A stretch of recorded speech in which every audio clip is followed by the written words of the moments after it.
rigged, man, it's time to break free. Eyes wide open, gotta see what I see. Standing on the front lines, fighting for the truth. Lift the veil of lies, it's time to be the proof. Take a stand, don't you back down. Raise your voice, let's shake the town. We're the voices that won't be ignored. Breaking chains, yeah, we're ready for war. With the power of the people, we'll make them see a world of justice, united and free. United and free. United and free. Marching with a purpose, we're taking it higher. Fighting through the struggle, igniting the fire. No more silence, we'll make the noise loud. Together in this battle, standing strong and proud. Injustice fades when courage aligns. Rise up together, break the confines. We're the voices that won't be ignored. Breaking chains, yeah, we're ready for war. With the power of the people, we'll make them see a world of justice, united and free. United and free. United and free.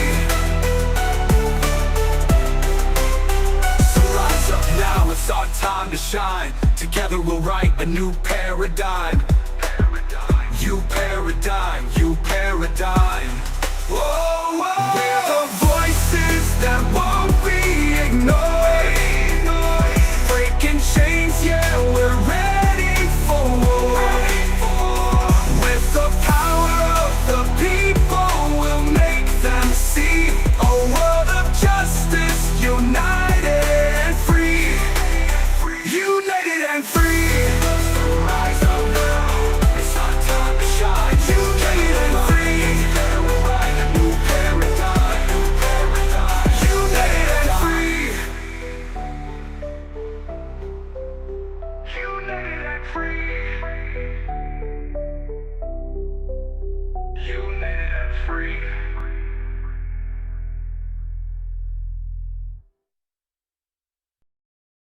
If you see no chains of doubt, we're running free. Equality, we shout out loud. With justice here, we're feeling proud. Justice is a process, watch us rise. We ignite the change, open eyes. Together strong, we'll never fall. Justice is a right for all.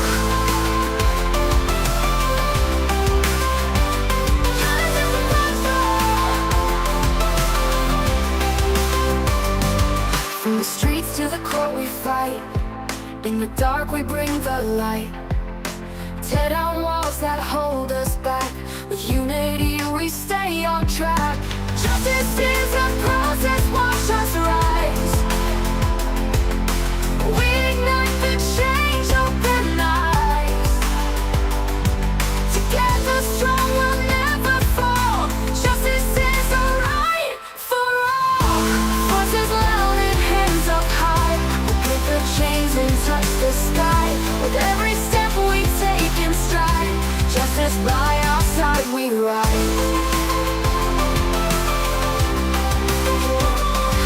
In the heart of every place, fight for love and endless grace. No one left out in the cold. Our truths are brave, our stories told.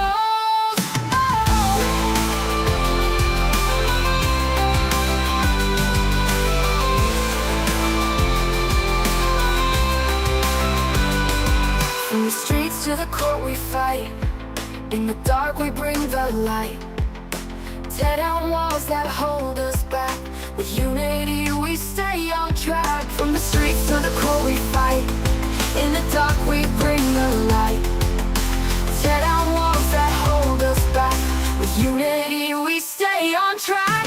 Justice is a process, watch us rise. Watch us rise. We ignite the change, open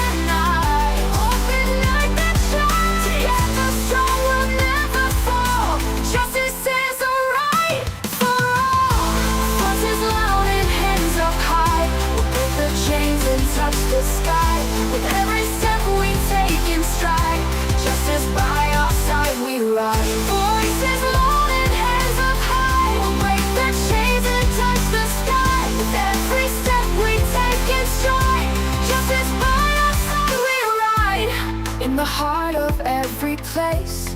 Fight for love and endless grace. No one left out in the cold. Our troops are brave, our stories told.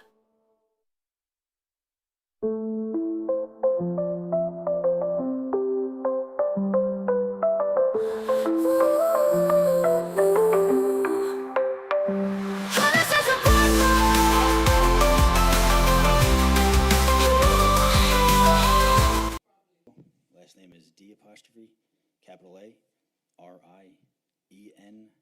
Thank you, sir. Where are you currently employed? Gwinnett County Police Department, How long have you been with GCPD?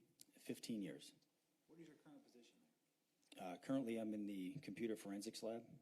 Is that what you've always done, or have you done other things? No, I worked the road in the central precinct for 8 years. Then I transitioned to the detectives division and worked commercial and residential burglaries for 2.5 years. While I was in burglary, I got certified on cell phones, and then I transitioned over to the computer lab. In your current role in the computer forensic lab, what are your job responsibilities? I'd say like 95% of what we do in the computer forensics lab are cell phone downloads. That's the most requested evidence that we process. We also process computers or anything that's digital in nature. So digital video recorders or hard drives, little thumb drives you use, or the little micro SD cards you put into your phone or your camera, stuff like that. So if it's digital, we process it, but the majority of what I do is cell phones. What type of education and training did you receive to be a police officer? Went through Gwinnett County. They had their police academy, which is governed by Georgia Post, the Georgia Peace Officers Standards and Training Council. Got my basic mandate through Georgia Post, and then through the years, worked my way up to an advanced certificate. An advanced certificate for computer forensics? No, that's just for policing. But when I mentioned I transitioned over to the computer lab, when I was in burglary, I got certified through a company called Celebrite. Celebrite's one of the biggest vendors in cell phone forensics. They've been around for 20-something years. You probably had one of your phones interact with a Celebrite device without even knowing it. If you remember back in the day with the little flip phones and kind of before the smartphones, you'd have your old phone and then you get a new phone from AT&T, Sprint, whoever you had, and then you'd have all your contacts and everything on your old phone, and then you'd have the brand new phone. Well, if you asked whatever employee that was working the store you went to, they would take your old phone and hook it up to a Celebrite device that would then transfer everything from the old phone to the new phone. So I got my certification in 2019. It's called a CCO, a Celebrite Certified Operator, and then a CCPA, which is a Celebrite Certified Physical Analyst. That's 2 that I got through Celebrite. That's 2019, and then every 2 years you have to recertify, which I'm currently up to date. Can you tell us what a cell phone extraction is? Sure. Cell phone extractions are, they go by many names, cell phone dumps, extractions, downloads. What that is if you take a phone, we hook it up to a high-powered computer that uses the Celebrite technology, or we use other tools in our office, like Gray Key through Magnet. And these tools allow the phone to gain a connection with the technology. The technology is able to look at the phone and see what's on the phone, and then we can download what's on there. Once you have the raw data that comes off the phone, it has to be processed. So that data then gets processed through Celebrite's physical analyzer, which takes the raw data and converts it to what a human can actually use, right? Because raw data, it's not going to do any good. So you have to process it. Once we process that, I'm able to give a detective what's called a reader file, which they can then go through and actually see what is on the cell phone. Are there different types of cell phone extractions? There are. Some of the more common ones are logical extractions that kind of targets what you would see if you just looked at your phone, right? You can see your call log, you can see your text messages, pictures, videos. Then there's one called a full file system, which gets the stuff that you can't see on your phone, but it supports the stuff that you do see on your phone, so you gain more information. And then past that one, there's physical extractions. Physical extraction would get all the binary code off of a phone because it's digital in nature. The physical, the only difference that it would get you is stuff that really doesn't do an investigator any good because it's what makes the phone work. So it's, yeah, if you have a Samsung phone, for instance, it would be Samsung's technology on there that would be included in the physical that you wouldn't get in a full file. So you keep saying that you get data off the phone. When you say data, what types of things are you referring to? Sure. So you would get call logs, you'd get contacts, pictures, videos, geographical location, so like location data. You can get, if somebody searches something in a phone through a browser, you can get browser history. You can get general searches. If you just type in a search in the phone, you can get that. Pretty much everything that you would see on your phone, we can get off that, plus the databases that support it. Can you get text messages off of phone extraction? Yes, you can. Are you able to see settings changes that may have been made in a phone when you do the extraction? You can. Are you able to see data that may have been deleted from the phone? Yes, you can.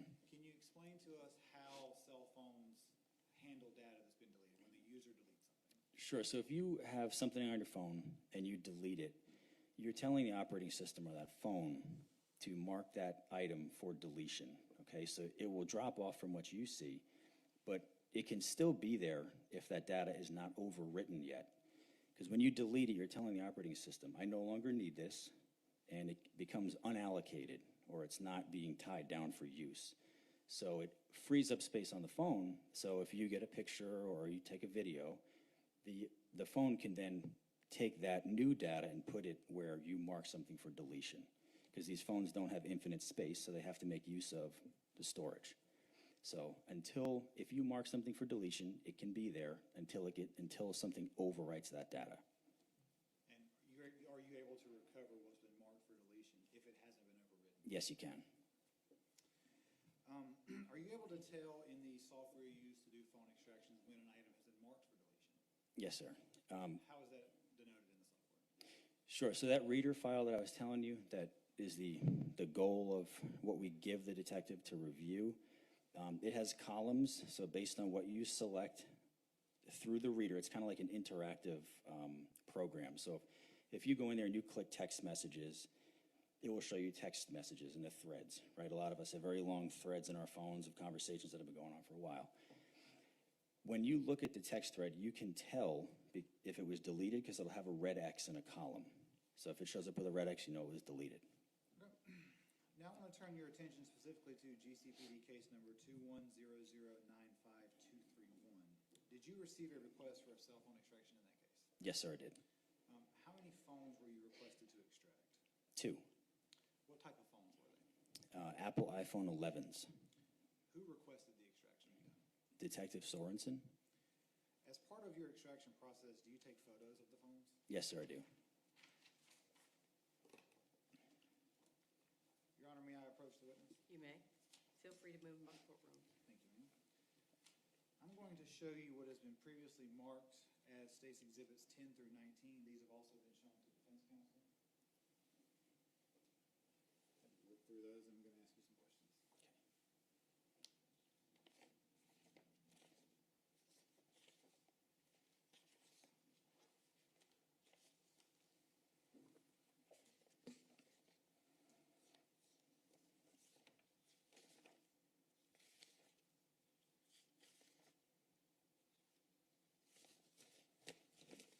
Do you recognize those? I do, yes, sir. What are they? These are photographs that I took in the lab at the time that I performed these extractions. Are those fair and accurate copies of the photos you took? Yes, sir. Your Honor, this time the state moves to tender State's Exhibits 10 through 19 into evidence. No objection. State's Exhibits 10 through 19 admitted without objection. May I publish State's Exhibits 10 through 19, Your Honor? You may. I'm going to throw these up on the TV behind you there. And we're just going to go through them one by one and have you tell us what we're looking at.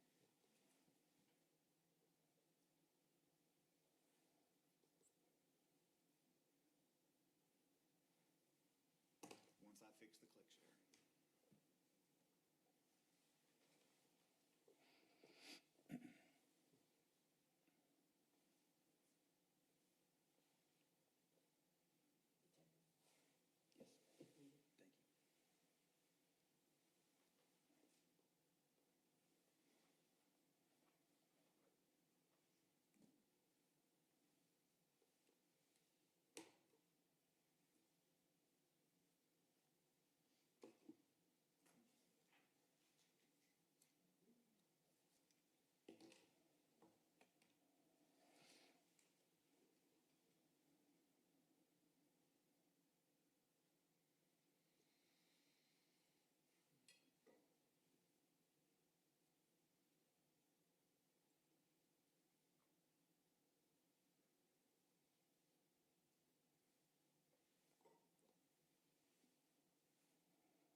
switch us to the HDMI input? I can try.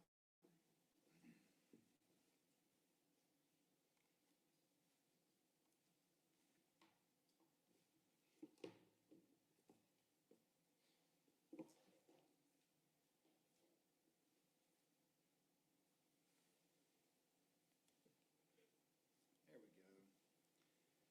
Okay, we are looking at State's Exhibit number 10. Tell us about this photo and why you take it. Anytime that evidence comes into our lab, we always take pictures with a measuring device. So you see the ruler. That's one of the two phones that came in.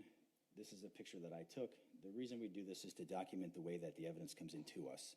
So we'll note if the phone was on or off, if it's cracked, if it has a SIM card in it, if it was wrapped in aluminum foil, like that's what you see right there, et cetera. So we do that for every piece of evidence that comes into our lab. Why would it be wrapped in aluminum foil? The aluminum foil acts as a Faraday type device. You may have heard of them. It's anything that shields a device from cellular communication. So we have Faraday bags. We also have aluminum foil. Aluminum foil, if you wrap it well enough, does just as good a job of shielding a phone from interacting with the cellular network. This is State's 11. Is that just a closer-up picture of the front of the phone? Yes, correct. And what's in State's 12? This is just the back. I always do front and back, and this just shows the blue case that this one came in. This should be State's 13. Yep, same thing. I always open the evidence up to show the condition of everything. All right, and what are we seeing in State's 14? So right here, you'll see that's the SIM card. And then right here, this is the SIM tray. So this ejects from the side of the phone. And then the significance of this picture right here, as you can tell right here, this is the IMEI number. Let me see if I can zoom in on that real quick. What did you refer to that again, sir? IMEI, International Mobile Equipment Identifier, is what it stands for. What is an IMEI number? It's just a unique number that's assigned to that phone. And we see here that it's stamped on the SIM card tray, is that right? Yes, sir. Are IMEI numbers unique to each individual phone? They are. Now, this would be State's Exhibit 15. What are we seeing here? Same thing. This is the second phone that came into the lab. Same thing. It's the measuring device. That's the area that I took the pictures at. There's the phone with the front shown, and then there's the aluminum foil. State's Exhibit 16, the picture of the front of the phone. Yes, sir. State's Exhibit 17. This is just the back, just indicating the case that it came in. And State's 18. Same thing. Take it out of the case to show the condition. Sometimes we see phones come in that the back is very cracked or damaged in nature. Can you move the microphone on your right shoulder? This one. Yep, thank you. Okay. And then this is State's 19. There's the SIM card, and there's the SIM tray with the IMEI number that is etched into it. And when you pulled the SIM trays from these phones, did the IMEI numbers on the SIM trays match the IMEI number that was found in the software of the phone? They did.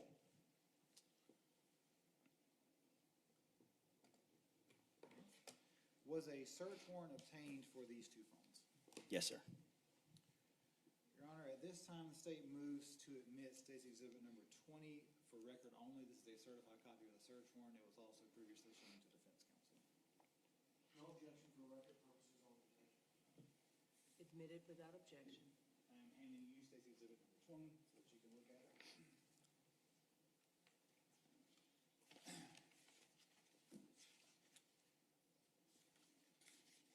All right. Is that the search warrant that was obtained in this case for these two cell phones? Yes, sir, it was. Okay. And were you able to perform extractions on these phones? Yes. What software did you use to do the extractions in this case? Both phones were hooked up to Gray Key. Gray Key gets the data off the phone, and then it is processed with the Celebrite tool called Physical Analyzer. What type of extraction did you do on these phones? For both phones, it's known as a full file system extraction. Does that mean you were able to get everything off the phone? Yes, everything that's usable in an investigation. Once you do an extraction, what do you do with the data that you pulled off the phone? So once we get the raw data, it's parsed with that tool, Celebrite Physical Analyzer. I generate what's known as a Celebrite reader file. The reader file is what's usable by an investigator. I just make sure that the data wasn't corrupted at any point. You know, computers, they mess up sometimes, so we just make sure everything transferred the way that it should have. And once I'm satisfied that the reader file is there in its true form and hasn't been corrupted, we'll move that data over to a drive for the detective that requested it. Like a flash drive? Yes, sir. Is that what you did in this case? Yes.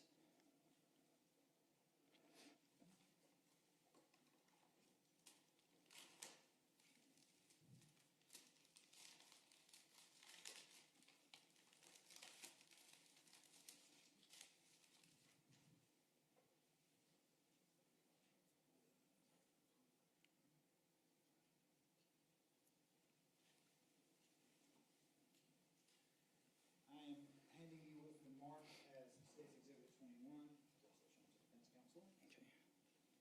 Okay. Do you recognize State's Exhibit number 21? Yes, sir, I do. What is that? This is the contents of that Celebrite reader file that I mentioned. This is something that I put both of those on this drive and then signed for it. And did you review that drive before today? Yes, sir. Is the data contained on that flash drive a fair and accurate copy of the data you extracted from the phones? Yes, it is. Has it been altered in any way? No. Your Honor, this time the state moves to tender State's Exhibit number 21 into evidence. No objection, Your Honor. Admitted without objection. Once you do an extraction, does the data that you've retrieved from the phone tell you who the phone belongs to? Yes. How does that work? How do you know? Gray Key will give a report, and then also Celebrite can report it too in the beginning part of that reader file. What type of information does it give you at the beginning of the reader file to indicate who the phone belongs to? It can tell you the IMEI number, it can tell you the owner name, it can tell you different accounts associated with the phone, it can tell you Apple IDs, emails, etc. And are those things that you would put in a report that you make? Yes, sir. Can you tell us in this particular case who these two phones belong to? Sure. The first State's Exhibit 10 through 14, those pictures, the IMEI number that ends in 4139 was Celeste Owens' phone. That's the one with the blue case. And then the second phone, State's Exhibits 15 through 19, the phone that was in the black case with the IMEI that ends in 8850 was Brittany Hall's phone. And did you create a report detailing your involvement in this case? Yes, I did.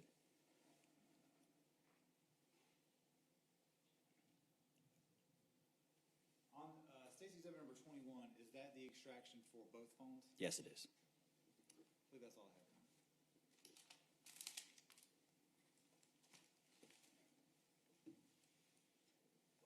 Mr. Green. Thank you, Judge. Good morning, Detective Owens. How are you, sir? Good morning, sir. I'm well. How are you? Doing well, doing well. Just a couple of follow-up questions, sir. You mentioned file being corrupted, or the word corrupted. Can you elaborate on what you meant by that? Sometimes if something interrupts a computer's process, you can have like if that reader file was corrupted, it wouldn't open. So if the process goes according to plan, or the physical analyzer generates the reader file correctly, and you open it and you can verify the data is there, then you know it's not corrupted.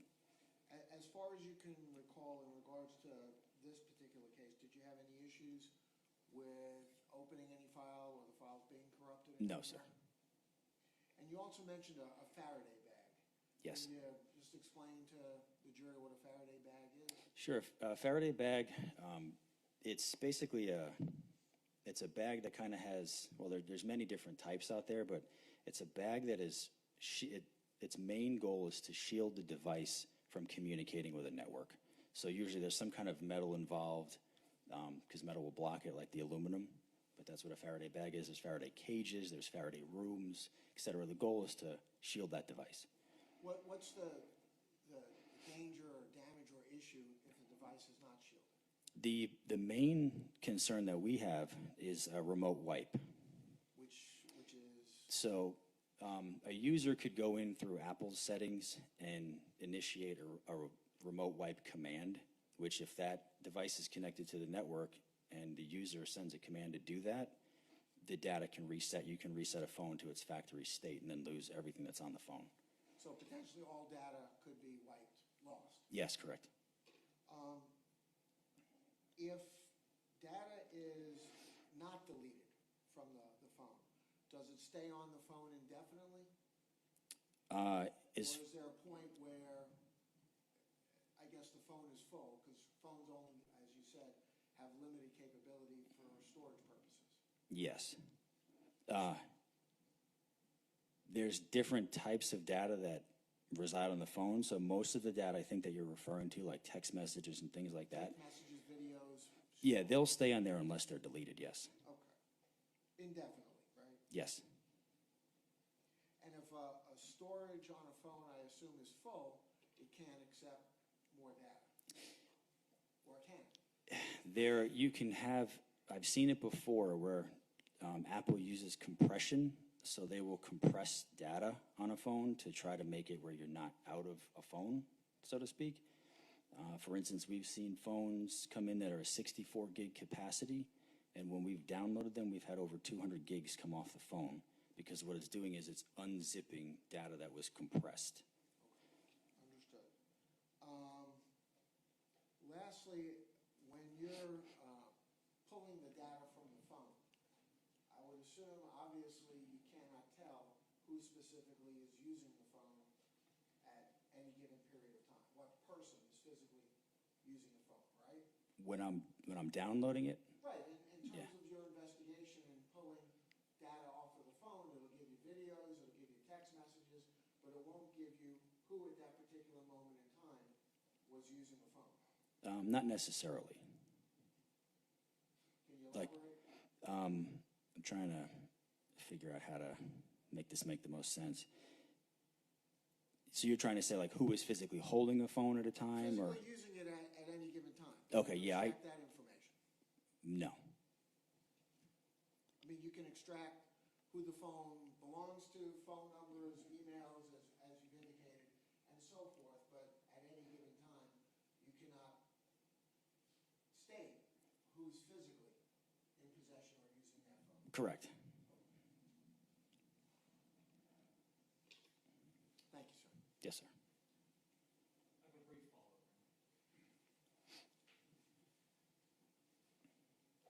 When you do the extractions and you put them on the flash drive there, you said it's the extraction for both phones, right? Yes, Are they separated? they are. When you put the flash drive in, can you tell it's two different phones? Yes, And so you don't analyze the data, do you? Or no? we do not. Is the detective the one who analyzes the data? That's correct. The way they're separated, is the detective able to tell which phone extraction he or she is looking at when they're analyzing it? Yes. How would they know that? Oh, very clearly. It's in separate folders. And then even when you load the reader file will have identifiers in it so you know what phone it belongs to. Thank you, sir. Yes, sir. No follow-up, Your Honor. Thank you. May the witness be excused. Yes, ma'am. Thank you, sir. You're Thank you. excused. Please sleep.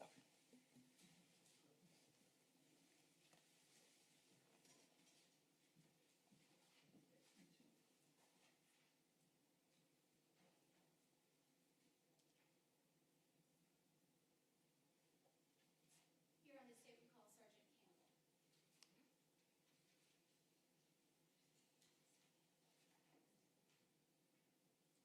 Sergeant Campbell.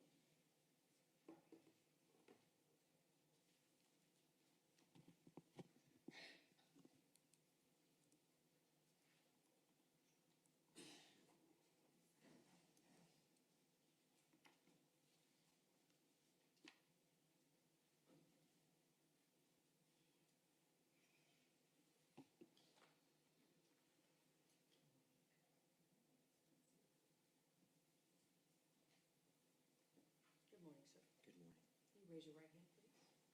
Do you solemnly swear or affirm the testimony you're about to give in this matter be the truth, the whole truth, and nothing but the truth, so help you God? I do. All right, thank you, sir. You can have a seat. Good morning, sir.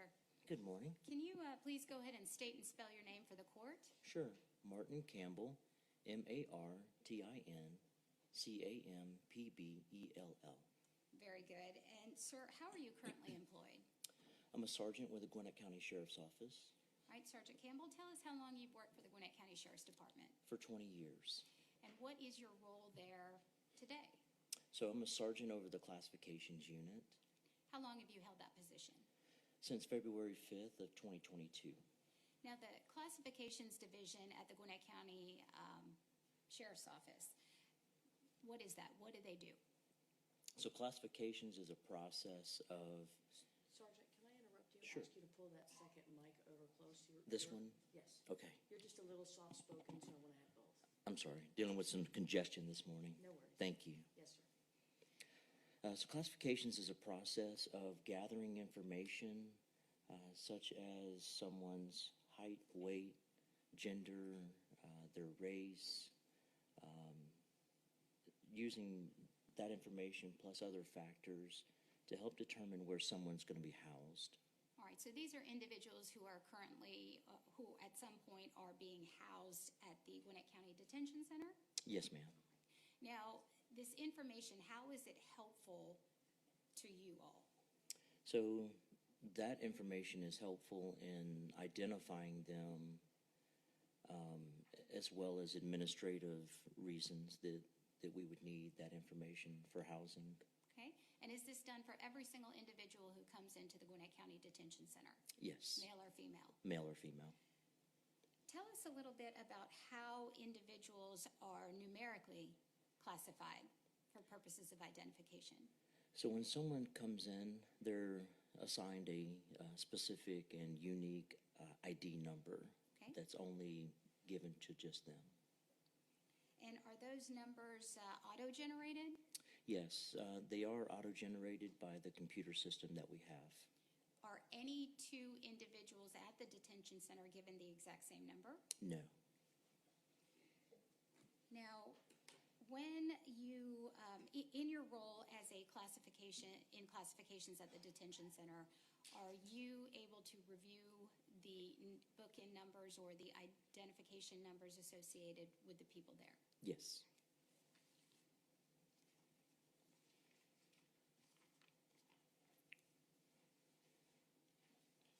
I'm going to share you, Sergeant Campbell, what's been previously marked as State's Exhibit number 24 and 25. If you could have a look at that for me and tell me what it is that is presented there.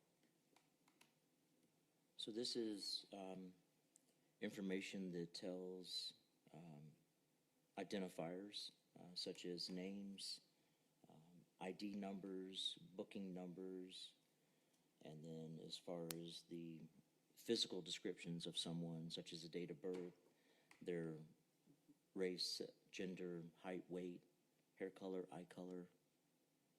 Okay, and who is State's Exhibit number 24 associated with?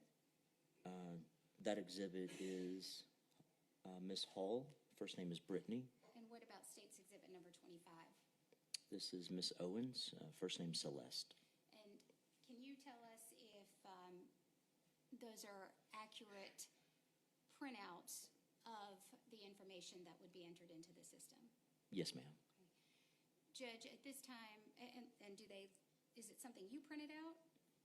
This is, yes. Okay, and do those accurately reflect the book-in information as you recall? Yes, ma'am. Judge, I have previously shown both State's Exhibit 24 and 25 to counsel. The state would move at this time to tender into evidence both of those exhibits. No objection. States 24 and 25 are admitted without objection. Thank you, Your Honor, and I would at this time ask to publish those exhibits. Granted. Thank you, and if I may please ask the court to change the television setting. I will be using the hard. It's set. Thank you very much. Okay.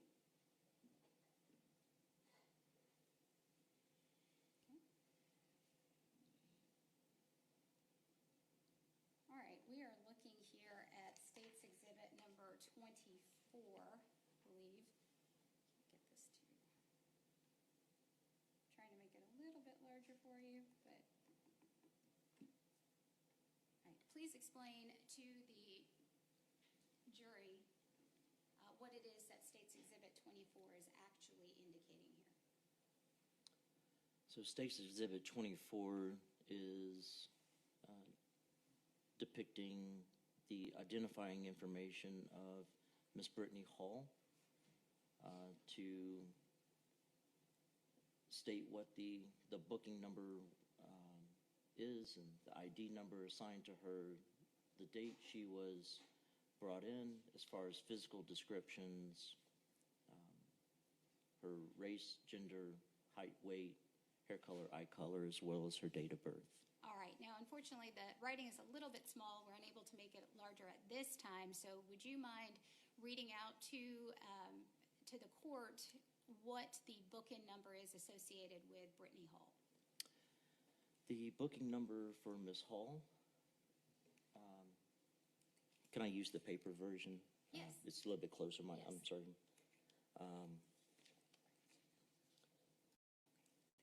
So the booking number is GCSO, which is the initials for Gwinnett County Sheriff's Office, 21JBN, which stands for Jail Booking Number, 022547. All right, thank you.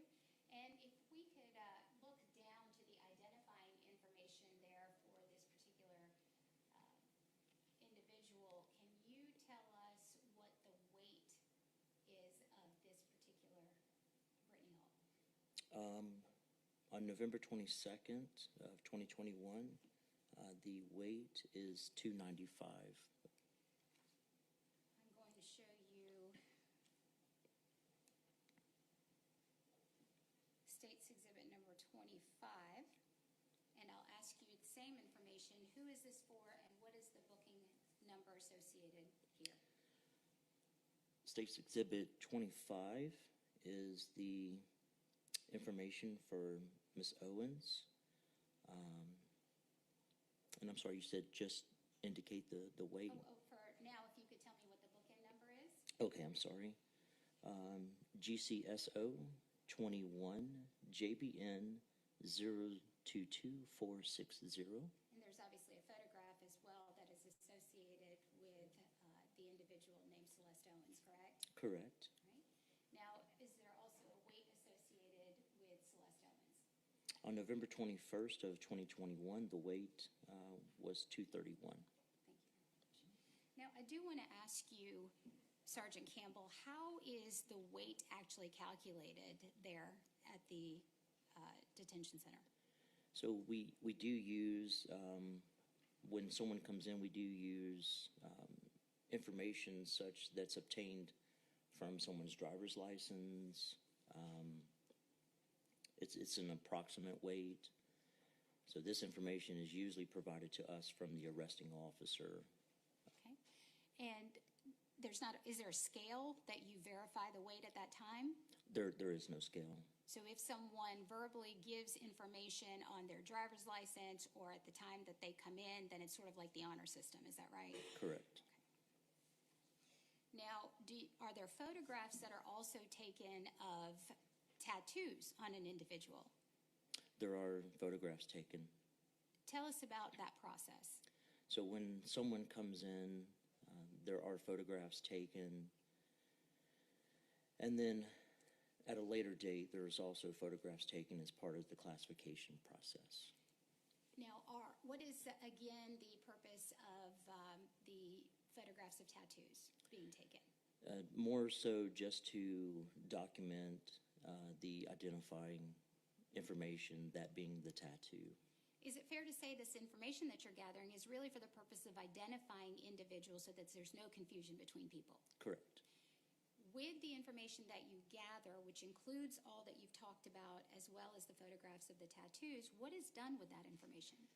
So we upload the information onto a secure database that's for our use, for jail investigations use, gang investigations use.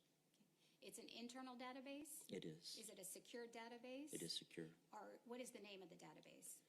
It's a drive on the computers Okay. that only certain people have permissions. And do you have permission to access that drive? I do. And are you familiar with the way that that drive works as well? Yes. Have you input information to it or uploaded information to it? Yes. And do you routinely, as part of your job, access that information also? Yes. And that information is housed and kept within that database for the purposes of the detention center only? Yes.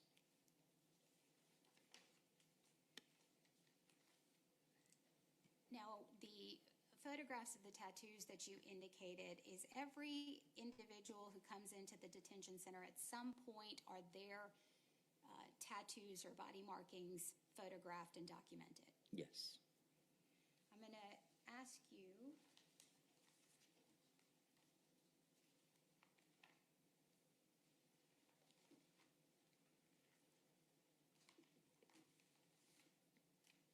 to take a look at what has been previously marked as State's Exhibit number 22, which consists of 12 pages, as well as State's Exhibit number 23, which consists of 23 pages, both previously shown to defense counsel. Can you just sort of peruse that very quickly and tell me what it is that is noted there?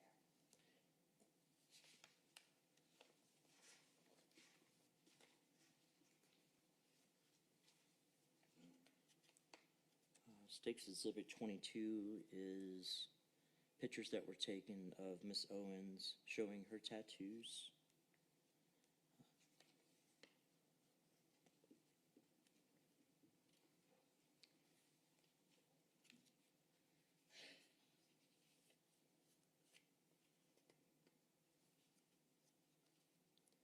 State's Exhibit 23 is pictures of Miss Hall showing her tattoos. Okay. And given what you have just explained to the ladies and gentlemen of the jury, is that in fact an accurate representation of the information that was uploaded into the system you have access to for those two individuals? Yes. Any alterations or material changes that you can recall based on your review? No.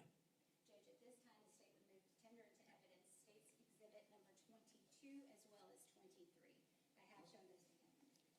And I've seen the judge, yes, ma'am, no objection. Admitted without objection. Thank you.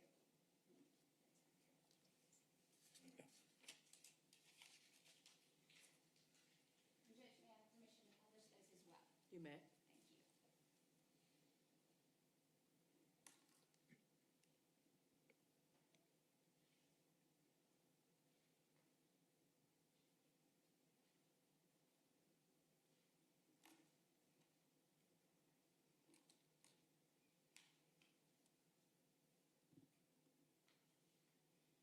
All right, Sergeant Campbell, I'm going to show you what has been previously marked as State's Exhibit number 22. Can you kind of walk us through what it is that we're seeing? We'll start with that first page and just keep going, and I'll move along with you. Okay.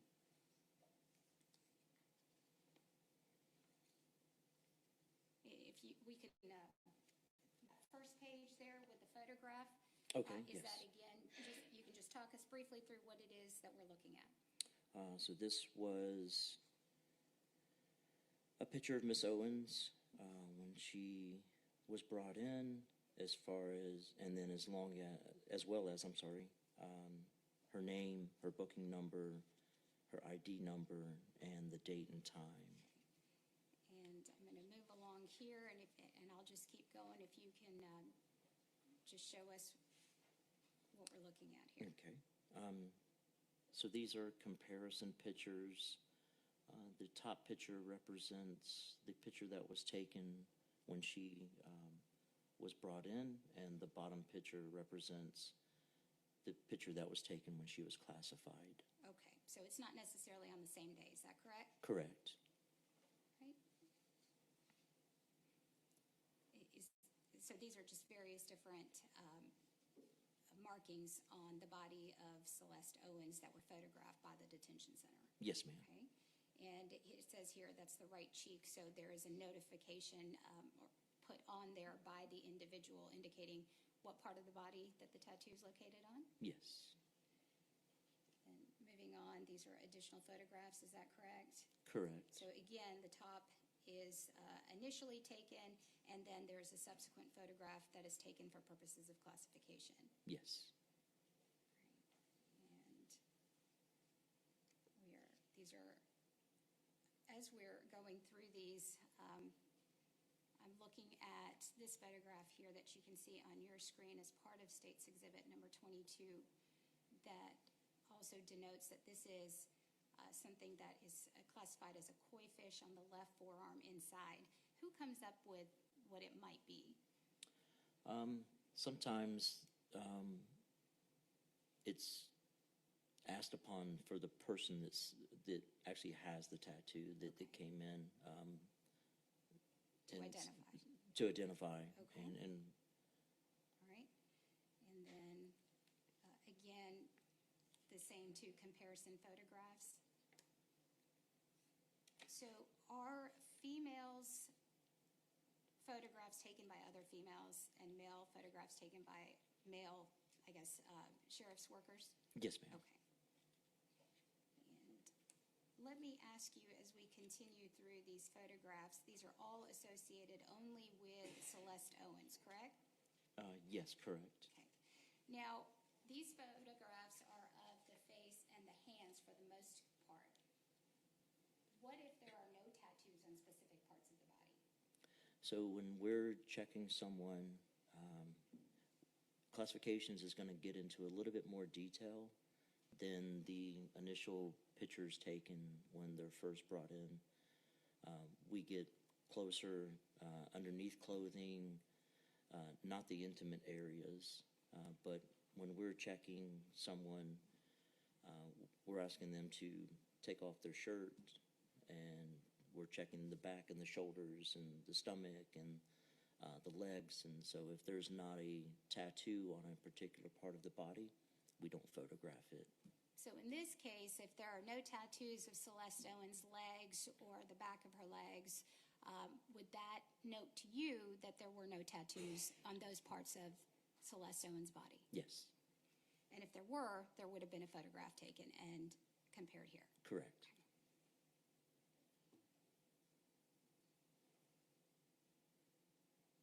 All right, I'm going to take you over to State's Exhibit number 23, and I'll come back up, I'm sorry. All right, and who is this profile for? This profile is for Miss Hall. Okay. I'm sorry, this is doing funny things, so I'm going to just go back up to the top. And this is for Brittany Hall. And you are able to tell that it's for Brittany Hall based again on the bookend information and number as well as the photograph. Yes, ma'am. All right, and I'm going to go through those. So these are the specific different markings that are found again in comparison on Brittany Hall. Is that right? That is correct. Okay. And so again, as is noted here, you can see the various different parts that there are tattoos. So I'm looking specifically here at the left leg, which does show a tattoo there. So this would obviously mean that Brittany Hall had tattoos on her legs, right? Yes, ma'am. Whereas you indicated that Celeste Owens did not. Yes, ma'am. So these are, again, the comparison photographs of the various locations of the tattoos.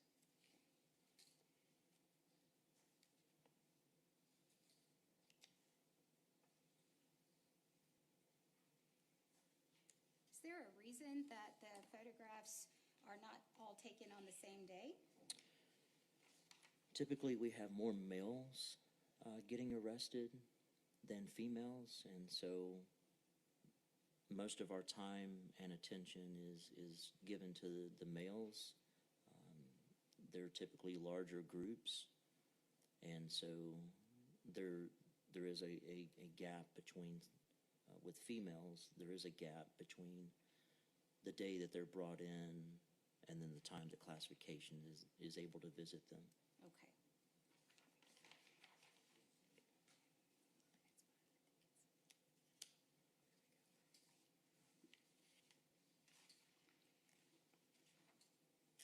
All right, I think that's all the questions I have for you, Sergeant Campbell, right now. Mr. Greenwell might, so thank you. Yes, ma'am, you're welcome.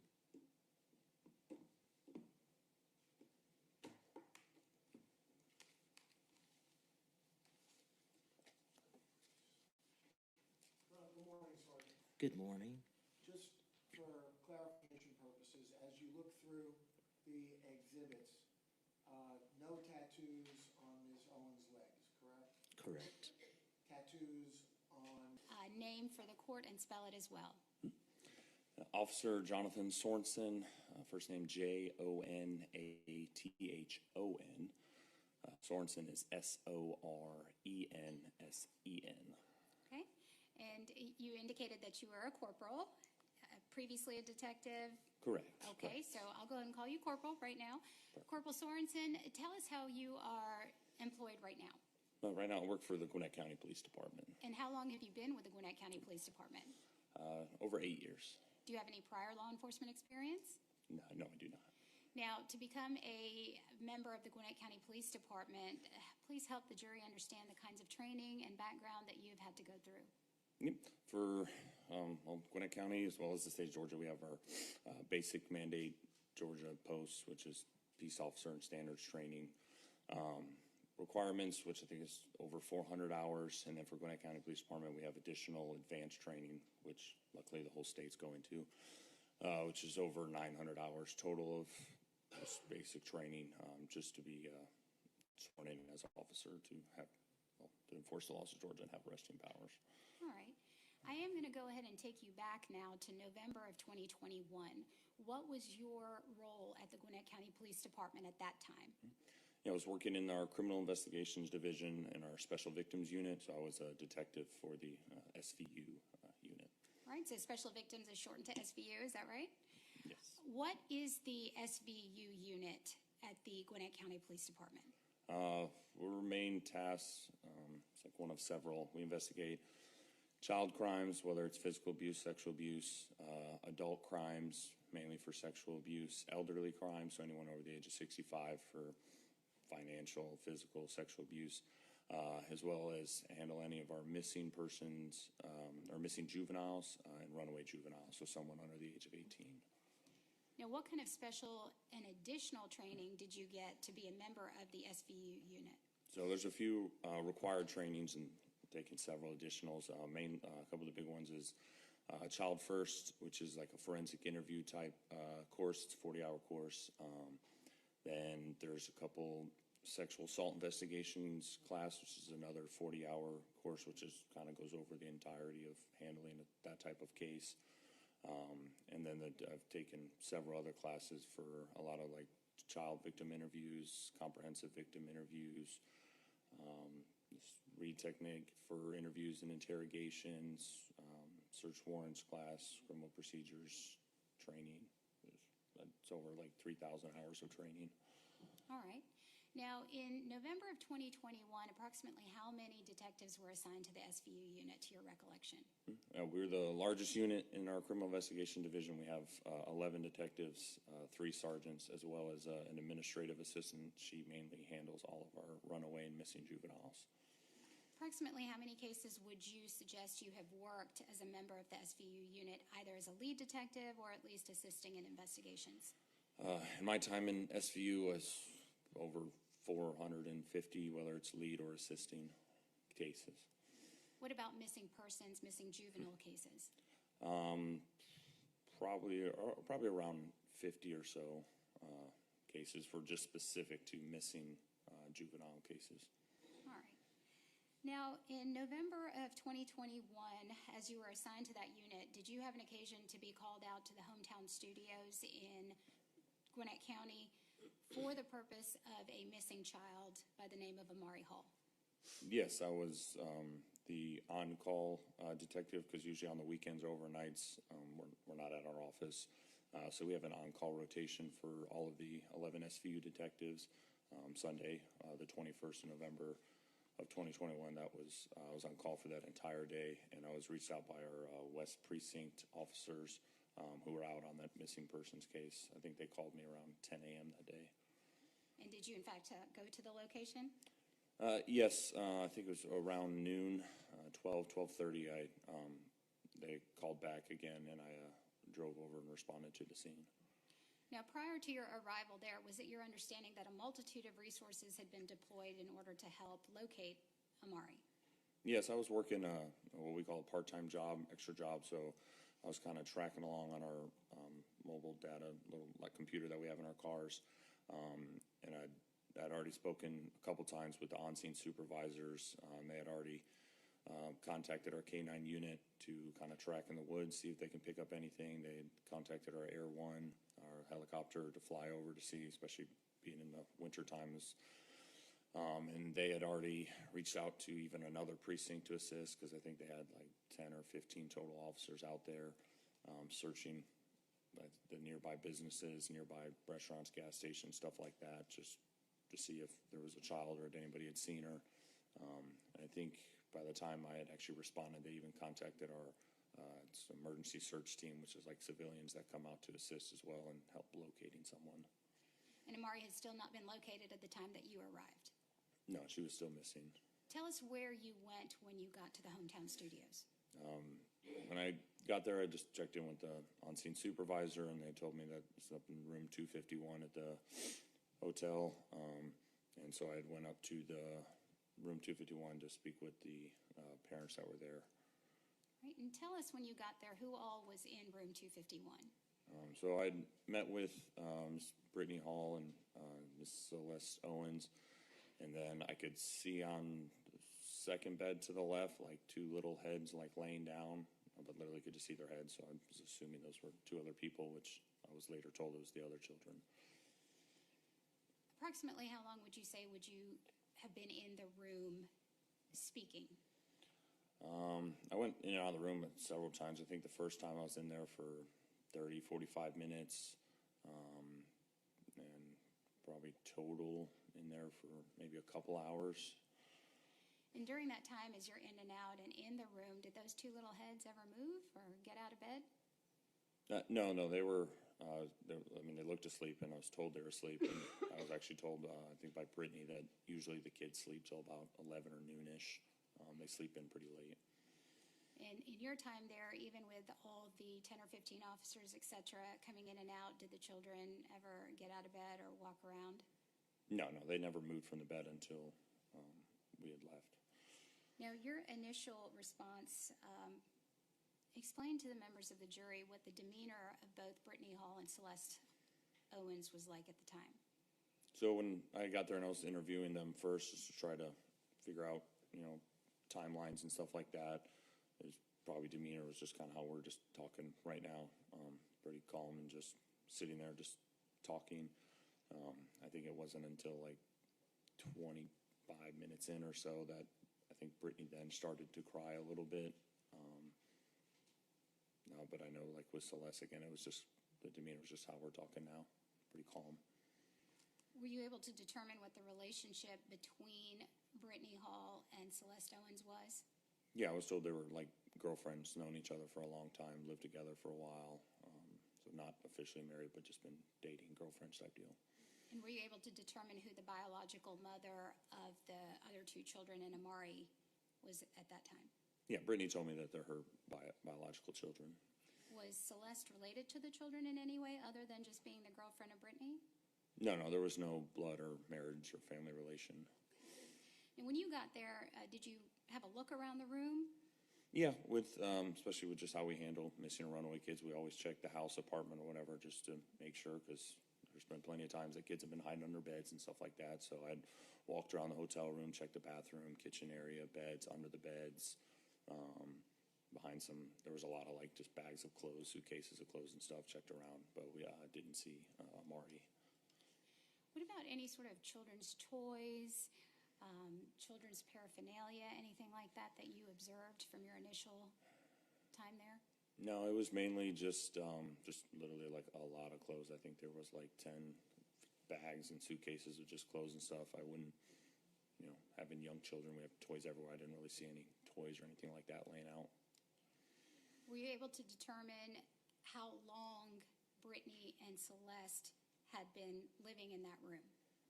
Yeah, I'd asked about mainly just try to see where Amari might be familiar with areas. They said they had been living at the hometown suites since end of August, because they were previously at this Congress Inn, which was like 4 or 5 miles on the other side of the interstate of 85 off Jimmy Carter and Oak Brook. They had lived there previously for a couple years, so I think it was at that time, like 3 or 4 months, they were living at the hometown suites. Did you determine if either one actually owned a vehicle? No, I'd asked about vehicles. They both told me that they don't own any cars. Usually if they want to get around, usually it's like a Lyft or an Uber. They might walk to somewhere close by. I think the Circle K was pretty close. And once or twice they'd walk to like the McDonald's that's nearby. But generally they would just get a Lyft or like a Uber taxi type deal to get around. So these sort of initial information gathering conversations you're having, are you having them simultaneously with both Brittany Hall as well as the defendant? Yeah, they were both, we're just both sitting inside the room, just inside the room. So they were both, they're both right there. And what about work? Were you able to determine if either Brittany Hall or Celeste Owens worked outside of the home, the studio? Yeah, we had asked about, what do they do for work? Brittany said that she works from home as a spiritual healer. And she also just homeschools the kids while they're all there. And then the defendant was, she was an artist. Okay. And what about the children's father? Was anybody there present claiming to be the father of any of the children? No, I don't think I ever even got any information about the child's father. It's just told that he or them are not in the picture. Now, you spoke about the Congress Inn. You indicated that you were told that it was on Jimmy Carter and Oak Brook Parkway. Yeah, I'm familiar with a lot of the hotels off Oak Brook Parkway, so I knew that the Congress Inn was right off Oak Brook Parkway, which is by Jimmy Carter. And I think it's, like I said, it's like 4 or 5 miles away. All right, and being familiar with the area as a Gwinnett County Police Department officer for some time, is that location also in Gwinnett County, to your knowledge? Yeah, they're both within Gwinnett County. They're in Norcross, but they're outside the city's jurisdiction, so we handle any and all calls at those locations. Do you recall whether or not the Congress Inn was open and functioning back in November of 2021? No, I'd found out even shortly. They had said that they had moved once it closed down, and then I just confirmed, I think it was later that day, that it had closed down back in August of 21. All right. So let's talk a little bit about the information that you received when you got there to aid in your search for Amari. What identifying information or descriptive information was provided to you, and if you can recall, by who? Yeah, when I initially spoke, because prior to even getting on scene, when I was still at my part-time, they had contacted me, I think it was shortly after 10, just so I could make like a BOLO, be on the lookout for type bulletin to send to like surrounding agencies, precincts, stuff like that, with the picture. And so the officers had told me that she was 8 years old, had short black hair. She wore glasses. She was last seen wearing a Tweety Bird style like pajamas, like light blue with like the Tweety Bird cartoon character on it, with some light up pink shoes, and she was about 100 pounds and 4'7". And they sent me a picture of her. It was an older picture, but something just to put on the BOLO. And then when I arrived on scene, I was actually speaking with Brittany. She confirmed that same like description. Now, were you able to determine if she wore glasses, Amari? Yeah, in the picture that was sent, she had glasses, and then they both stated that she does wear glasses, and she can't really see if she doesn't have her glasses, and her glasses were gone. So they had said that she took her glasses with her. What about any kind of issues that she needed medication for? Yeah, they had noted that she does, because especially when we're handling runaway missing kids, we'll ask about mental capacity as well as like medications determining on the level of severity of them being missing. I was told that she does have autism, but she's a very high functioning autistic child, so if I were to have a conversation with her, I wouldn't know that she has autism. She speaks very well, but she does take these medications. I don't think I got the specific names, but she only takes it every 12 hours, usually at like 10 a.m. when she wakes up and 10 p.m. when she goes to bed. But the medication was gone. They said that Mari must have taken the meds with her because she's, in their words, very smart. Okay. Now, you indicated that that Amari was homeschooled. Did you notice any school books or any laptop computers or anything to help with homeschooling? No, there wasn't any designated homeschool area or any kind of school books, pamphlets, backpacks, like nothing like that. Just, I know Brittany had said that she just homeschools the kids. Now, tell us a little bit about what you were told, and by whom, what the circumstances of Amari going missing actually were. So once I got on scene, the officers had told me just, hey, they got the call at 9:15, and the mother, Brittany, had told them that she last saw him when she went to bed, or when she got back home, went to bed at midnight, and then woke up about 5 minutes prior to Amari being gone. When I spoke to Brittany first, she said that she had Amari went to bed around 10 p.m. that Saturday night, the night prior. Brittany had went to the gas station, got a lift to the gas station, the BP gas station is nearby. After 11, but it was maybe 10-15 minutes total she was gone. She got back at midnight, saw that Amari was asleep in the bed. She went to sleep, and then she woke up at around 9 a.m., 9:05 a.m. To Amari being gone.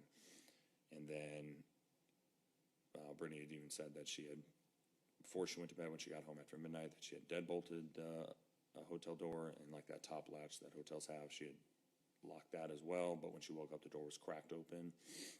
And she said it's because Amari's really smart, so she knew if she shut the door, it'd wake him up. That's why Amari left it cracked. And then Celeste had told me that she had gotten home. She had left to her sister. She had called her sister and left to go to her sister's house that night, that Saturday night, around the time that Brittany had gotten back. And then Celeste had arrived home, or arrived back at the apartment around 5 a.m. that Sunday morning, and said that she had kind of just pushed the door open because she didn't have a key card to the hotel room. But it was too dark, so she couldn't tell if Amari was asleep in the bed or not. She didn't really know. She just woke up to Brittany waking her up, saying that Amari was gone.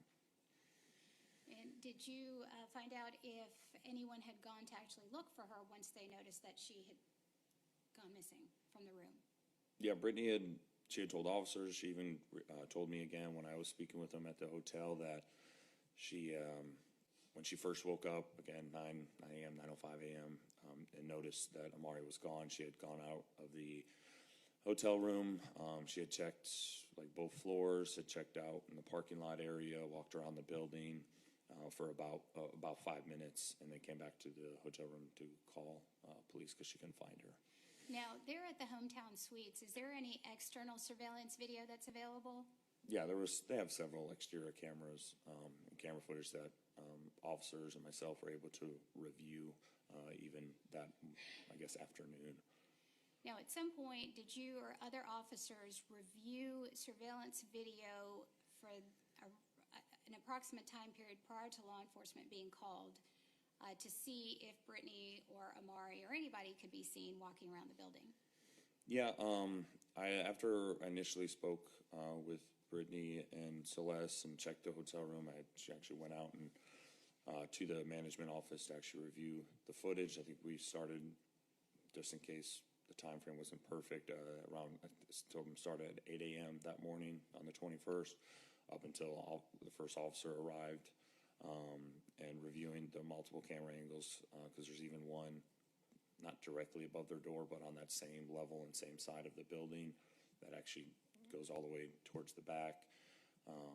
Reviewing all those camera footage angles and stuff, I did not see Brittany walking around at all on any of the cameras. Did you see anybody as far as Brittany, Celeste, or Amari walking around, or any of the children?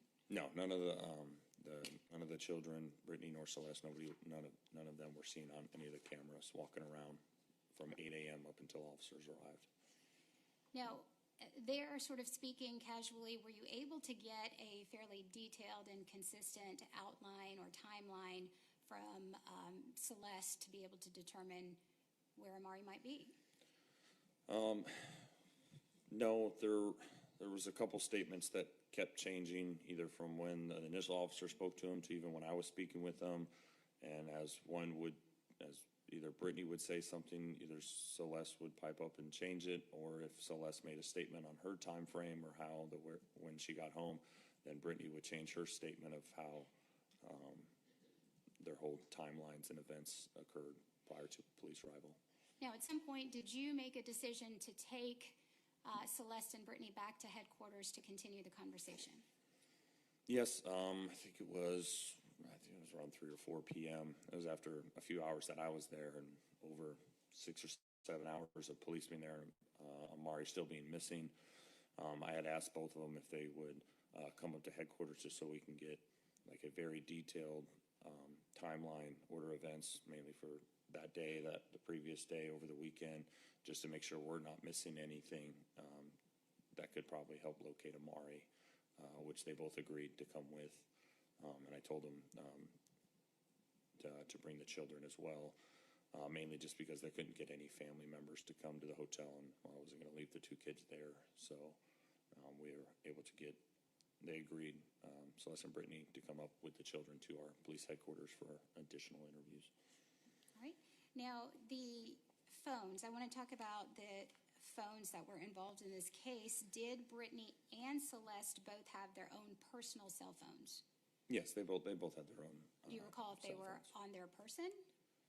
Yeah, I think when I had asked them, because it was right when we had gotten the children ready, we got outside to the patrol car just because I couldn't drive them in my car. I just had told them, hey, just for like our policies, we don't have people hold on to their like cell phones or weapons or anything like that while we transport them. So they had both each handed me their own personal cell phone. Okay. And that I would bring it to our headquarters because I was following them up there. Do you recall the colors of those phones or anything like that? Yeah, looking back and reviewing it, it was, I believe that Celeste just had like a bluish kind of case on it, and I think Brittany's just had like a black case. But I think Celeste's phone was cracked because I do remember making a statement to her about it being cracked, just so I wouldn't later be accused of breaking the phone, because I've had that happen before. All right. And so you personally collected those phones, correct? Correct, I held on to them. All right. At some point later, you gave those phones for extraction purposes, is that right? Yeah, later that night, another detective had gotten search warrants, and then I had provided the cell phones to our computer forensic lab so they could actually do the digital forensic examination, phone extraction that night. And do you recall the name of the detective in the forensics lab who actually did the extraction? Yeah, it was Detective Dorenzo, actually came out that night and stayed all night to do it. Okay. Now, do you see Celeste Owens here in the courtroom today? I do. She's right over there wearing the blue collared shirt to my right. Thank you. Judge, if the court's record could reflect that the detective has identified the defendant in the courtroom. It's so reflected. Thank you. Now, when you got back to police headquarters, did Brittany and Celeste separate? Did you make them separate in some manner? I'm sorry. Yes, I had, we have like 5 total interview rooms, so I put Celeste in interview room number 3 upstairs at our headquarters, and Brittany in interview number 1, and I had just told them the children who finally ID'd them, Zaire and Jakari, they would be in our waiting room because it has like kids' toys and a TV and stuff, but it's just right outside the room in case they needed to see them, talk to them, or anything. So at that point, obviously, the children had been woken up and then taken to headquarters, is that right? Yes, when we were back when I had asked them to come up to headquarters, I just told them that the kids have to come with us because I don't want to leave them there. So they woke them up, got them dressed, PJs, put on a couple blankets because it was the end of November, it was kind of cold. And we're just carrying them out from the apartment from the hotel room to the police cars. And I think it was Zaire that had rode with Celeste and Jakari had rode with Brittany because they each agreed to take 1 kid up there riding in the police vehicle. So you were able to determine the names of the children? Yes, Brittany had told me their first names, last names, birthdays. And how old was Zaire? Zaire, at the time, she was 6. And what about Jakari? Jakari, he was 5. at the time? At the time, yes. Now, at some point, did you actually sit down and speak with the defendant, Celeste Owens? Yes, at headquarters, correct, yes. Was there another detective with you? Yes, I had reached out to Detective Matthew Conway, who was also and still is working in the SVU unit at the time, to come assist with the interviews. All right, and this is sort of normal protocol to have more than one individual in a room when you're speaking with someone else or interviewing someone else? Yes, majority of the time, there's always at least two of us investigators or a supervisor or somebody in the interview room, just speaking with people. Now, as far as speaking with the defendant, was this essentially a voluntary interview that you were conducting with her? Yes, it was voluntary. Did you threaten her in any manner to come speak with you? No threats were made to anyone. Did you promise her anything to come speak with you? No, there was no promises made to anyone. And did you deny her anything such as food or water or bathroom facilities to make her come speak with you in any way? No, not at all. And the video, the interview, was that audio or video recorded in any way? Yes, in our interview rooms, they're audio and video recorded, and they have two different camera angles as well, but they were both recorded, yes.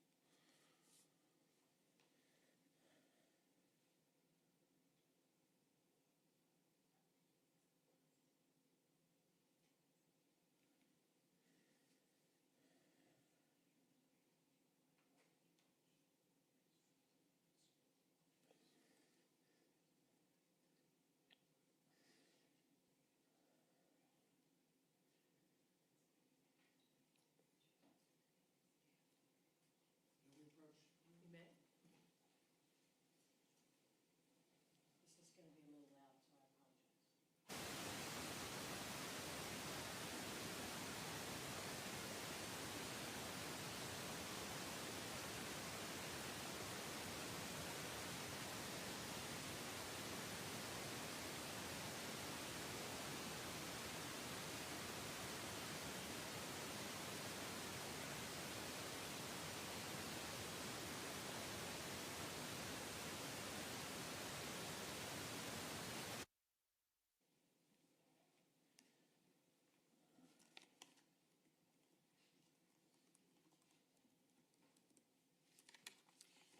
All right, Detective Sorensen, I'm going to show you what has been marked as State's Exhibit number 26 and 26A. You indicated that the audio and video interview was recorded, correct? Correct. Okay, and prior to coming here, did you have an opportunity to review that recording? Yes. Now,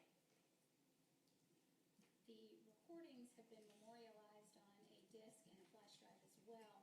Did you at some point sign or initial either State's Exhibit 26 or 26A indicating that that is in fact an accurate version of your recollection of the interview?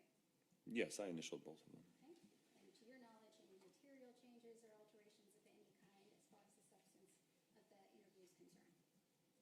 And what, sorry? Any material alterations or Oh, changes? no, sorry, no. All right, that's all right. No problem. Judge, at this time, I would move to tender into evidence State's Exhibit number 26 and 26A as well. No objection. Admitted without objection.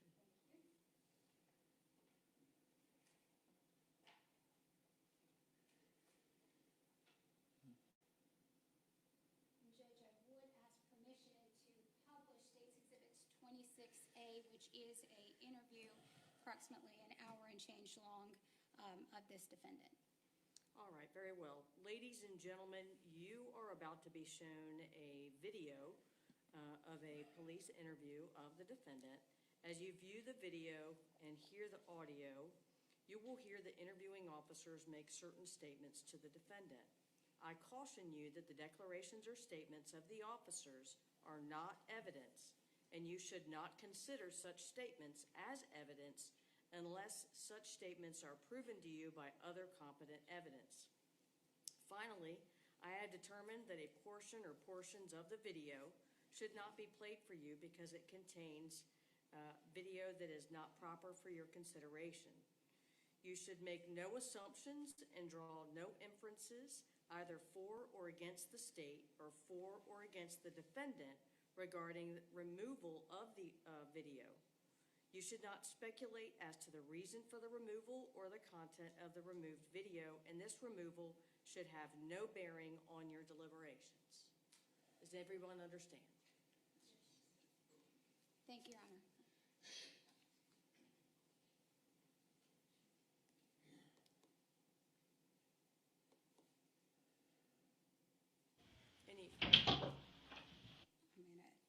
Any exception to the instructions? Not from the state, Judge. Mr. Greenwell? No, Your Honor. All right, very good. There we go.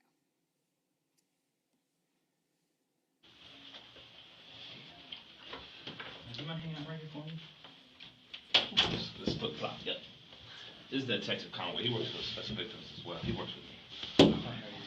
Like have a second opinion, second questions. He might know other questions to ask, stuff like that. Stuff I might miss. So we're gonna start from the basics.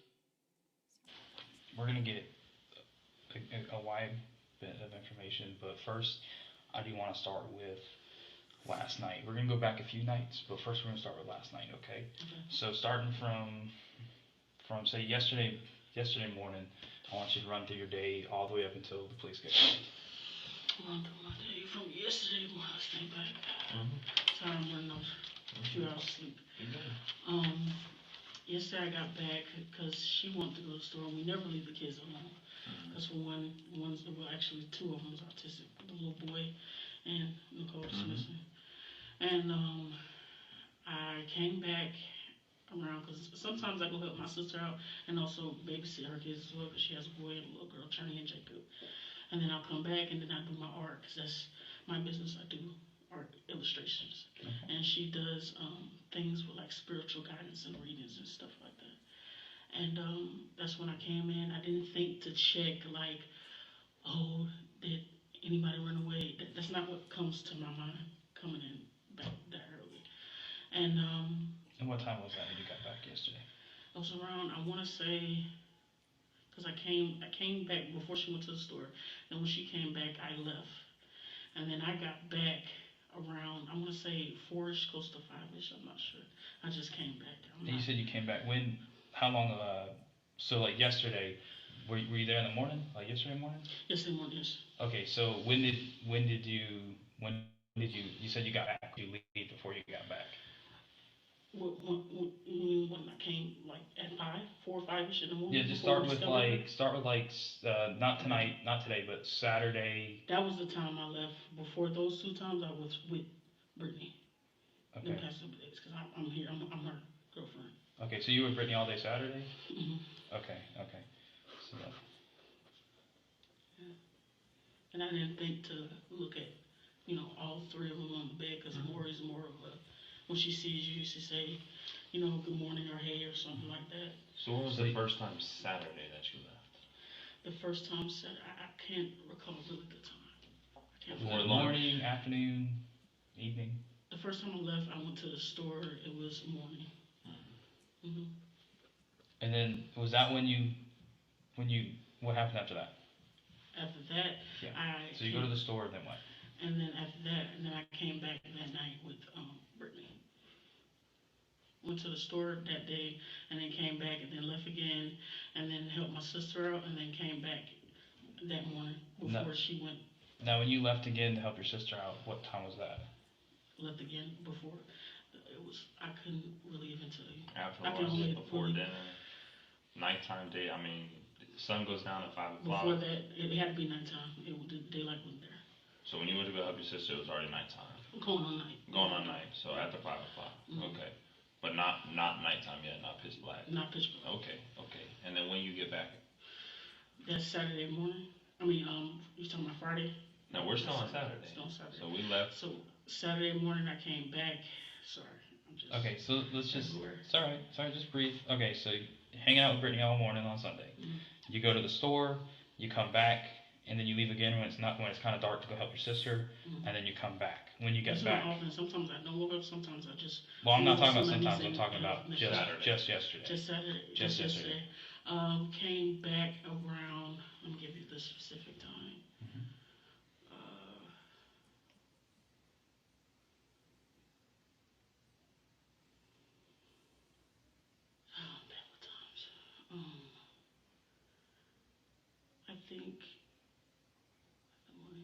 to say, because I came back, it was evening, it was dark. I want to say, 2 o'clock, because I was in, then came back.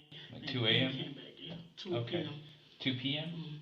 Mhm. 2, because Saturday, sorry.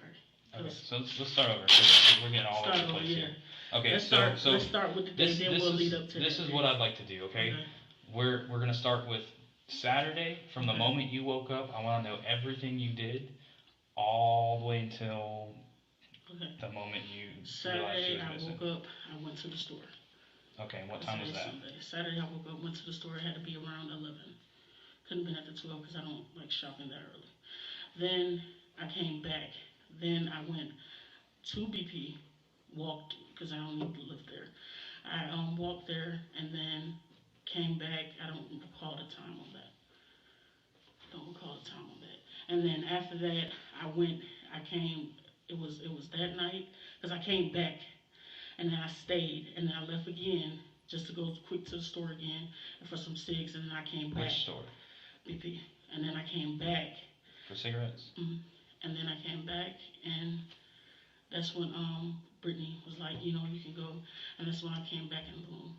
Because I'm never on like very long. I'm always coming back.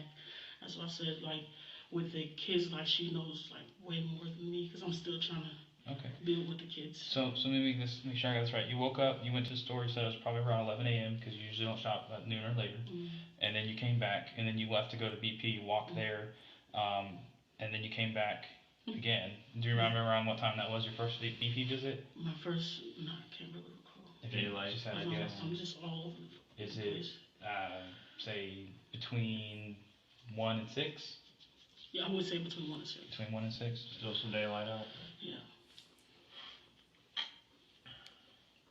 Okay, and then you come back, and then you said you left again to go get cigarettes. Around what time do you think that was? Was it dark out, light out?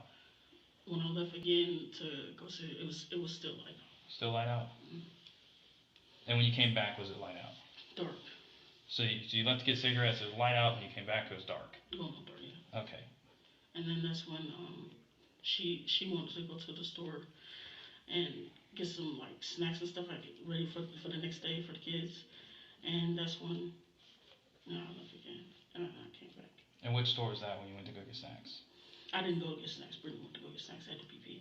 Okay, so you get back up to the cigarettes, and then Brittany wants to go get snacks from the BP. So Brittany goes to the store while you're home? The kids are not left home. Okay, so Brittany wanted snacks, so then Brittany left. Do you know what time she left? It had to be, I want to say 10, around 10. It was dark. Okay, and did she walk Did you also? say- Yes. Is that She walked to the BP? I think she BP. She lifted to the BP. She took a lift to the BP? Lifted to the BP. Okay.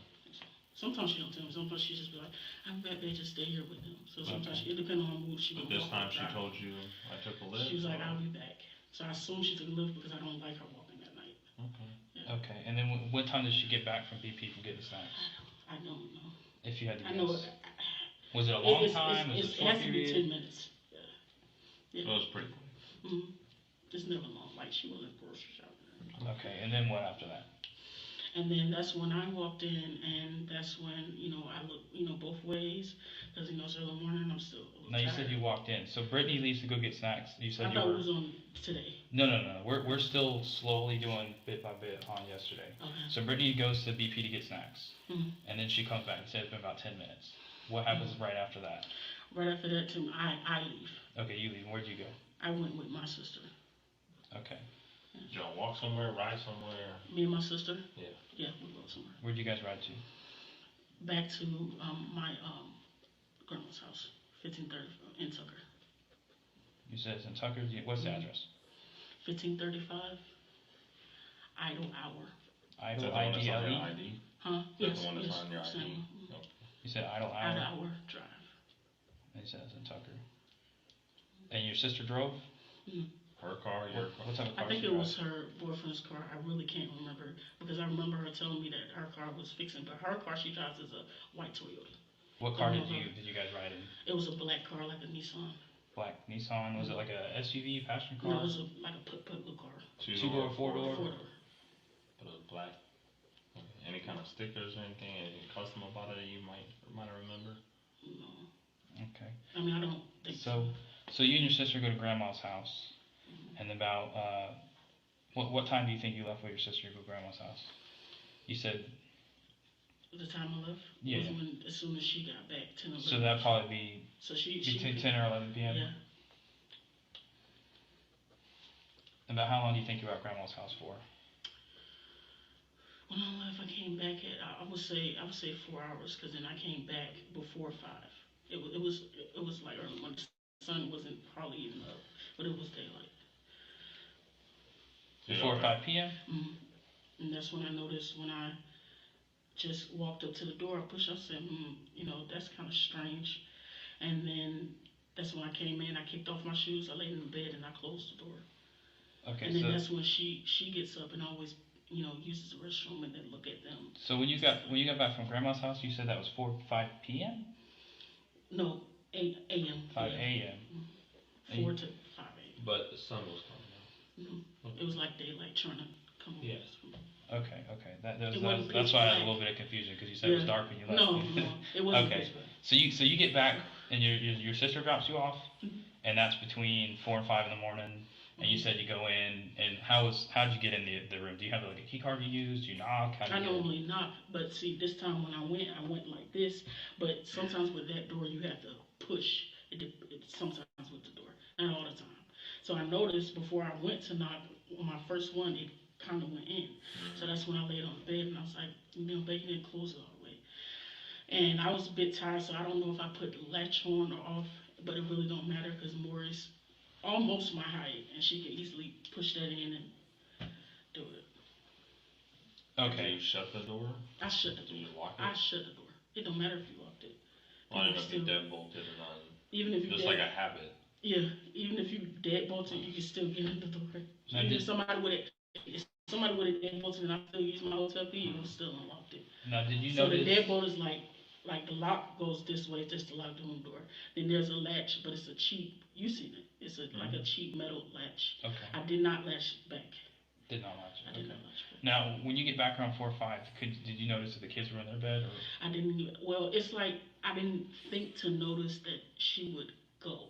So I'm assuming So you didn't really I didn't notice? really look, because Didn't really- my corner, I went straight to my corner, was on the right side. As soon as you open the door, my So you just wanted to go to bed. You weren't I just really like wanted to go. checking to see if they were there or not. You just assumed they were. yeah. And was Brittany was home when you did that? Mhm. When you got in? Mhm. Okay.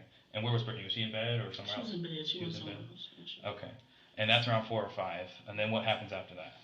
That's when I was asleep, and Okay. that's when Brittany woke me up and said, "Babe, we gotta find it. We gotta." And I'm like, "What happened? What's going on?" And this was, I think, more went away. And then that's when she went outside and started looking. Okay. And what time was that when she woke you up? Right before she called 911. She woke me up as soon as she was dialing 911. She woke me up, because I think she was on the phone outside looking at the same time, and she woke me up. And you said she went outside looking for her? Mhm. Did she like just go out the door? Did she go walk around the Yeah. outside the building Yes. looking for her, maybe like checking the parking lot and stuff? Yes. Okay.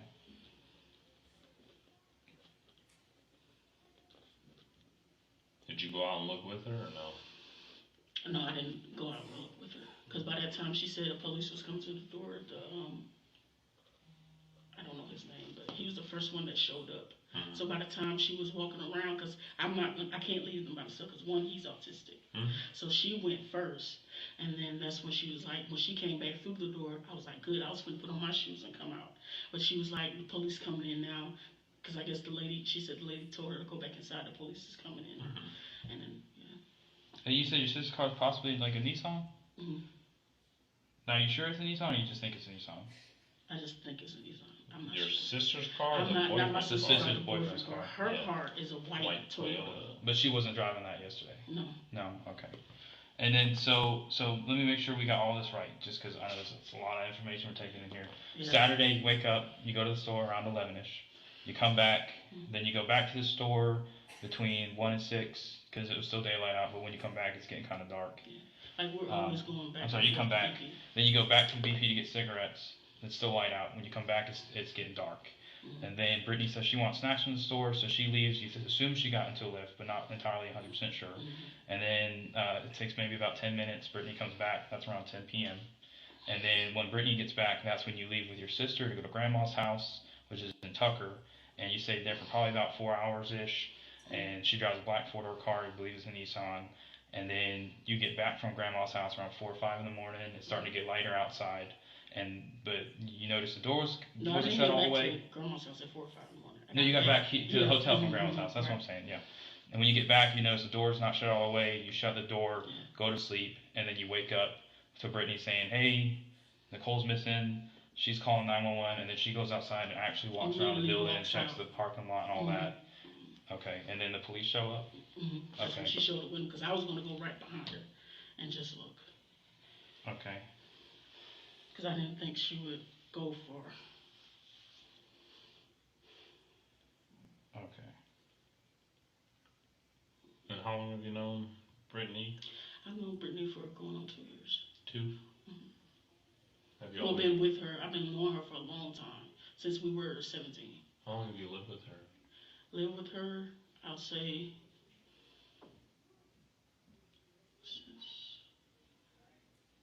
I want to say a year and a half, going on 2, because we had just got back together in 2018. Now, what's Grandma's information? I'm not sure. You don't know your grandma's Why would name? she need? why Just would so she we need a can grandma? check on She some don't know. stuff. She's not with my lifestyle. Period. She don't even ask questions or nothing. But I don't even communicate with my grandmother. Yeah, But- but she lives at this 1535 Isle Hour Drive. My grandmother, yes. Okay. What about your sister? What's your sister's information? Diamond Owens. I don't know her number by heart, but her name's Diamond Alexis Owens, and she's 28 years old. Does she live with your grandma, or? No, she that's just got where her own she spot? she living with her for right now. She used to have her own spot, but she living with her for right now. Oh, And you said you don't have Diamond's number? I don't know. No, I don't know it by heart. Okay. Would it be in your phone? No. I've How do you normally hit my communicate sister with on her? Instagram. Instagram? Yeah. Okay. So that's how you got her to come pick you up? My sister, or when she calls, because she's always changing her number, so I don't save it. I got you. Or if it is saved, it's probably not the accurate one, just like my older sister. She goes with a lot of numbers. Mm-hmm. Where'd y'all live at before this hotel? Congress Hotel on Oak Brook Parkway. Over just a few miles down the road, the other side of the interstate. Still in Oak Brook. You said Idle? IDLE? Idle Hour Drive.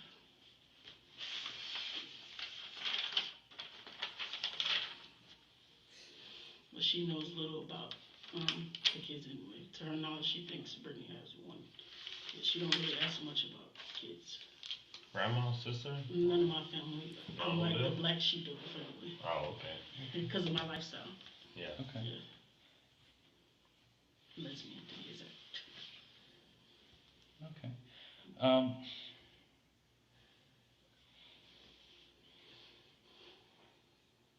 What were you doing at your grandma's house? What I'm doing at my grandparents' house? Yeah, for like 4 or 5 hours at 1 o'clock in the morning.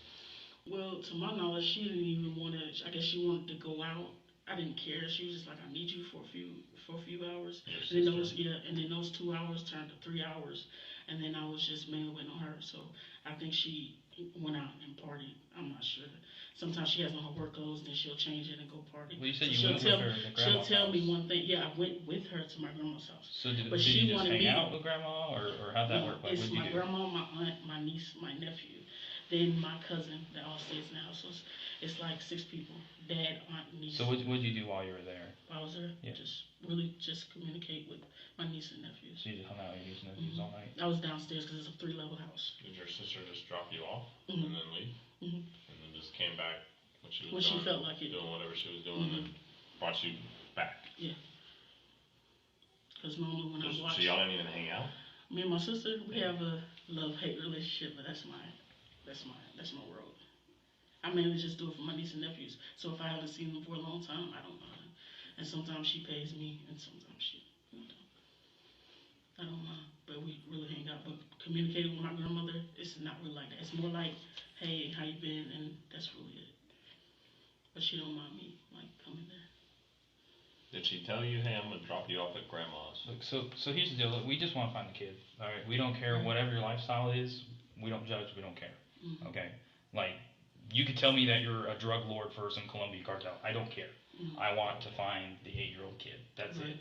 So the reason we're asking you all these questions and we're trying to get specific every detail, it's not because we're like, ooh, what's Celeste doing? No, it's because we're trying to figure out at some point this child has gone missing, and the best way for us to figure that out, even if it seems doesn't make sense, like why are they asking this? What's this have to do with that? Even if it seems crazy, we gotta get. And I understand, but we don't care about any of that. We want to know every specific detail for every moment that you went through in the last like 72 hours, and we want to know the same thing about your girlfriend, and we want to know so that way we can put everything together and be like, well, okay, well, if Celeste was here, here, here, and here, and here, that's what she was doing. So we know that she's not involved in this or whatever, and we know that this and that's going on. And then we can figure out what your girlfriend's doing from A, B, C, D, E, F, G, whatever. And then we can put everything together and we can figure out, okay, so where's the 8-year-old? What's going on? But in order for us to build this crazy picture, to be able to try to figure that out, we got to know everything. So, I mean, if God knows whatever you want to do, if you want to go meet up with another girlfriend or you went over to this house to go buy a pony, I don't care. We want to know where you went and why you went there. That way we can kind of understand what everybody's doing during these crucial hours where this child's gone missing, just so that if we come back later and something crazy happens or whatever, we can say, okay, well, this makes sense because she was over here and this is what's going on. We just want to piece all that together. So I get grandma might have problems with your lifestyle. We don't have any problems with your lifestyle. We don't care. Okay, that's you. You do you. Well, okay. Now they're involved because you have her address. Okay, that's fine. We just right now we're just trying to figure out where everybody was. Okay, that's it. All right. We don't care what you're involved in, what you're not involved in. We don't care about your lifestyle. Okay, you do you. Okay, but we do need for these few hours to know exactly what happened, who you hung out with, where you were. That way we can verify all that information. We can put the puzzle pieces together, and we can try to figure out where this kid is gone. Okay, it seems crazy, but that's just how we put things together. Okay, because you saying you left with your sister, we can try to check on stuff like that to make sure stuff makes sense. And God knows, say you're leaving with your sister and the 8-year-old walks out and says, oh, there's the car, and she starts following your car, but then she gets confused and she starts following the wrong car, and then some dude picks her up in a car that looks like your car. See, if we didn't know you got into a black Nissan, and then say it's a black Nissan that picks up the kid, we'd like to figure this stuff out. Because God knows what happened, but we got to figure out what happened. Okay? So that's why we're asking all these questions. We're not trying to be dicks. We're not trying to get into your life like crazy. We're just trying to figure this all out. And with all that saying, what do you think happened with Nicole? I'm gonna tell you from my personal experience. So when I first came around board, which was 2 years ago, when I got back with Brittany, because we were together before she had kids, and then we separated, and then we came back together. My one-on-one relationship with her was, she was a sweet child, but the only thing was her behavioral problems. Like, when she didn't get her way, she would literally, like, punch herself. And it's like, more, why are you doing it? Because I first noticed it when Brittany had left and went to go grocery shopping, when we were staying in Robin Landon in Decatur a long time ago. And that's when I was like, I came to a person and said, Brittany, when I told her no for something, she hit herself in the face, and she was like, just bear with me, I'm getting her help, because she was going through speech therapy. She did have 2 therapists for her speech and to help, with her. And that's from the first time I seen Maury. And then that's when I noticed every time Brittany went to her, go wash the dishes or go take a bath, she'll stomp, or she'll scream to the top of her lungs, or she'll kick because it's something she don't want to do at the moment. So it's like my main relationship was with her was like, hey Maury, how you doing? Typically with a child, are you okay today? And then sometimes she don't respond to me, and sometimes she don't, but she really don't respond to strangers. And before that incident happened, all I know was Brittany told me that Maury had an attitude, and I said, why she got an attitude? And she was like, I don't want to talk about it. She always have attitude. And then that's when I left it alone. I was like, okay, when Maury's mad, she don't like to be talked to, so I don't talk to her when she's mad. I try to calm her down and try to buy her things that she likes, but sometimes there's no. So what do you think happened last night? What I think? I think Maury probably got super mad. Like, it could be 1,000 reasons. I really don't know what goes through. I'm not the mother. Okay. So I really don't know what goes through this girl's mind. I'm still learning her. So it's like, it's just been 2 years. So I'm still learning her, and still getting her to accept, me, because she does realize it was just her and her mom. Now I came into the picture, so I don't know if it's probably was different for her. Like, who is this person, and trying to understand Does who she I try was. to get into it with you when she gets upset? No, she just tells me leave me alone. Okay. And I'm like, I'll leave it alone. And then when she's done, probably an hour later, she'll probably come back and be like, I apologize. And I'm like, it's okay. It's okay. It's okay. And then she'll go walk off, and then it'll be something else that she's mad about. But over these 2 years, it just slowly progressed. So I would say, like, this week was like totally different with me and Maury, because she 2 weeks ago started her cycle. So I don't know if that's a part of it, considering the fact that she's autism and female has to have a cycle. So I'm So not she sure. been But I know more this week upset she was this week? more minimal speaking. Okay. Normally she'll ask Less how you talkative. doing. Yeah, normally she'll ask how you doing, or hey dad, or lately So she what just do you- wake up, go to the restroom, lay down, and don't want to be bothered by her sisters, but nobody. So what do you think happened with her I last literally night? think she just, God forbid, but I literally think that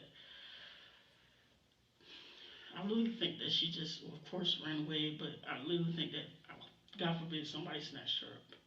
Now, had she ever run away before? Never. Ever had any Ever. type of That I knew thing of that where you since I think she met her. wanted to run away, or? Well, the one time she was in school, and then Brittany had to go up there because the teacher said that she had, well, she said the teacher had told her she couldn't do something. And like I said, when you tell her no, she really doesn't like it. She's not your typical, when you tell a child no. So what did she They do get at the over it. school? In school, she literally stood there and pissed on herself. But she didn't try to like leave the school or anything. She just got. She walked out the class and just went, but was still in the school, but was like down the hall. Down the hall. But she walked out the class. Does she have any other family? Like, is there a father figure in the picture that No. might have picked her up? She or was something like that? artificially inseminated. Okay, so none of that at all. Any other family members that might want custody or something like that? Any issues going on? Not that I know of. No. No. Okay. Like, I'm literally just still learning the kids. And just to make sure, so this is, you haven't left anything out in what we went through in the day-to-day, starting from the moment you woke up Saturday all the way up until you got woke up by Brittany. Nothing really out. Nothing really out, or nothing out at all? Nothing out at all. That my mind's on, because I'm running through it as we're talking. Okay. But I do know I was in a black Nissan, which I assumed that was my girlfriend, my sister's boyfriend's car. I assumed that was his car because they was together. But her car is a white Toyota, and she came there before in her car. Was that during that date? No. Okay.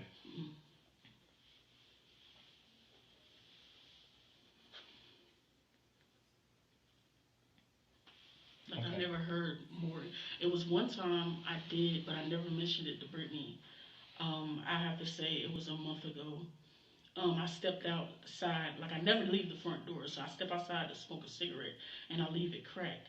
And I did overhear Maury say, she was saying, I'm gonna, like, whispering like little words, like talking to herself. So I opened the door and I said, Maury, what are you saying? And she was like, nothing. I'm talking to myself, figuring something out. And I said, what you figuring out? You want to talk to me about it? She was like, no. And then just walked off and just rolled out. All right, ladies and gentlemen, I'll give you an opportunity to stand up and stretch.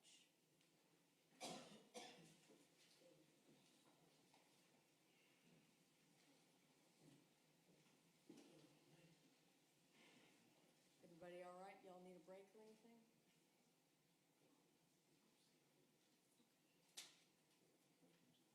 May I go forward or You wait? may. I just wanted to give them an opportunity to move around a little bit. Yes, of course. When was that? This was a week ago. A week ago? Okay. What about, say, Friday? Where were you on Friday? Friday. Where was I on Friday? Yeah, I was there all day. You were there all day? Yeah. Didn't go anywhere, walk anywhere, get any rides? Hotel room all day? Not alcohol, yeah, all day. So stayed in the We barely hotel go because whole time? we're not vaccinated, so we're since it make to go out constantly. Just real quick too, I know you said when you got back around 4 or 5 in the morning, you didn't really check to see if she was there. When was the last time you actually saw Nicole Saturday? The last time I saw her was when, before I left, before Brittany came back and before I left, that was the last time I So Brittany gets back from BP, as you're leaving with your sister, you do see Nicole, you see her there, you know she's there. When I got back from the store, I didn't know for sure. But before she left to the store, she was there. But when I got back early that morning, I didn't look to see. No, okay, so Yeah. so before Yeah, you but she before was you left there. with your sister. That was the last time I saw her. So She was there. when you were leaving to go with your sister to grandma's house, that's when you saw her there. And so She that would be never around, No. what was that, like around 11 p.m.? Mm-hmm. 10 or 11? Yeah. Okay. Maury never, she never, and then even if she wants to go outside, she'll always ask both of us. She don't just ask one parent, she'll ask both of us. Okay. So that's why it seems odd that she would literally leave the door cracked enough to go. Okay. So Friday, back to Friday. You said you were at the hotel all day Friday, never left to go walk into the BP or anything like that? No, I don't recall, no. And was Nicole there with you? Mm-hmm. What about Brittany? Brittany was there as well, we both were there. So If nobody, we go somewhere, it's nobody either left the anywhere. BP or back. So nobody left anywhere on Friday. That I recall, no. No cars, no lifts, no grocery runs. That I can think far as back as I'm trying to. I'm literally running off 3 hours of sleep. What about Thursday? Good luck on that. I really can't recall. But most of the time I'm a homebody. I really don't go much. All my art is done in the hotel. Sell through there, and her work is there also. If you guys looked on the camera, you would have seen like we're homebodies. So if you can't remember Thursday, you really can't remember Wednesday, right? I really can't think back that far. If I can, if it comes to me, like while we're talking, I have no problem telling. Okay. Now, you said, okay, so you said that you get woken up around 4 or 5 in the morning. No, you get back at 4 or 5 in the morning. Then you get woken up by Brittany, who says that Nicole's missing. What time did Brittany wake you up? It had to be before you guys, so I want to say around 9 and 10. I want to say 9 or 10 a.m.? Because she normally wakes up and pays the room before 11. Okay. Now, so she wakes you up, she calls 911 as she's waking you up, you said. And then she goes outside and she went and checked the whole parking lot. Check the camera, I guarantee. Okay, she checked the whole. so that was one thing I wanted to touch on too. So Yes. we've checked several cameras. There's a camera for the hotel, there's the car wash across the street, there's Hibachi, there's another camera. We've checked all those cameras. We have people checking those cameras right now. They never saw her walking around that hotel. Really? This morning? So is there any reason why that's not adding up? I don't know. I honestly don't see. Is there anything that happened? I mean, if the an accident neighbor could tell happened or you something? she went out looking around and she came back. Because when she went out, she told me she walked around. She's like, yeah, babe, I'm looking around. Did you see her go walking around? I only saw her go down the steps and go down the side. And by that time, she's already on the phone with 911. Okay. And then she said a cop was coming. So even if she wanted to double the hotel twice, she couldn't. And I remember her saying she went to the back and there was some hole back there. I don't know what hole in the back of the hotel. And she said she was looking. And then we standing outside, a neighbor, I'm assuming she was a neighbor, came up to Brittany and me, and then she said it was some guy in a black vehicle with a box, and it was 10 or 12 kids playing behind there, and he was trying to tell them to come, I guess, towards the block. I don't know. So I don't know if that's the true. neighbor mentioned Yes. there was a guy in a black car in the back that had a brown box in the passenger seat You remember and was trying to lure kids in. which neighbor? Honestly, she looks like a crackhead. Honestly. and they said the brown box was But in the I was passenger assuming seat. she was living there because she came on that level. Or she was just trying to be nosy because there was police everywhere. He's trying to lure kids. Yeah, he was trying to, she said lure them in. What did this lady look like? She was a white female and she had, I want to say pink nails and pink toes with a gray hoodie and blonde hair coming in front with like red pimples on the sides of her face. Okay, so pink nails, pink toes. You said gray hoodie, red hoodie, Gray hoodie. gray hoodie, Blonde. blonde hair, and then you said red pimples. On the side of her face. But you just saw her coming down on the bottom level. I didn't even see her come out. She was talking to Brittany at first. Yeah. And then that's when Brittany came in because she was on the phone. And that's when I stepped out there. And then that's when she was telling me about her autistic boy that went missing. Now, have and then you, she started telling me this blonde lady, have you ever seen her before? I've never seen her before. So that's the first time you ever That's seen my that first lady? time. Mhm. Okay. Did you see where she went off to after she talked to you? No. No? I did not. Because she And got she a said- phone call again and I stepped in because I was like, this lady's crazy. Now, did she describe the guy that was in the car? If you, She said he was a black man with a beard. And that's the most I got from him. And I said, what happened? Like, did somebody alert or something like that? She said somebody screamed out, and by that time he pulled off. did she remember around what time that was? No, I didn't. She I didn't didn't tell you? answer that. Mm-mm. She didn't say like last night, this Like, she morning, probably told yesterday, last Brittany week. more than I did. She probably, okay. Yeah. But she was talking, she did talk to She Brittany. was talking to Brittany. Okay.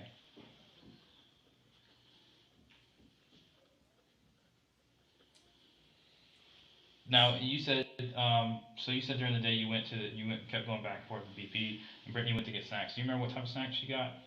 What kind of stuff she got? Mhm. Dill pickle chips. And what else she get? I think she got me and her beer. Well, her little margarita thing or whatever. And I don't remember else. I just know she whipped out a bag of chips and the rest was in a different bag. Okay. And then when you said you went to the BP to get cigarettes, what type of cigarettes did you get? I get Newports. Newports. How do you usually buy your stuff? Card.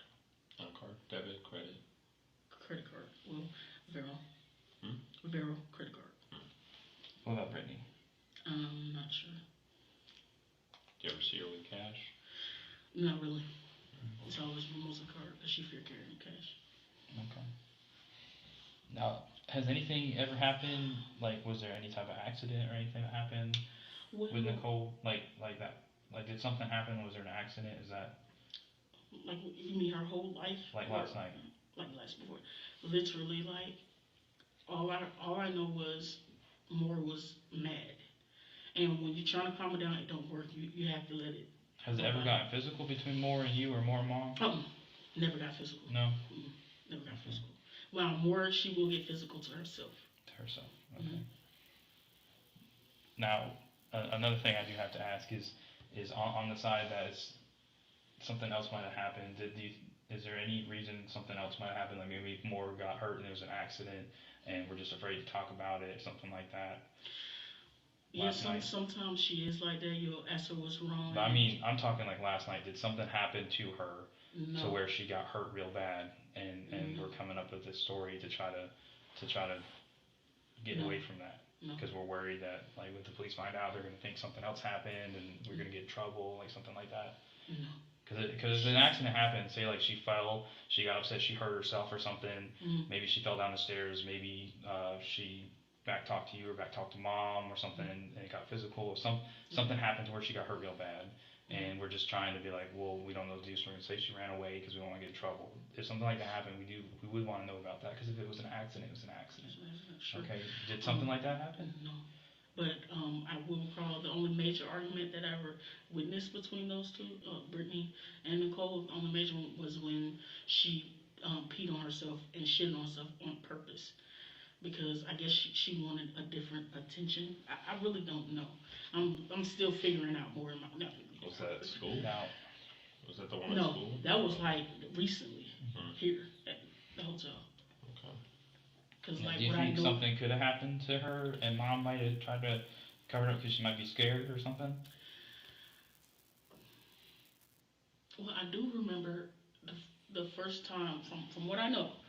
I do remember from the first time when I met Maury and stuff like that, she had said that somebody was touching her. And Brittany took that very seriously. No, but what I'm getting at is like, do you think there's a possibility that That she while could you have were been so gone, that angry. something could have happened to Moore that hurt her or While I was worse gone? while you were gone, and I then don't see Brittany Brittany is trying to cover it up because she's worried about she might get in trouble from something that No, happened. Brittany would fight for her kids. So she It's would life or never death for her kids. hurt Moore or anything No, like that. never. And More then her if prized something were to possession. happen to her, like say she fell down the stairs or something, and she realized that she was not okay and wasn't going to get better, do you think she would still call us, or do you think I think she would she would most get worried definitely that she might get in trouble because somebody might put the blame on her or something like that?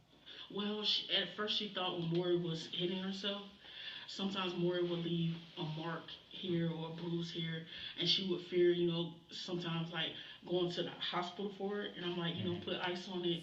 I told her, I said, put ice on it and if it don't go down, then, take her to the hospital. And she was like, I don't want them to think that I'm abusing my child and they try to take her away. And I'm like, they're not, but you do have to say something. So I believe she would definitely say something. Okay. Yeah. Well, we're going to do is we're going to step out for a second. We're going to go talk to Brittany for a little bit, and then we'll get back to you, okay? All right. Okay.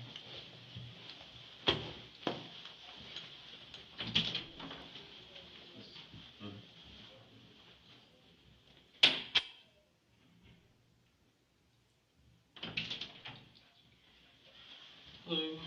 Sorry, it's been a minute. Literally, like I said, we're just going back.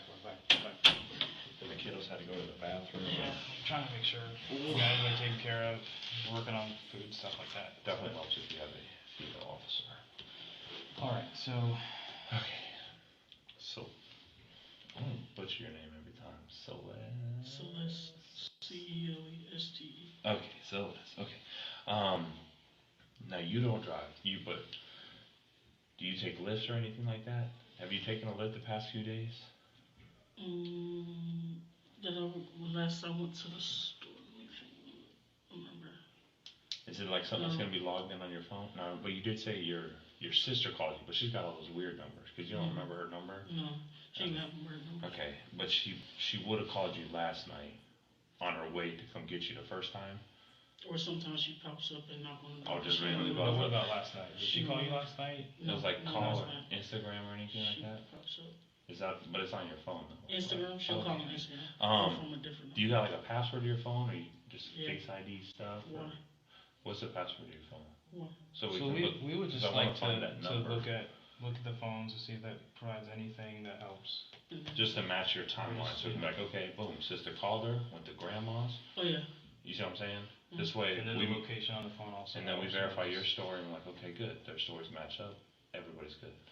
Yeah, I have a password. What is it? 02-10-19.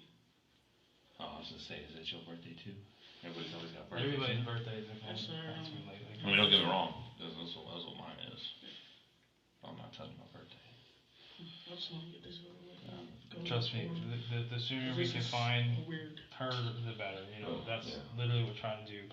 How did the kids know you? Like, did they call you Celeste? Did they call you mom number two? Like, what? Dad. They call you dad? Okay. Dad, daddy, or pop? I don't know. I Just think some people call it just dad. Just dad. Okay.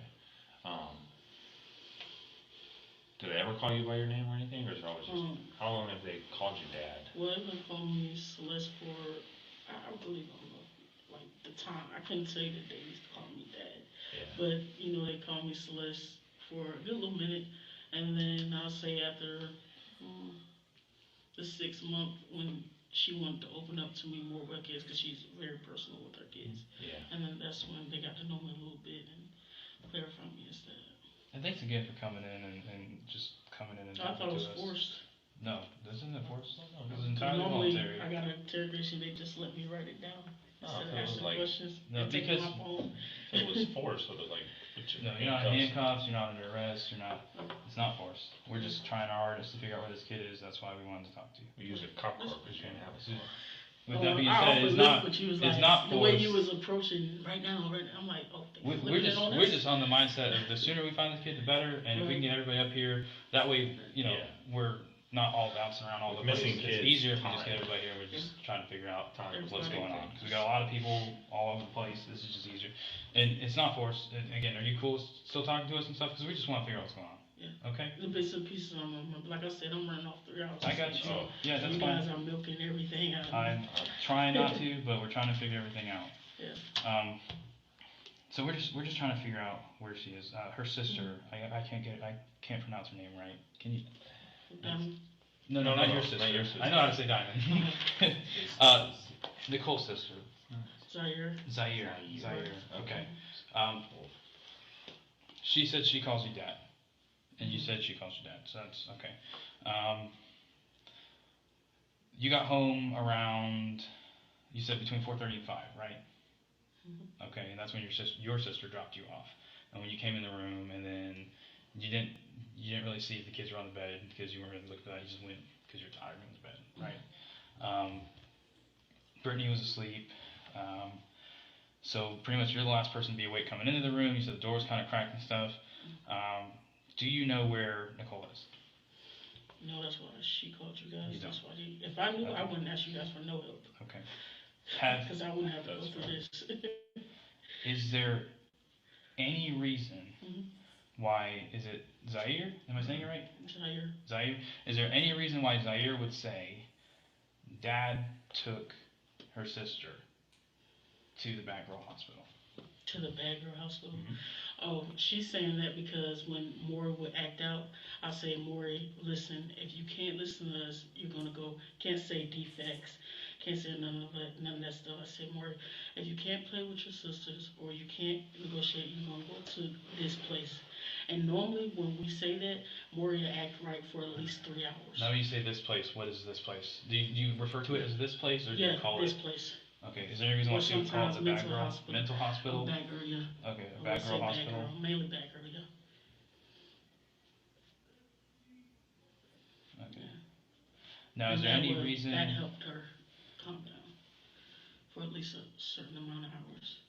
If she's screaming or throwing a temper tantrum. Because neighbors don't want to hear it. The neighbors think otherwise, and the neighbors get involved, like today. So, why would Zaire say that she saw you take Nicole last night? She saw me take. She didn't. Why would she say that you took her last night and that she's not coming back? I didn't take her last night. I don't know why she would say that. So you think she's just making it up, or what? Probably so. Why would I take Nicole? There's a lot of stuff that's not making sense to us. Okay. Mom's saying she went and looked all around the place and around the hotel. We have officers that have reviewed all the video camera footage, not just from the hotel, but from buildings that are around the hotel that can also see the hotel. So if I were to go walk all around the hotel and hit up all those spots that Mom said she went to and that you said Mom went to, and then I watch that video camera footage, I'm going to see me walking around, right? Now, we didn't see her walking around. No, that's not good. We didn't see any of that. Yeah. So that didn't happen. Okay. We know that didn't happen. There's no dispute about it because the video evidence shows that that did not happen. Okay? Me walking out with Nicole? I'm talking about Mom walking around the hotel. Walking around the hotel. Yeah. Because when she got back, she told me she started walking but calling the police. She was outside. She told us she walked through the parking lot. She did all this other stuff. And that didn't happen because that's not on camera. So we can definitively prove, based on camera video evidence, didn't happen. Okay? When we first got into the story with you about where we're going and all that and everything, we had officers go to the BP and they gathered every single receipt for the entire day and evening. We got some issues there too. Okay? So between the two of you guys, there's stuff that's not adding up and there's stuff that's being said that happened that didn't happen. We want to know where Nicole is. It's not a if we find Nicole. I want to know where Nicole is. It's a when we find Nicole. We're going to find her. If it's within the next couple hours, within the next couple days, we're going to find her, okay? It's just a matter of when. We know something happened, we know she's somewhere, and I think that you know where she is. So I'd like to know where she is. If an accident happened, if something happened, say she got hurt, it was an accident, if you took her to go somewhere and it was an accident, if something happened, that's okay, we can deal with that. But I didn't. Based off of... If you feel like we should take it there, then I would like a lawyer. Because I'm telling you I didn't, and now you're coming to me with allegations from a 6-year-old. So there's a lot of stuff that doesn't make sense. It don't make sense. Okay. That's why when you told me that's why she we wasn't, gotta figure out where she I didn't is. go behind her in the parking lot. Did you see me go behind her in the parking lot? I did not go behind her. I'm just saying we need to get to the bottom of this. Right. And I feel like you're letting on a little more than what you've told us. I feel like there's a little more there, and I'd like to get it all figured out. That way we can get into it. Right. We've got your phone. We've got your girlfriend's phone. We're getting into those phones. Whether you guys like it or not, we're getting search warrants. We're going through them. We're going to check location data. We're going to check text messages, whether they're deleted or not. We're going to check phone call records. We're checking camera systems for vehicles, vehicle tags, locations. We're going to talk to every single person you guys have even thought about talking to in the past 5-6 days. We're going to get all that done because we want to know where this kid is. That's the bottom line. Okay.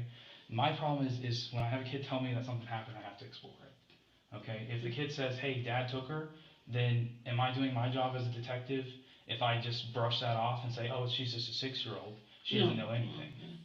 Because there are 6-year-olds that see things happen, and they do tell the 'Cause I do police, and say- that has solved I do plenty say, of crimes. yeah, and I do say, I'm gonna take you here, and then normally she'll be like, no, I don't wanna go here, or no, I don't wanna go there, and it happens like that. So that saying, I physically I didn't open the door and say, go out the door. But we just want to know where she is, okay?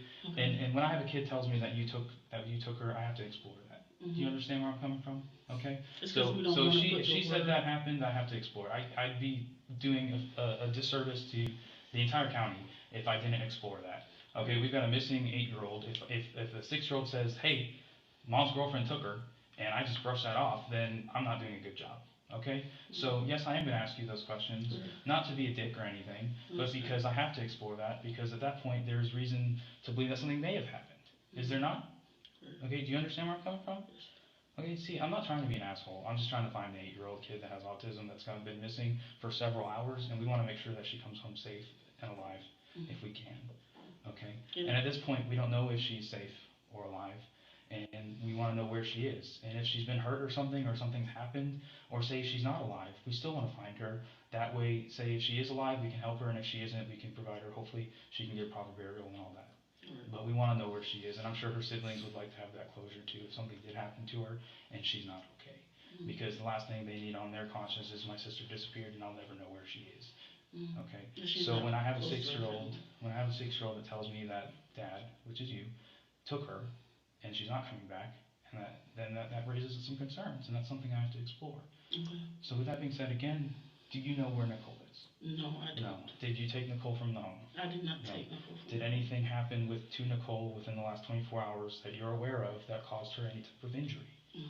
No. Is Nicole alive that you're aware of? That I'm aware of, yes. Is she dead that you're aware of? No. No. Okay. Do you have any reason to believe that she would not be okay? Other Well, than the any fact that kid she's that's wandering out, just missing? I assume the worst. Okay. Do you know anything about her whereabouts? No, except the same thing we've been saying 20 times today. It's just the same thing. And if I'm coming off angry, it's because it's just a lot going on. I know it's a lot going on, and I know it's late. But that's a lot. That's really what I know.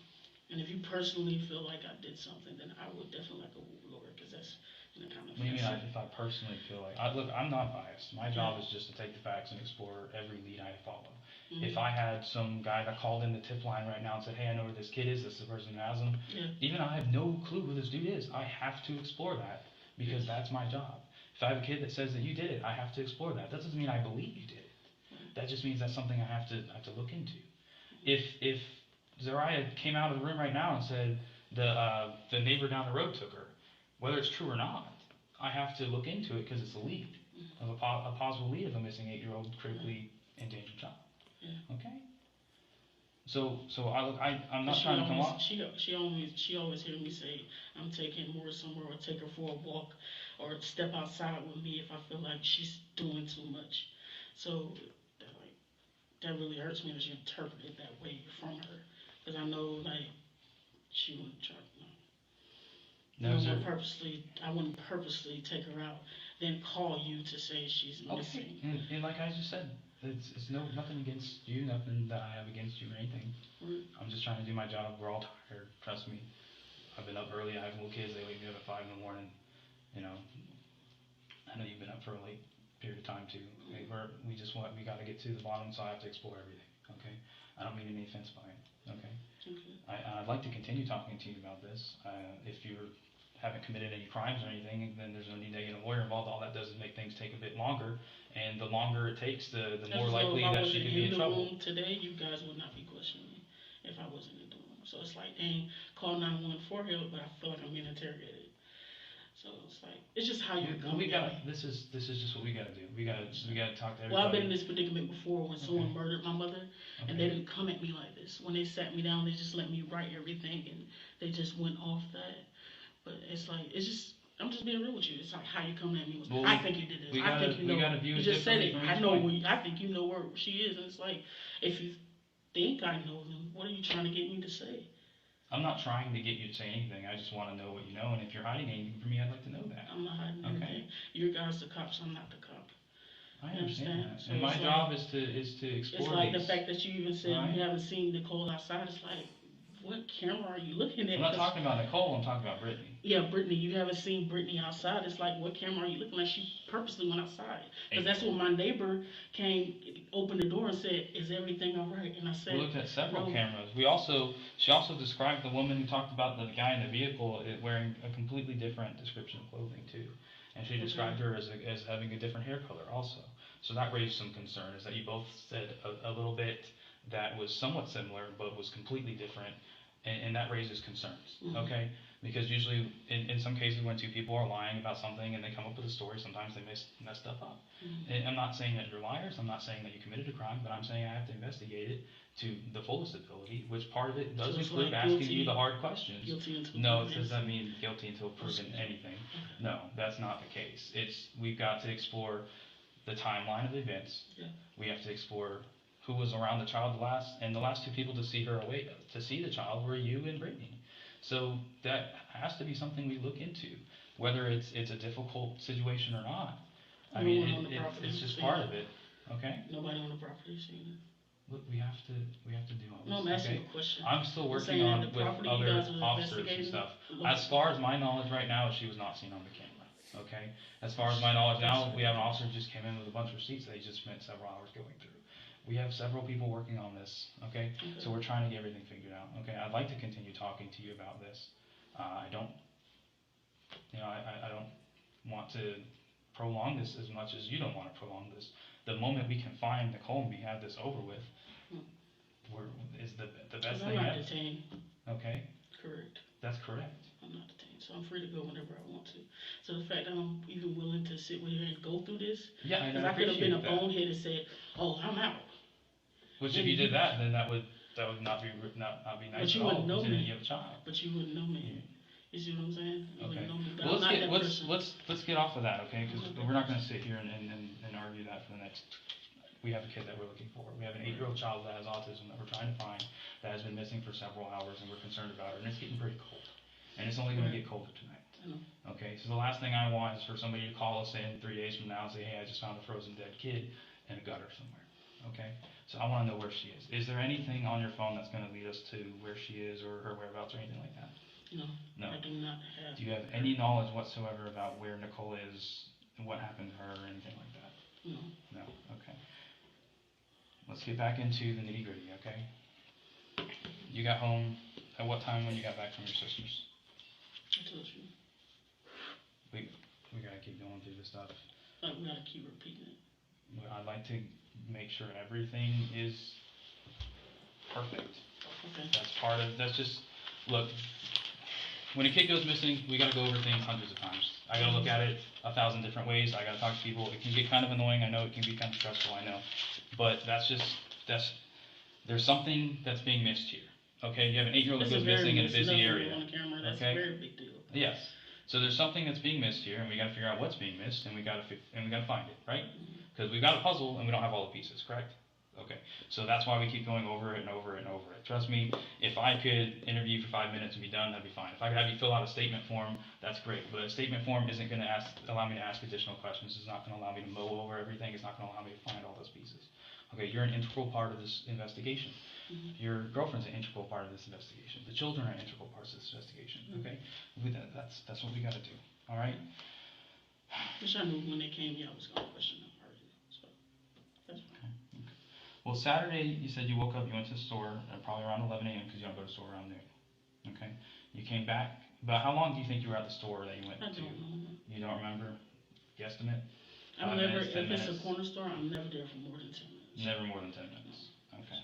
And you come back, and when you said you came back after that, you came back to the hotel room, right? Okay. And you walked each time to the corner store, though. I always walk. I don't never live for it or anything to the corner store. Not even at nighttime? No. It's just, she just likes doing it at nighttime? I Yeah. got you. Okay. I The can handle only it. time you rode a car Saturday is when your sister got you. Other than that, you walked. Other than that, I walk. Okay, and then you go back to the BP. About how long do you think it was between the first time you went to the store and the second time you went to the store? What time I think it was? Mhm. I don't know. You don't know? Okay. Between those times, were you in the hotel room the whole time? Yeah, I always came back to the room. If I'm Always came not back to the going room. somewhere quickly, I'm always coming back to the room. Okay. So the fact that, you know, Zaire really said it, she probably interpreted what was going on differently. Okay. Because they both don't like each other. Okay. So Now, do you stay in the room full time? Like, do you live there, or do you just visit, or how's that work? I live there with You live there with her. How long have you guys And lived then, together? since she got there. Since you got there. Okay. About how long do you think that would be? I would say going on 2-3 months, going on 3 months. 2 to 3 months.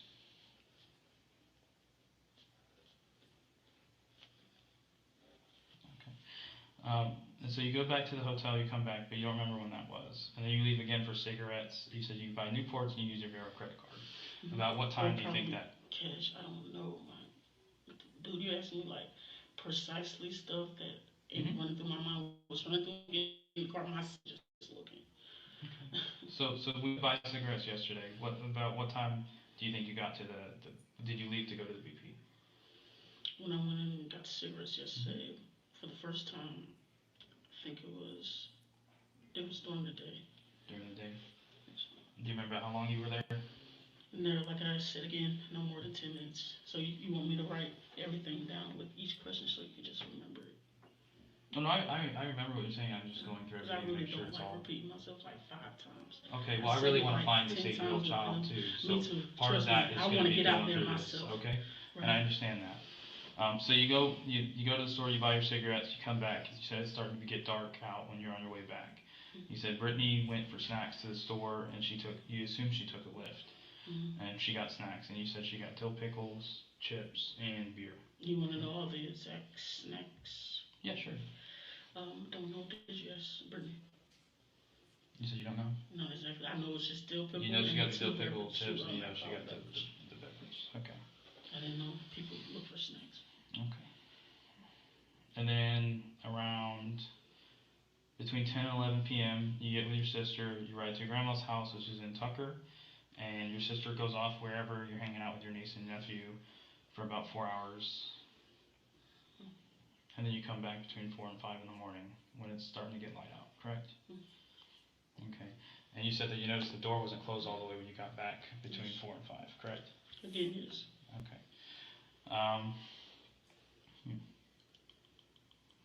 When you came in, you shut the door, and you said it doesn't matter if you lock it because she can get to the locks anyway, correct? Yes, like any kid over 6. And then Even Zaire can do that. Okay, but you didn't see if Nicole was actually on the bed or in the room or not when you got back. People don't think when they're used to seeing kids, people don't think to say, oh, look, I assumed the mother knew because she was already resting.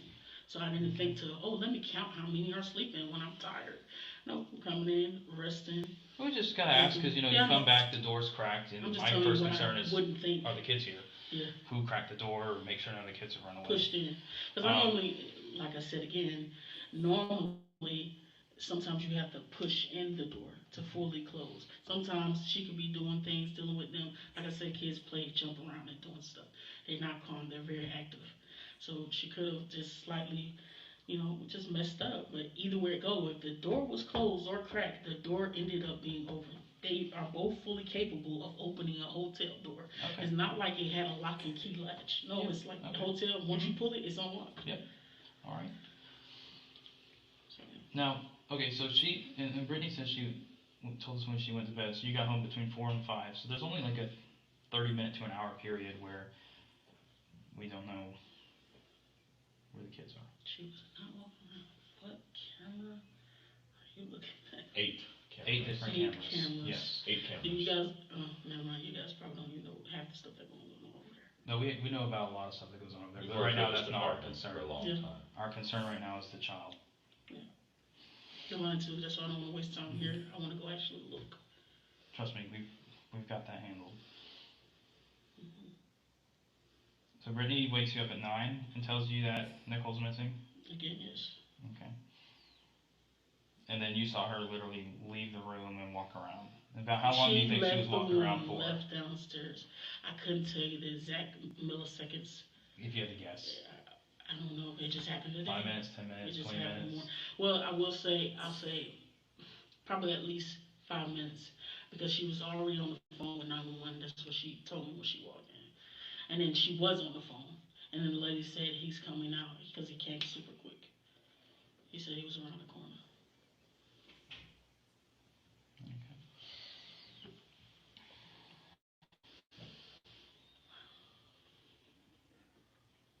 And you said you hung out with your niece and nephew at grandma's house? Mm-hmm. Okay. Was grandma awake when you got there? No. She wasn't, so it was just your niece and nephew? Mm-hmm. How old were they? Well, just my nephew. Just your nephew? How old is he? They're old enough. 10, 15, Just kids. 20? Just kids. Just kids?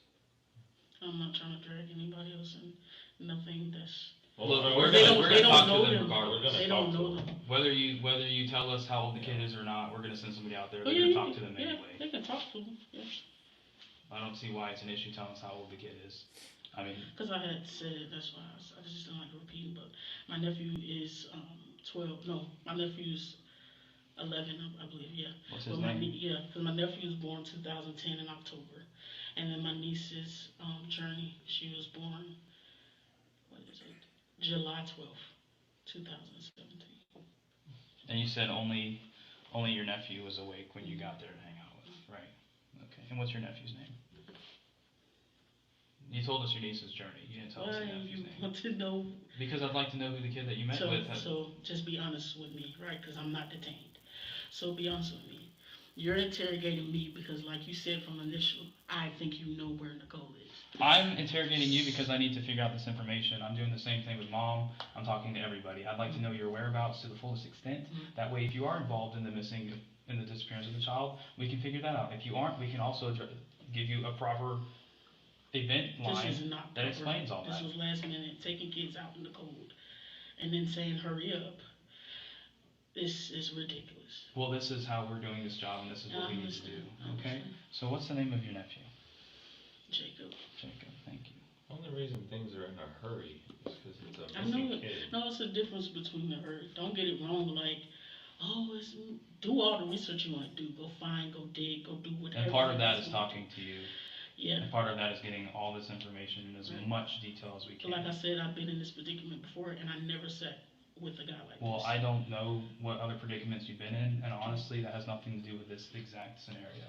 Right. Okay, and in this exact scenario, there's stuff that's not lining up. In this exact scenario, there's a 6-year-old child that's saying that you may have been involved in the disappearance of her sister. So that is something we do have to address.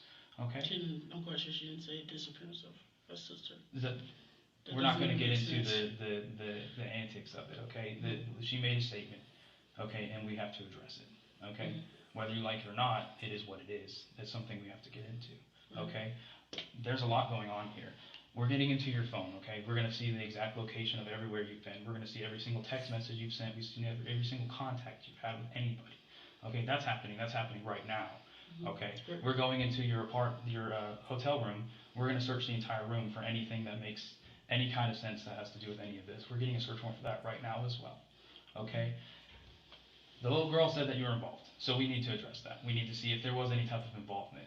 Okay, why would she say that she's afraid of you? Why would she say that you have a gun and that you would threaten her? Why would she say that you took Nicole? I don't know why she said that. You would have to. So you're just saying she's ask just her making that. it up? No, I'm not making that up. But they don't like when I get mad. But I don't get mad to the point where it's like threats and Has it ever stuff gotten like physical? that. No, I never got Is there any physical. reason why there's bruises on the children? Don't know. So how does... Right now we're asking you. You're around them just as much. Because you also live there. You've lived there for the 2 to 3 month stint that they've been there. You said somebody's always home with the kids. You're home with the kids, and Brittany's not home with the kids. So we have to ask both of you, because it could have happened between the both of you. We're gonna talk to the kids too. We're getting that information as well. So I'd like to know: do you know about the bruises that are on Soraya? Yeah, I know about Zaire because sometimes Brittany doesn't want Maury, Zaire, or Card to be around each other because Maury and Zaire once touched Card. And since he's autistic, he doesn't know, like, this isn't right, this isn't this. So sometimes when I catch her doing it, I'll give her a licking. And then some of the times, it's like, it's self-involved, like some of the stuff she fell off the bed. So or when's the last time she got a licking? Was I here? I couldn't tell you. Was it within the last couple weeks? I couldn't tell you. No. Yeah, because I think earlier, is it common to use corporal punishment? The licking? What's your, when you say licking, can you describe what you mean? It's literally on the hand pop for me. Pops on your hand, okay. Well, there, she's got bruises, what, on her back? She's got bruises on her back, her eye, her face. I mean, that's not a slap on the wrist. Mm-hmm. Do you know how those were caused? I really don't. You don't? I'm Has here, mom ever? and then I'm there, and when I question, it's like, you don't want to know what she did. Do you think mom might be putting those bruises on her? No, I don't think so. No. Because if it was, I would have told Brittany to chill out. Has she ever used like spankings or anything like that? Like different objects, No, just like spankings, like with her hands. like spanking. She'll probably pop her butt, but never to that extent. Never to that. Nothing that caused any type of injury or anything like that. Yeah, like the level of degree that things that get when Maury is around is intense, because Zaire and Maury would have back-to-back altercations. Mm-hmm. And if we go to you about it, like now, we would have been the ones, oh, you're doing it. So it's like separate. And I think that's what really got to Maury, because we just had to separate each and every one of them, because it was too much going on that wasn't normal for kids. So that's So what they I would to fight say. a lot. They would fight. They would fight each Zaire other. and Maury would Zaire fight. and Moore would Yeah. fight each other. How intense would their fights get? It's times where Brittany will go to the bathroom, and then all of a sudden you'll see Maury yanking her hair, or it's always something. I'll say like out of 7 days a week, probably at least 5. Or Maury's jumping off the bed, it's thumping, or it's always something. So it's pretty often that they don't It's get a lot in a little space. Pretty often. It's a little space, so like half the times Zaire will be in the bed with us, or Maury will be way over there, and then Kari will be in the gap. And Now Zaire mentioned like a napkin that makes people go to sleep. Do you know what she's talking about? a napkin? Mhm. No, I don't. She said it was kind of big and had like some black stuff on it. I don't know what she mentioned, but She's probably talking about one of her mom's spiritual candles. she has spiritual candles. Probably. Because it's like aromatic, and then she puts on soothing music. She's almost talking about almost like a cloth or something that A we cloth? use to make Yeah, somebody she fall said asleep. like a napkin cloth type, No, not a but you candle. guys can search it for that too. No. No, that's not true at all. A cloth, no. To put somebody to sleep, no. What's your relationship like with Zaire? My relationship with Zaire it's better now. Well, things was getting better because her and Maury stopped really like fighting. Like they literally were fighting. And it's like if we went to the hospital for something like that, I'm gonna say it, where black people gonna assume the worst. I'm gonna say it. So it's like we're trying to self-treat it at home, because it's like, who can we go to for help with Maury having behavioral problems like this, and then she can't get along with people in regular school. So now it's like we have the home teacher. So it's like it'll be fighting. They don't like Maury absolutely doesn't like Zaire. Like she'll get along better with Kari versus Zaire. Why, I don't know. Like I said, I'm still getting to know them. Do you feel like Zaire is friendly with you, or does she feel like she's afraid of you, or? I don't think she's afraid of me, but like any child, if they see a parent mad or they did something bad and the parent yells, "Hey!" Yes, they're gonna get scared. But like fear for her life, no. Has she ever seen your gun? No. How does she know you have a gun? She probably heard me talking about it when I pick it up, because she's very observant.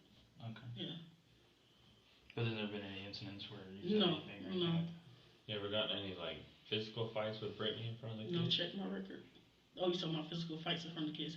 With Yeah. Brittany? No, you won't see one scratch on Brittany. Do you and Brittany argue a lot at all, or Yeah, we have arguments like typical parents. normal? Because you know how kids can get, oh, you're yelling at mommy, I don't like you. You know what I mean? Yeah. That's why I'm Yeah, she kind of did wondering say about that the before. relationship She did say that before. with you and Zaire. She said, she's like, don't make mommy cry, because we had an incident where it was me posting something, and, Brittany got really mad about whatever I had posted, and it went from there. But yeah, Zaire come to me and she'll say, "Daddy, I don't like the way you did that." And I'll be like, "I'm sorry, I know." She give you hugs and stuff? Yeah. No problems? If she was that fear of me, she wouldn't be on me walking in here. No, I understand. So y'all have a pretty good relationship. It's decent. It's getting better. Okay. Not that, You ever take them anywhere, get them treats or anything? yeah, I give them snacks. I go grocery shopping all the time. You'll see me in Publix, run the camera back. You'll see me in Publix all the time. So Publix, Holcomb Bridge, Peachtree Grove. You'll see me. I go grocery shop all the time. You'll see me coming out with a big cart. I'm not denying you don't cook grocery shopping there. I'm just saying, because I really feel like this is ridiculous. Those are the only time we're talking about something. I keep kicking your feet. But I would, me personally, if my kid went missing, I'd want the detectives. I'm fine. If they want to grill me for 3, 4, 5 hours, and I know I had nothing to do with it, that's fine. I just know we're trying to do our job because we're trying as hard as we can to find this kid. Because if something hasn't already happened to her, we want to prevent something from happening to her. Because she's 8, she has autism, and she has to take medication, and she's by herself. Okay, so the sooner we find her, the sooner we can hopefully guarantee that she's safe. So like I if said, we're I gonna don't come off mind the sticks, asking it is what it questions. is. It's not his what it is because I'm not detained. So that's why you should treat people with the utmost respect. And I'm Especially doing when I'm that. However, detained. I do have to investigate all the leads thoroughly. And if I have a kid saying that you may be involved, then I have to address that. Okay. And if it gets like that, it's just going to get like that because that's part of what I have to do to figure all this out. Okay? Did Zaire get Nothing in trouble against you. recently? Did she get in trouble recently? The only thing I remember was her falling off the bed when she slides off because she's a wild sleeper. Yeah. So sometimes she's hanging here and sometimes right not. at And the the dresser is right here and this is right there. So it's times we'll place her in the middle of the bed, but she'll still roll. Throughout the night, she'll scoot all the way over. She'll still roll. But she wasn't like grounded or anything recent, was she? Recently, no. She Anything wasn't taken on punishment. away? When she called her little brother a bitch, yes, we did tell her no TV, no toys. What was that? That was like 2 days ago. Oh, okay. Other than that, did she get any snacks last night? Snacks? No. Because I know that Nicole or Amari was asking for snacks, and she was told no. I didn't know if maybe Zaire got snacks and stuff. Because they know they can't eat snacks after they had a meal. It's too late for one. And two, I don't know if you know about autism, you can't have gluten because it messes with the brain. Yeah. So she definitely cannot have snacks in it. And sugar, 'Cause both her when- and Car can't have sugar or nothing like that. Were you home for dinner last night or no? Or were you? I went home for dinner. No, that's when you went to go help your sister the first time. That's right. I didn't eat nothing, so whatever she I was just wondering we what y'all told having two after different dinner. meals. What type of medication does Nicole take? Do you know? No, you have to ask the mother. Do you know about how often she takes I'm it? not I would say twice a day. Twice a day. Do you know But what I don't all think she she? necessarily needed it because there was a time she did miss it Think it's for just like like 3 just in days and case. she was fine. Yeah. Yeah. Do you know what all she took with her when she left? No. No. Oh, the teddy bear, and that's about it. Just okay. But money wasn't missing or anything. Nothing else. No. Any specific clothing missing? No. Matter of fact, all their clothes had need to be washed, and we so regular at because Morgan constantly pees on herself, so we're constantly getting the outfit, throwing it away, and then getting another outfit and throwing it away and stuff like that. So we stay getting them outfits. Is there anywhere specific you think she would go? No. The only place I thought was McDonald's, Just because McDonald's. she always asking me about McDonald's, and I get it for her. So like Amori, like the hardest one to deal with, just because of her like It always was have to more clean than herself Zaire. and Amari and Zaire were the two hardest ones to do Yeah. it because they were constantly bashed. And like I said,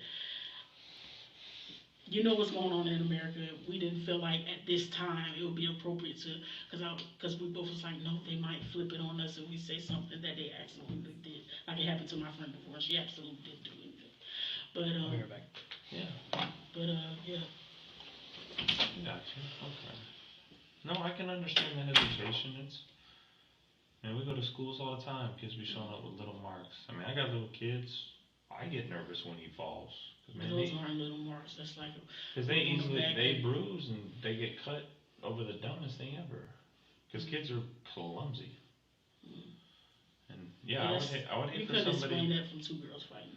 Like I said, I mean, especially their size. I mean, it's not hard to say they were fighting. I mean, look at my kids are still too small, but I got 7 brothers and sisters. We fought a lot. There's a lot of marks. There's a lot of bruises. Yeah, sometimes Maury gets jealous of Carter because, Brittany involves herself more with Carter, dealing with him and stuff. Just because his level of autism is just a little bit like more. I say it's different because autism is a rainbow, literally like a spectrum. So I feel like Maury, you wouldn't know she's autistic until you just sat down and had like a full conversation. Yeah, we'd have to have like a one-on-one for a hot minute to realize, well, wait a minute, maybe she's not catching something here. Because she'll respond every time. Yeah. Okay. But what do you say his name was? Jacob. What do you? Because you call Nicole Amari, and then we got Zaire. What do you call Jacob? Just Jacob. You just call him Jacob? I thought you said something else. It's Jacob and Journey. No, not your niece and nephew. You talking about Zaire? Zaire's brother. What about Carter? Or sometimes baby boy. Okay. That's what I was wondering. He's pretty energetic out there for sure. Okay. So we just. Like I said, if I was damaging, I think a child would be standoffish and fear me. She wouldn't want to come with me. She'd be like, I want to go. Well, that's what I was wondering about y'all's relationship stuff. It's like if you're truly, sometimes in relationships, couples, one person's style of parenting is verbal, the other style is you're the enforcer. It's usually how it is. So that's why I was wondering. I was like, does one of you do like I'm gonna do the talking? If dad gets involved, like in my case, I'm usually the one that might spank the kid's butt. My wife's the one who might usually talk to them. I have a different approach. I think spanking the butt gets the point across. So I didn't know if that was y'all's style or if y'all have a different parenting style. Everybody's got different parenting style. We spank the butt and the hand. But most of the time when it's fighting, and even when we break them up, we like, whose fault is it? Who did it? Yeah. And it's like kids also lie as well. Oh, so it's like I'm not gonna believe everything that flies out of kids' mouth. No, you got to do what we do. We got to talk to everybody and be like, all right, whose story makes the most sense? And usually they tell like 80% truth, but then they kind of exaggerate a couple parts to make them look better or something like that. I did the same thing with my brother. We're only like a year and a half apart. All we did was fight. So all my parents talk about is how much we fought and how annoying we were. We'd be fighting at 4 a.m. They trying to sleep, and all they hear on the other side of the house is us waking up and going at it. So I can only imagine that small little room. If they do something where we sleep in here, the bed's right there. It ain't that far. All you have is that little nightstand in the middle. So it definitely isn't far away. It's definitely on the butt and hand. Brittany don't brutally do anything. And like I said, it'll be hard to explain if we, gotta keep them from fighting because he'll start yelling and be like, no, I don't want it. He'll have attitude too. Just keep waiting, you'll see it. So it's like, Maury and Zaire definitely always go head to head. Maury hated when Zaire told her what to do. And Kari doesn't like when Zaire tells him what to do. So there's times I have to pop him, or on the hand or on the butt. I have to pop him and say, no, you don't hit girls. I don't put a look on Brittany, go search her body. You won't find a bruise or mark. I do not touch my woman. No, see no marks on. That's why sometimes we get it where they'll what's the word? Kids will see step parent or whatever beating up on mom. Well, then they really hate that person because that's their mom. Oh my God, nobody can hurt mom. That's why I was like, how long have you been? She never seen me touch her mother. That's what I'm saying. And Brittany's never said anything. They didn't say anything about you going after her. So that's why I was like, I do not believe at all that you would ever go physical hands on her. Which is good. You got respect for yourself, respect for her. That's good. So it's just we're talking to y'all so much. You're the last two people that probably within, as you guys say, y'all don't get out very much. Well, you said someone in the neighborhood said they saw her, right? You just like. So yeah, they're again, this is an officer coming to me. I didn't speak to this witness. Yeah. There was somebody that was like, hey, yesterday, whether that was Saturday or Friday, they didn't specify. I'm pretty sure I saw that girl walking in the parking lot. That's why I was asking. I was like, hey, does she ever just get out? Kids get out. It happens all the time. You turn around, my 3-year-old is down the hallway in my room, like this. That's what kids do. And like they're big enough to open that door. All it takes is somebody in the bathroom or in the kitchen and out the door. That's why I was like, hey, has she ever snuck out or something? Kids that age, they start to, test the limits. How much can I get away with? How far can I go? Okay, I got here last time, let me go here. At what point is too far? That's all kids do. That's their whole purpose, is to test our patience. They're very good at it. So, that's why I was like, hey, she ran away before? Has she bounced? Has she been hanging out in the parking lot? Did she get down the stairwell? She never ran away before. Well, that's what I'm saying. Y'all were very adamant. Like, no, she doesn't leave us. She's not a wanderer or anything like that.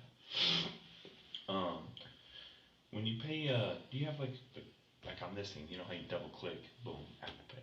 Do you have that on your other phone or no? Or do you actually have like that physical card? I have the physical. Oh, okay. I don't know. I lose my wallet so many times that I took a picture of my driver's license. I got it all saved on here. So you wouldn't have walked to the gas station and been like boo boo. No. Okay. Like I said, everything's a blur. They got my statement. That's it. If they want anything else from me, I will have to be represented by my lawyer. That's fine. I understand it. Because this is ridiculous. Because I really feel chastised. Like, I don't want you. But this, why would she, the same reason kids will say a bunch of things. Even I lied on my mother as a kid. No, So whatever like, kids say, regardless of how far-fetched it is, we gotta ask. Yeah. Because I would hate for, not her, but we get another kid who's accusing uncle of touching him or something. Because that's mainly what we specialize in. Yeah, Zaire touched Carter before. And then all of a sudden we just go, kids will be kids. Meanwhile, that kid's being a victim, and we just blew it off because it's a kid. Yeah. We gotta take it as is and then explore it. Yeah. And the only way to do that is because there ain't gonna be no photos, witnesses, cameras.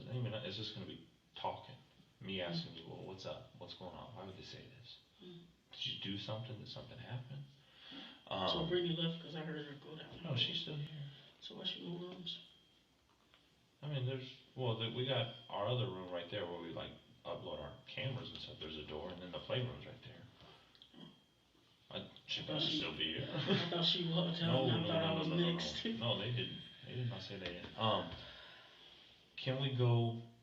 Can you give us consent to just look through your phone? No. Okay. Because I feel like you guys want get too much family to try, and then my family's gonna raise a question, and there's gonna be another, villain and and it's like, oh my gosh, these cops are going way over there because they think it's me. So. You think we're with your family? You like chest out, interrupt what they're doing. Like I don't really. You gotta call. Oh, you might have to call tonight. The only reason, if this was like a different style case, like hey, 6 months ago so and so touched me or something, hey, we'll call you in the morning or something like that. But at the end of the day, it's 50 degrees out and really getting colder. The longer we wait to talk to people, the less time we have. It could have been she slipped over here, jumped in the car, tried to chase you out the parking lot. There'd be 100 million things. Okay, so to go through your phone, you want us to just get a search warrant then? You don't mind if we just look through it real quick? It'd be way faster. You have to have probable cause for a search warrant. I'm not a probable cause. Oh, no. We can just have it signed. I was just asking, but that's fine. I would rather have a lawyer before you go through my phone. Oh, well, okay, so like, we're just gonna go through your phone. I was just asking if we could just sign the consent. It just speeds it up. What's the consent if you're gonna force him to do it? What's the point of the consent? No, so it's literally just a piece of paper where it says I, which would be you, give detective me consent to go through my phone. And then they plug it in and get all the data. If not, we'll go to the magistrate court judge and we just ask for a search warrant based on our probable cause statement, and then he signs it or doesn't sign it. Sure. Sure to which part, I'm sorry. You gotta have a real probable cause. I feel like you just wanna go through just to call everybody on the phone. That's fine. If you don't want to give us consent, that's fine. I'm not gonna. What's the point of consent if you guys will do it anyway? There's no point. No, because this way is just, like I said, it's just faster. That's all it was. So you're gonna take me to court just to say, hey, can I go through your phone? No. Not take you to court. No, we just get a search warrant. Nowadays we just video chat it with the judge and we'll be like, hey judge, here's my search warrant, here's my affidavit, here's my probable cause statement on why I believe information on this phone will help me in this manner. And, you know, this reason, because of all this, I believe I have probable cause to get this search warrant. So, we will go that route. So, I won't force you in anything. So, I'll go work on that, just hang out. And I'll make sure that she hasn't left. What? I said, make sure I sign it. I'll sign it to go ahead, if that The makes you consent guys, part? if that makes you guys tap dance. I don't know what tap dance means. What do you, I'm so confused. What do you That mean makes tap you dance? guys happy. That's not making me happy. That's just a question, see? Consent to Normally when search. people call about something, cops do their thing and go all about, but And normally when we get calls about kids going missing, what do you have? Is it iPhone 10, 12, 15, iPhone 10, 10? Is it black or gray? black.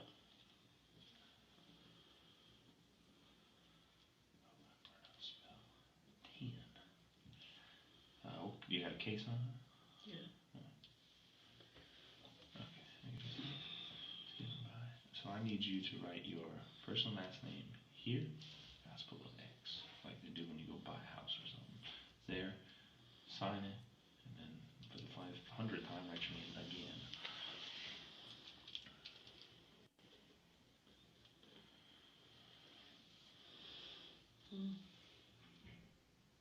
Someone full name or initial. No, full name right there. The only part you sign is that other box right there. Great. The top one you sign yes. On top of the box or in the box? In the box, sorry. Right. I know, I'm very confusing. And if you don't mind writing your name. Okay. And you say your password was February 10th, 2019. Is that the anniversary? 2/10/2019, yeah. So just 6 digit, or is it like 8? Like, is it actual 2019? 02/10/19. Okay. I'm glad they just do numbers. I had some people do like whole catchphrases and stuff, 36 letters. Okay, we'll go do that. All right, we'll give that to them. We'll be back. Thank you.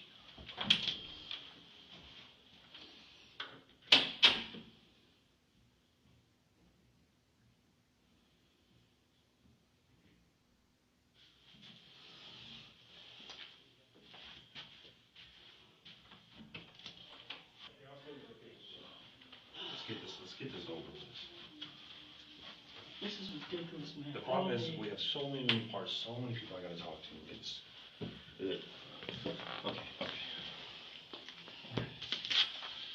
Okay, so I just wanna talk to you, away from her, separate, me. Yes. That's it. All I'm saying is, just to clear things, Yeah. I am discombobulated. I cannot give you exact times. If you feel like I wanted the BP that time, run the camera back to the BP where you saw me with this hat.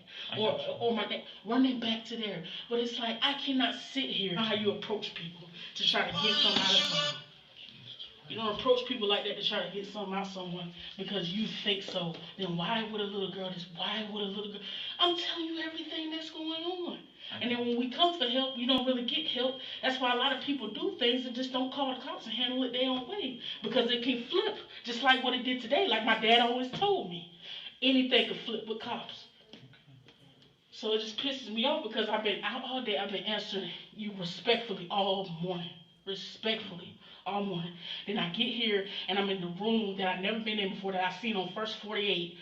And being chastised with questions, trying to make me, I think you did it. As soon as he said that, it broke me to the core. Because if I did it, I damn sure wouldn't be in that hotel. I would be going on the run. Yeah, no, like I said, you stuck around, you talked to I me. stuck around and I talked, and he's telling my daughter, I'll be here. Dude, that's you. But I know with me, when the police said they looked, okay, I'm going to go look too. I'm not going to be here all night answering the same questions, not no new questions, these same questions. And oh, it's not adding up with Brittany. At the end of the day, that's Brittany's daughter. I'm not even the real biological father. None of me is on paper with them, with those kids. They don't have my last name, nothing. Yeah. So why should my things just be ran through? When you been here? Why you been driving here? Why was this over here? Why was that over? I'm not going to keep answering that. I'm not a cop. If I wanted to be one, I would have been wearing that badge easily. I have no record. Easily become a cop. I know it is. I know you guys ran me. I'm clean. There's nothing on me. I'm a good citizen.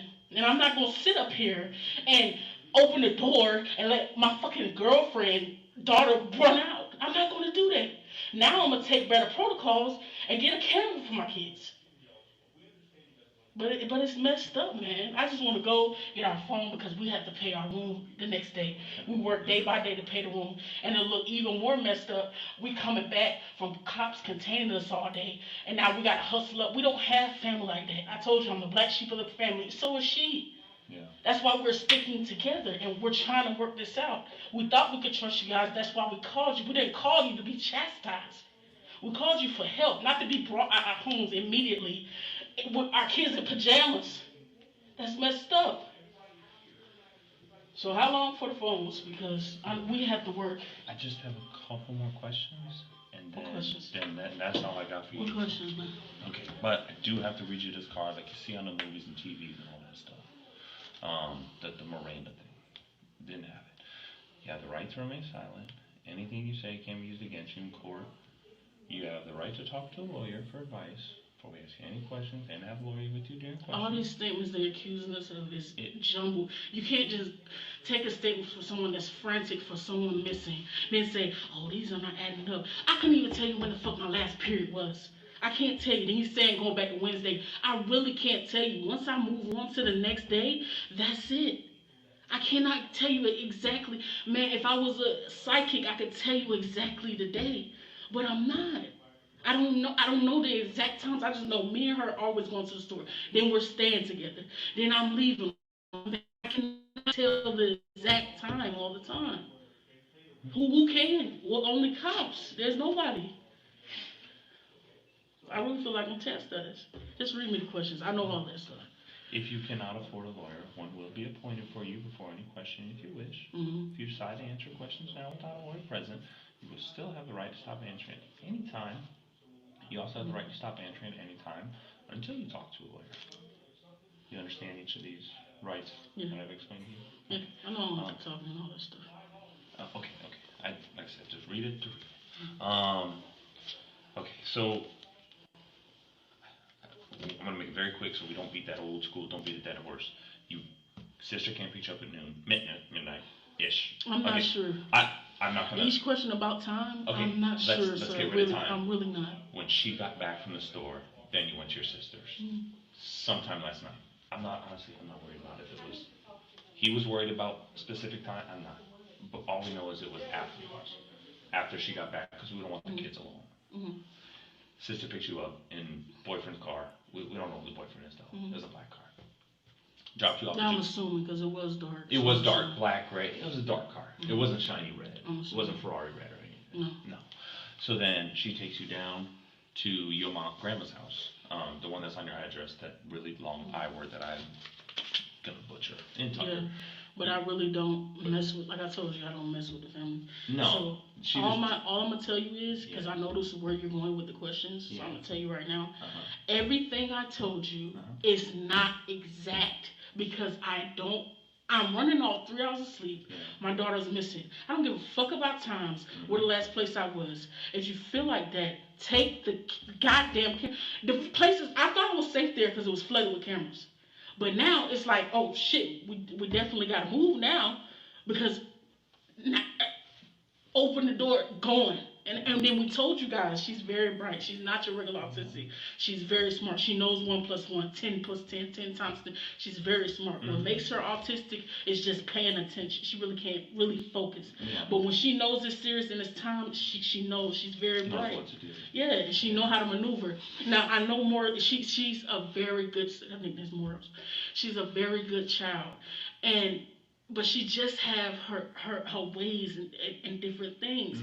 But it's like when does have her way, she tends to do things, and the things she chose to do, like me and the young fellow was talking about when he was asking me questions about certain more things happen, and then if I would have called you guys for that, you would locked us up because we don't believe that kids fight. We don't believe kids do that. So it makes me not want to ever call the police again. Because like I might as well take matters in my own hands or hire a private investigator. Like I wanted to do today. I said, babe, if they can't actively find today, when we get up on money, we're gonna hire a private investigator to also help. That's what we're gonna do. But now we just feel like we're chastised, and it's totally not fair. So to end all your questions, all of those times, it's really not accurate. I would prefer you to ask me really in my right mind. The information I gave you, the information she gave you, when she woke up, she was not there. That's it. You can flip the bed. You guys check the bed 10 times. Go flip it again. We give you permission to go in there. If you guys asked us, but you guys kept coming in, which you know you gotta have warrant to come in anyway, but we opened the door and let you come in. So it's like, just have some respect for it. It's like, come on, we wouldn't be calling you for help if I would have just got away with it. If that was the case, but no, we called for help. I said, babe, yes, do the right thing. I was just as mad as her. We both were crying, break it down. I said, babe, let's pull it together, because Zahir doesn't like to see us cry. Then they ask questions and they want to know. And how am I going to explain that to my 5-year-old son that's autistic? It was really, he's 2 in the mind. Yeah. So it's too much. And they're going to ask about this all night. Last time, you went to your grandma's house. I'm not even worried about I don't know. You don't know. I don't know. That's my final answer. I don't know. That's my final answer. No, I don't know. Because my family is not involved in this. They don't even know. They don't even know their names. None of their names. They don't know them. I don't communicate with my family like that. The only people I deal with is my niece and nephew. And that's why I told you, as the mother of them, is Diamond Alexis Owens. Your sister. That's my sister. Yeah. Them the only people I deal with. But I'm not finna get them involved in something and I'm asking for help, and y'all reaching out to people in my family that have this, that really don't give us 2 shits about Brittany. They don't. So I just want to get our stuff and we go. And if you guys can, keep looking, okay, keep looking. We never said stop. Oh, no. Hell, we're going to figure out stuff too, because she has police in her family. Yeah. So I'm quite sure she's going to reach out to them too. We're not just going to sit back and let this ride. No, that's not us. But I'm trying to be the strongest now, because I don't want my kids to see that I'm weak. I'm a very strong woman. If I do something, I'm going to tell you. I'm not going to sit up here and open the door and let my child run out. I'm not that person at all. And if you guys want to go in there and ask neighbor after neighbor after neighbor after neighbor, then go ask each neighbor. Because I wouldn't open no goddamn door for no 8-year-old to run out there, and I know she got a mental condition. I wouldn't fucking do it. But I thought I could trust you guys, but we being chastised for no reason. And it's not right. Because if I didn't want your help, we wouldn't have called you. We would have said we'll figure it out together. And this is my first time ever encountering dealing with a police. I have nothing on my record. Nothing. I'm 29 years old. Nothing. So why am I think you did it. Bruh, go pull up my record. There's nothing on there. What are you trying to pin me for? There's nothing on me. I never murdered nobody. I never had anything with no altercation with no police. Nothing. But you want to sit here and say, I think you did it. Because of what my little girl said. She's 6. The minute she see me and her mother argue, she breaks down crying. That's why we don't argue in front of her.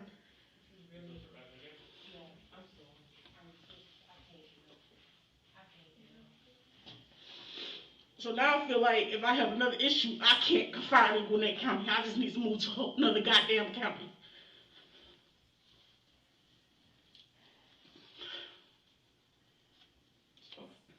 That's it, man. So you don't know why you say you were with your nephew and sister? I don't know why. I don't have nothing. I don't know nothing. I don't know nothing. All I want is for them to keep looking like they say they were looking. And then we're going to do what we need to do on our end as parents. But y'all not going to try to piece together and try to flip things. Well, we got to pin somebody. No, you're not going to do that to me. Everything I said, I don't damn know. It's everything is discombobulated because we're frantic. Duh, people know that. I'm not going to sit up here and ask somebody 100 questions that reached out for help. I'm going to tell them to write a statement, everything you know. And I'm going to go off that, go to the precinct, and I'm going to run it. I'm not going to send 30, 50, 100 cops to ask the same question when they're supposed to protect the community. I'm not going to do that. If I wanted to if I wanted to kick my daughter out, I would have just took her to, or she would have took her to a place for kids where, you know, kids go, what is it, CPS, or somebody would have took it for a place for kids or something. But I wouldn't just open the door for a 9-year-old to just walk out and just, why would I do that? That's inhumane. And I have no record. I can see if I was a criminal and then y'all questioning me, and it's like, okay, you know, they're a criminal, they did stuff before, but no, I have nothing. Go run me again. I have nothing on, there's nothing on me. Record's clean. I know that. You got clean history. Never had problems with police. Never. Looking for And she's trouble, trying to get her creating life trouble. right because she's on bail. She's trying to get her life right. Yeah. And it's like, man, all this is like, all I'm trying to do is bring my family back together and we get up out of the hotel and get our house that we're working for. But this is inacceptable. Let me grab their phones because this is this. Because I knew when you kept coming to me asking me questions, I said, they're going to probably think I did it because of probably how I look. Yeah, I probably look like, I know you don't want to say it, but I know you're thinking it. And she probably does look like a criminal. She tatted up on her neck. That's what most people in jail have. But I'm not. You saw I got these at 17. I'm 29. I wouldn't open the door, sir, and just let my daughter walk. If I seen that, trust me, I would have ran her down and grabbed her, installed cameras, and got better locks. But we never thought she'd do that, because if she did it before, we would have definitely took better protocol. What? But to bring my family and Tucker in this, we but don't even speak like that. The only person I communicate is my sister. And then when I do go with my sister, I'm saying hey and bye to grandma. They're not going to tell you anything. Even if you ask them, oh, I asked Celeste, they're not going to tell you anything because they don't really agree with me. But why would you bring him in and say that your sister? Because he asked me a question, and I thought you guys was helping me, till I realized I'm being chastised and they're trying to detain me. So you just made it up? Or? I didn't make anything up. I don't know anything. I'm discombobulated, remember? So you don't remember? I I prefer to be in a better peace of mind. See, this is how you go about things. You get the information for that missing child that night. Now, sometimes I did expect you guys to find her. I really did. But sometimes things don't go that way. So what I did expect was you guys to give a courtesy call and say, hey, I would like for you guys to come to the station, whatever.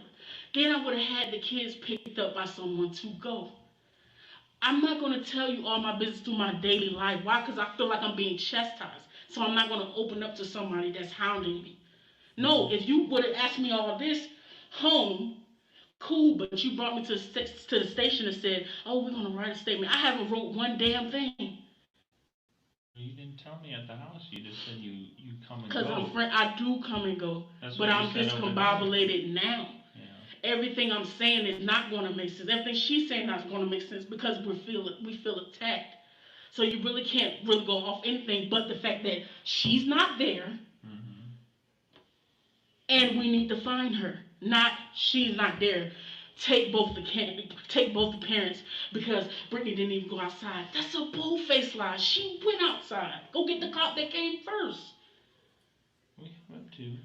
So earlier we were relaxed about it when we initially. He set it off for me, and then I came out the door and I asked for water. I understand when you got set off. I remember. And I told you guys both here, I'm not detained. I'm not nothing. I was just asking. Why would you be so adamant? Again, because you want to keep your family out of this. But you were so adamant to be like, my sister came and picked me up after she came back with the snacks and went to bed. This way the kids aren't alone. Your sister came and picked you up, but she does her own thing. But you don't care if your sister says, hey, I'm going to pick you up or something. It's your sister. You do whatever she says. So even sometimes she come through and she says, yeah, hey, sometimes she just pops up. Like, that stuff, like, asking me that don't matter. Like, why does that matter when a child is missing? Why does it matter when I'm getting picked up? Why would you tell us that you went to this house and spoke to your nephew for 4 hours and your sister brought back when we know that didn't happen? Because I came back, it did happen. Because I came back. So we've spoken to We've spoken about it, but I'm saying your the fact that you're your trying nephew, to... your dad, everybody, and nobody's seen you in months.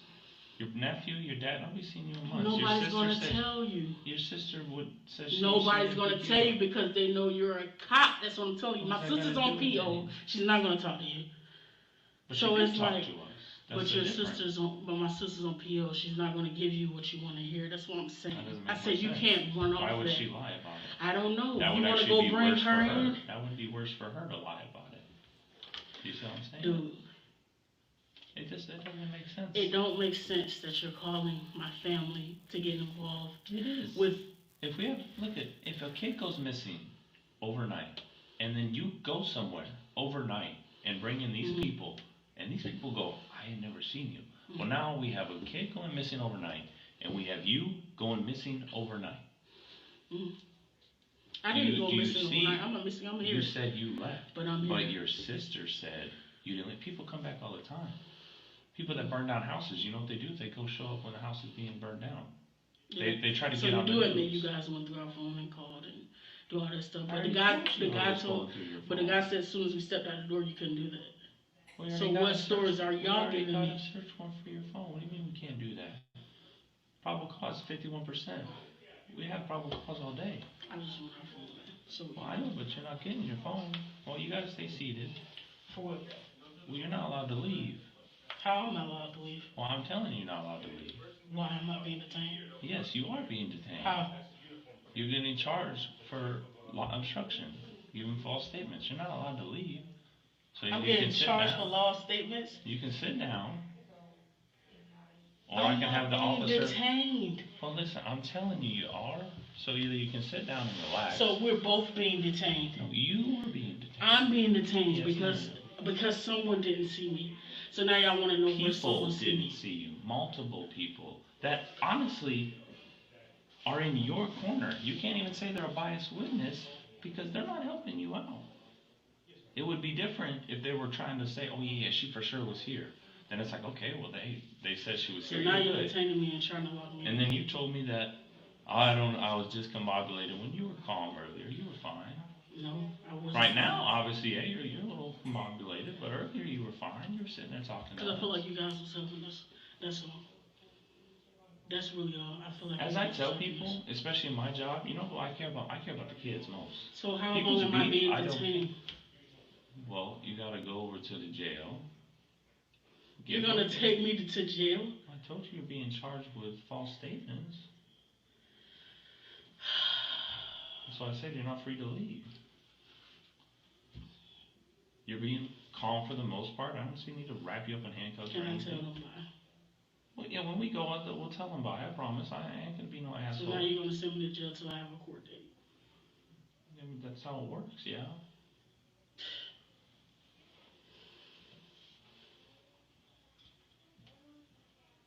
It doesn't make sense for you to bring in your family when you were really adamant on not bringing them in, but for you to put them in that position, knowing, and we told you this, knowing we're gonna talk to them. That's what he did. He left to go talk to them. Because now we have a kid gone overnight and you saying you left overnight. She said you left. She didn't see who you went to. She just figured you went with your sister. But now none of them said they went to. And it wouldn't make sense for your sister to lie, especially you see on appeal, because that's not going to help her case. Because she's going to have to go to court. And she can't lie in court. So it don't make sense for her to lie. It don't make sense for your little So nephew you're to gonna lie. hold me in jail until I get a court date That's what I said. and Yes. do what you need to do. Until I find this girl. That is all I care about. Your beef with whoever, beef with family, beef with your girl, I don't care about none of that. I care about her who's missing. That's it. That's all I care about. And until I find her, I ain't going to sleep. We'll find her. There's about 50 other cops and detectives out here working. You've seen us all running around. And there's even more still out on the road down there west side. We ain't stopping until we find her. Congratulations. Well, Because you already think I did it anyway. I think you know where she's at. I know you think so. But okay. I know, I just said it. We'll just go to court and we'll deal with it that way.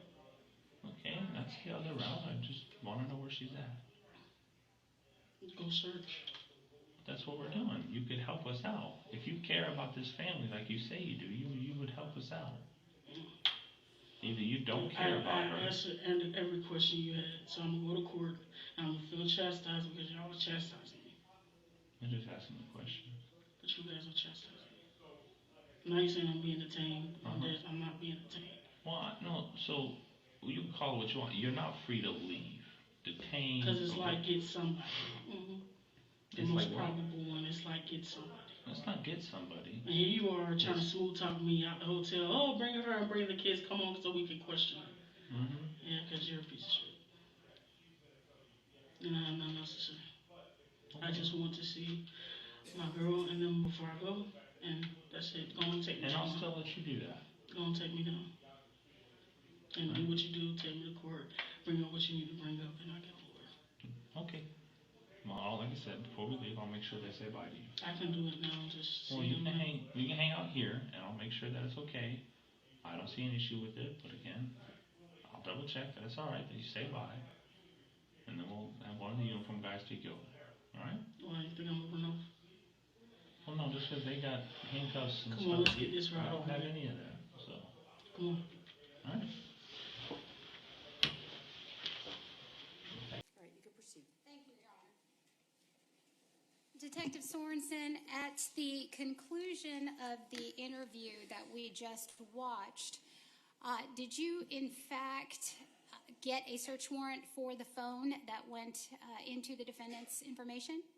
Detective McCoy, who was working in the SVU unit at the time, he was the one that actually swore out the search warrant for the cell phones. And one was obtained, though, correct? Yes, that same night. All right. Now, at one point, did Detective Conway, who was with you in the interview, actually leave and go to the Idle Hour location to speak with the individuals who were present there to determine if Celeste Owens was actually at that location? Yes, but the time that you saw him stepped out on video or on the recording, that was actually when him and Detective Scott, who's an SVU detective as well, they both actually drove down to that, I think it was Tucker address, to speak with the family that was there. Okay, so they physically went down there. That's the break that happened, or that's when he had left the room? Correct. Okay. Now, I want to ask you a little bit about Zaire and Jakari, who were also present there. Did any officers, while the children were at headquarters, notice any sort of injuries on the children? Yeah, it was brought to my attention because I initially didn't see much at the hotel when they were under the blankets covered up, or even when they'd come out to the cars because they were all wrapped up blankets and stuff. It was brought to my attention. Had I seen some of the injuries to them? I don't know which specific officer brought it to my attention, though. And ultimately, photographs were taken by other personnel at the police department that night of those injuries? Yeah, we had one of our crime scene techs actually take photographs, measurements of injuries, photographs to both children that same night. Okay. And was retired Lieutenant Randy Work also present there helping with that process? Yes, he was one of the Criminal Investigation Division lieutenants, and he had arrived at headquarters as well that night.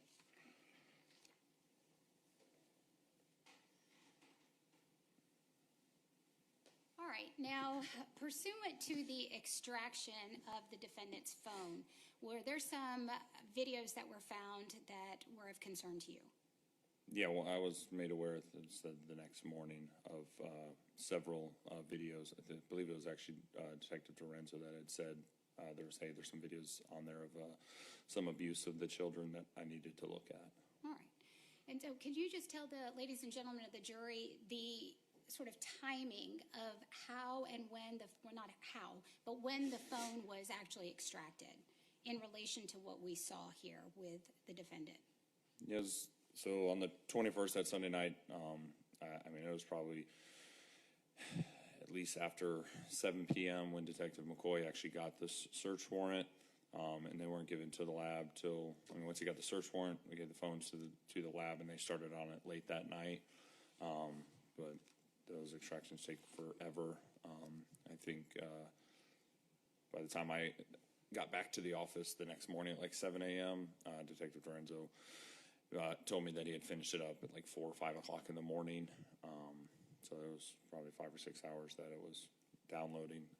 So I didn't review them until that next morning, probably around 9 a.m. or so. Okay. Now, the children here, were they actually released back to Brittany, or did they go somewhere else that night? No. Based on the extensive the injuries, the multiple types of different injuries, whether they're bruising welts, scarring, scabs, cuts, all over their bodies. We had actually reached out to our juvenile court, and at the time, Miss Amy Nago over at juvenile court signed the actual deprivation. I think it was like 10:30 at night. So they did not go back with sorry, Brittany, no. correct? Sorry, oh, all right, so they were put into state custody or something at that time, but they just did not go back with Brittany Hall that night? Correct. They went to DFACS care that Sunday night. Okay, so I want to go back to the extraction of the phone. Did you at some point review the data, specifically the videos that were taken from this defendant's phone extraction? Yes, I looked into the videos that the computer lab had flagged or made me aware of the physical abuse. Judge, I am going to actually, and you have, I think,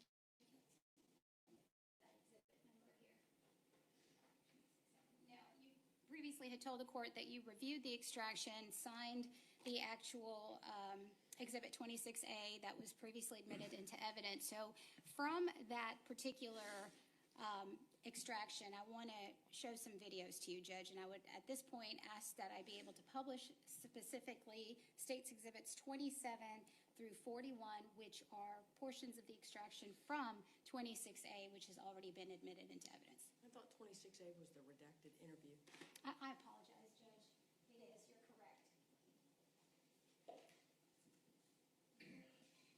Where's your extraction? Is it up here? Should be 21, I think. I'm at 21, Judge. I was looking at 26. I apologize. That is my mistake. Yes, correct, which contains the extraction. So States Exhibit 21 contains the extraction, which has previously been admitted into evidence from both Hall and Owens phones. So at this time, Judge, the state would move to tender into evidence just portions from the extraction, which would be specifically 15 different videos, States Exhibit 27 through 41. So just so the record is clear, S27 through S41 are all contained on S21. 21. That's Which has correct. already been admitted, That is correct. which we've been provided copies of, so no objection. Correct. Thank you. Admitted without objection. Thank you, Judge. I'm going to go ahead and may I, I'm going to go ahead and publish States Exhibit 27 at this time. And Detective Sorensen, having reviewed the various videos, I'm going to play one at a time and then ask you specifically any questions based on your investigation, okay? Okay. So the first one.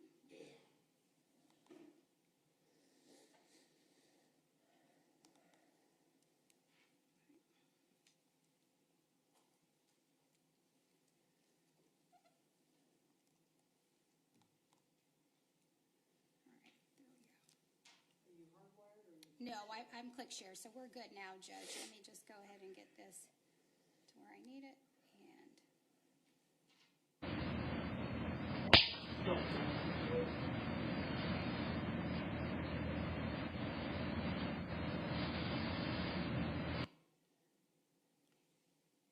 Detective Sorensen, as it relates to States Exhibit number 27, in your investigation, were you able to determine whether or not the defendant, Celeste Owens, had any sort of markings or tattoos on her body? Yes, because when I had spoken with her at the hotel and the headquarters, between the shorts and t-shirts she was wearing, I knew that she had the big one that kind of mainly stood out to me was just the one on her arm specifically, the big fish. I don't know what type of fish it is, but they're all like upper body tattoos. Right, so you did not observe any lower body tattoos on her legs at that time? No. Okay, and she did not have, she had shorts on when you interviewed her? Yes. Now, with Brittany Hall, did you notice any tattoos on her lower body? Yes, because she was wearing some rainbow dress thing that had like a slit thing. The one I could see was she had this big rose tattoo on her leg. Okay. All right. So in States Exhibit number 27, I'm going to play it one more time. Do you observe the individual who is hitting the middle child to have any tattoos on their lower leg? No, they did not.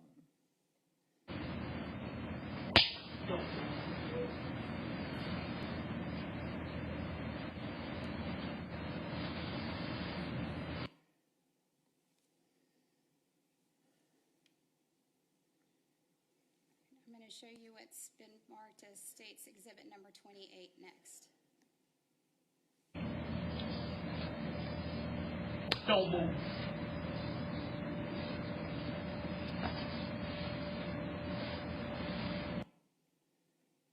All right, and did you notice a tattoo on the forearm of the individual in this picture? Yes. Now, when you spoke with Defendant Owens for some time, did you also notice that tattoo that you referred to on her forearm as well? Yes. And again, these are the videos that were extracted from Defendant Celeste Owens' phone, is that right? Those are the videos I viewed the next morning, I think the 22nd. Okay. I'm going to show you State's Exhibit number 29.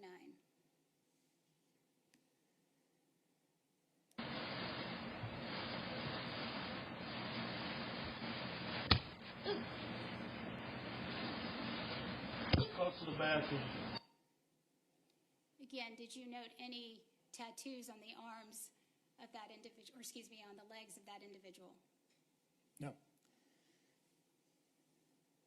Show you what's marked as State's Exhibit number 30. Move over. Put your arm down. Put it down. Again, in State's Exhibit number 30, did you notice any tattoos on the legs of the individual on the video? No. I'm going to show you State's Exhibit number 31. I know it's something changing.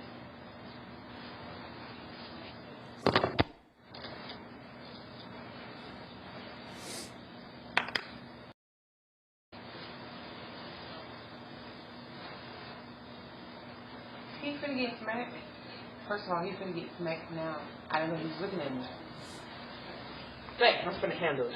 Stop looking. Do you understand me? Keep your eyes to yourself. Do you understand? Stop looking. Stop looking. I smacked earlier for that.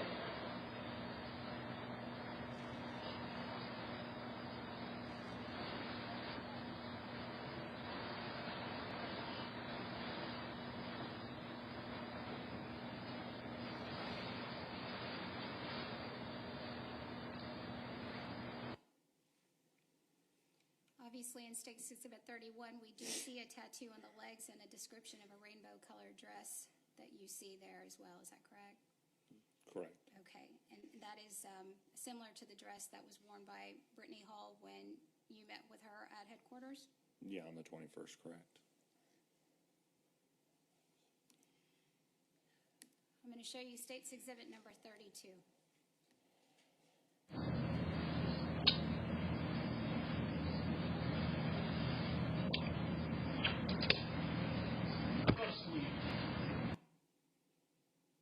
Again, there is the same tattoo on the forearm, correct? Correct. I will now show you State's Exhibit number 33.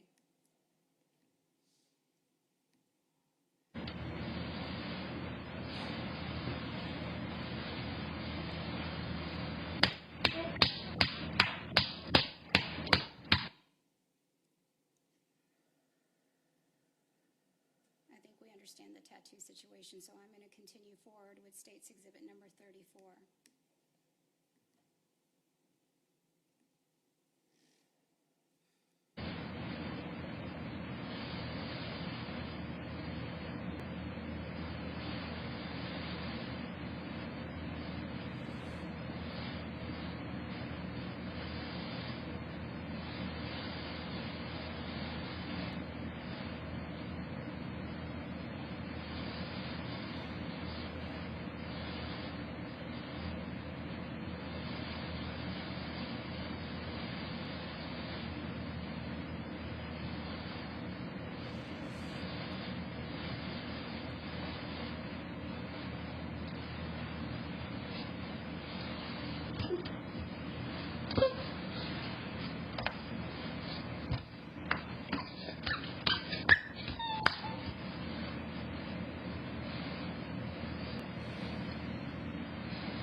Stupid as fuck.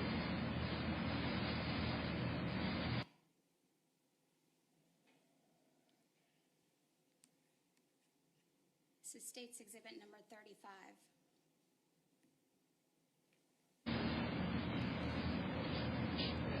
Right now. That's Max. Stop moving. Oh no.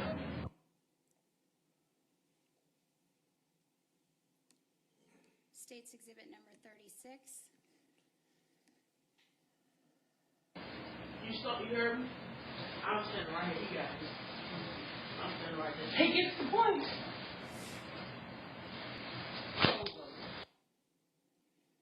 Detective Sorensen, in that specific video, did you hear a second individual in that video? No. Can you play it again? Yes, of course. You stop, you heard me? I'm standing right here, you got this. I'm standing right there. Hey, get the point!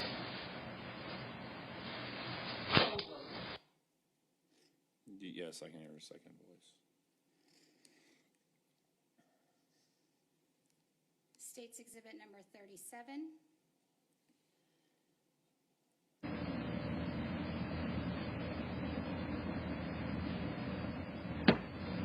Turn the other way.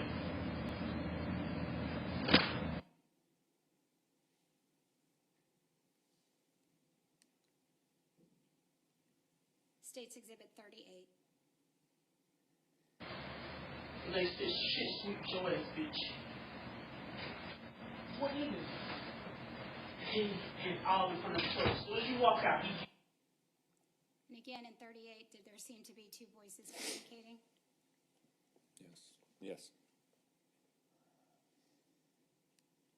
State's Exhibit number 39.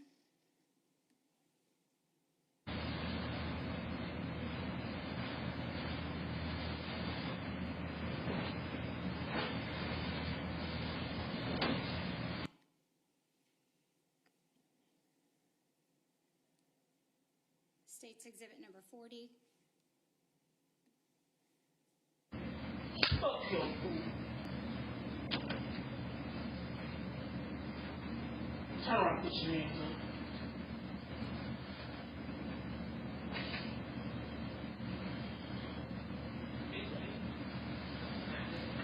I said swallow the food first, then take another bite because she's dropping mashed potatoes everywhere. And try to scoop it off the carton with a spoon. Then I said stop. She stopped and I'm trying to keep going. Keep going after I said stop. So I'll slap her stupid ass.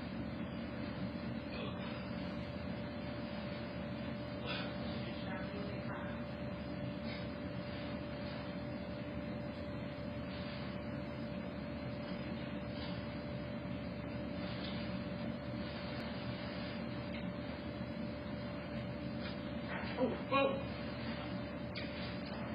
Tomato busted in my mouth and almost got on my face. In State's Exhibit number 40, did you notice two voices as well? Yes, I can hear two voices.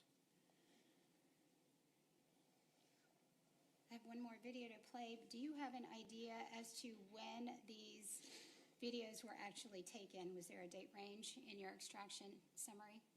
Yes, there was like timestamps on the videos from July 20th to August, I think 8th or 9th. Okay. Finally, State's Exhibit number 41.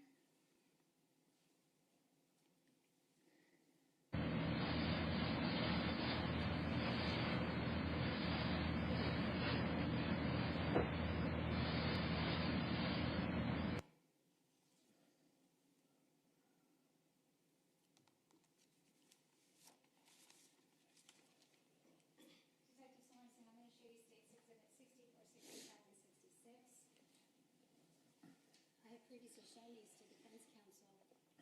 Are these, tell us what these are, please. They're still shots of the videos from the extraction of the children. The Jakari's shaved head one, usually laying on the ground. And Amari's the one sitting straight up. It had that red blanket. And then Zair's, she's like in the far back, always the one with the dreads or longer hair. Just like in this Exhibit 65, it's Jakari sitting straight up, and then Zaire sitting up with her arms up above her head, and then Exhibit 66, Zaire sitting with the blanket around her, blindfolded.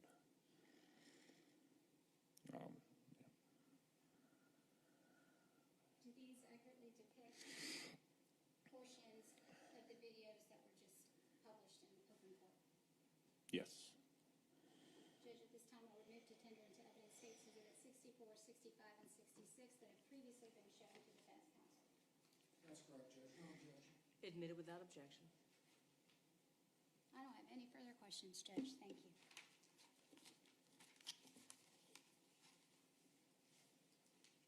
Good afternoon, Corporal Sorensen. How are you, sir? Doing pretty good, sir. How you doing? I'm hanging in there. Got Hanging a in throat there. lozenge, and I've got cold or something going on, so bear with me just a minute. Yes, sir. Your investigation, isn't it true, revealed that Brittany Hall, she was the primary caregiver, caretaker of her 3 children. Yes, based on their statements as well as DFACS histories reports, Brittany was the one always labeled on the DFACS reports. She was, and as of the date of November 21st of 21, she was their primary caregiver. Correct. Right? Okay. And in fact, you got the information about Amari in terms of her height and weight and high-functioning autism. You got that, I think you testified from Ms. Hall herself. Yes, the height and weight, they both said the high-functioning autistic and stuff like that, but the specific height and weight was from Brittany. Okay. I primarily got information regarding the children from Brittany? For the most part, yes. Ms. Hall, was she arrested as well on November 21st, 21? No, she was not. When was she arrested? I believe it was the following night. The following night, like the 22nd, the night of the 22nd. 22nd of November of Yes. 21. The videos that were just played, that we all just saw, you said you believe from your investigation they were time-stamped July 20th through August 8th or 9th approximately, right? Yes, each video had a separate like date and time stamp, but that was like the date range of all of them. Same year, 2021? Yeah, 2021. Yes, sir. Not at the hometown suites, though. No, right? sir. The room that we witnessed is different than the room at the hometown suites that you responded to in November 21, correct? Correct. The one from the videos was from a different hotel. Were you able, from your investigation, to determine where that occurred? Yes, the Congress Inn over off Oak Brook Parkway. How far away approximately was the Congress Inn from hometown?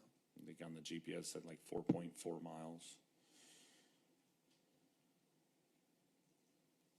And the distinction of the tattoos on the legs, when you saw someone striking or hitting or stomping on a child with tattoos on their legs, that would, based upon your investigation, be Brittany Hall, correct? With the tattoos on the legs, yes, sir. That's the biological mother of all 3 children, correct? Correct, sir.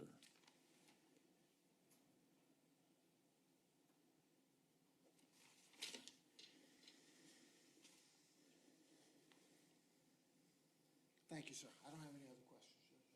You need redirect?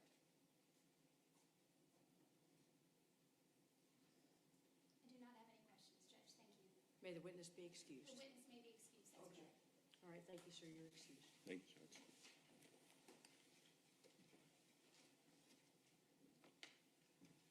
State calls Zaire Hall.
Do you solemnly swear affirm the testimony you're about to give to be the truth, the whole truth, and nothing but the truth, so help you God?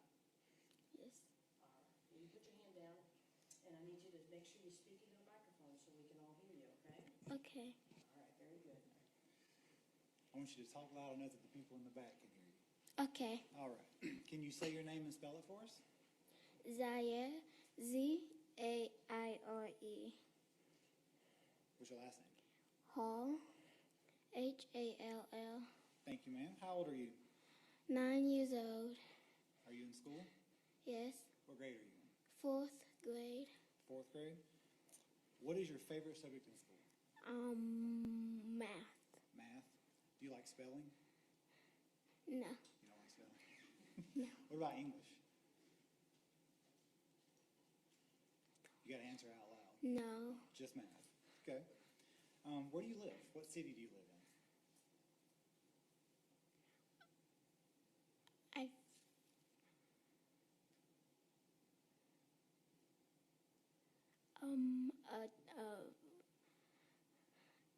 You forgot. live in Atlanta somewhere? Yes. Okay. Who do you live with? My grandparents, Your grandparents? What do you call your grandparents? Papa and Gigi. Papa and Gigi. Who else lives with you, Papa and Gigi? My brother, What is your brother's name? Jakari. How old is Jakari? He's 8 years old. Okay. Tell me about a typical day at home on the weekend when you don't have school. What do you like to do? Watch TV and play on my phone. What do you play on your phone? Roblox. Roblox? Do you have a bunch of toys at the house? Yes. Do you play with the toys? Sometimes. Sometimes. What kind of toys do you have? I have toy cars and Barbie dolls. Okay. What about food? What do you eat at home? Noodles and chicken Alfredo. Is that just chicken Alfredo your favorite? Who does the cooking? You got to answer out loud, sorry. Is chicken Alfredo your favorite? Yes. Who does the cooking at home? My grandma. Gigi? Is she a good cook? Yes. Awesome. Before you lived with Gigi and Papa, where did you live? An apartment. Apartment? Who lived with you at the apartment? My sister, my brother, and me, and Celeste, and I forgot her name. Did your mom live there? Do you know your mom's name? Can you answer, did your mom live there, yes or no? Yes. Do you know your mom's name? I forgot. Is her name Brittany? Yeah.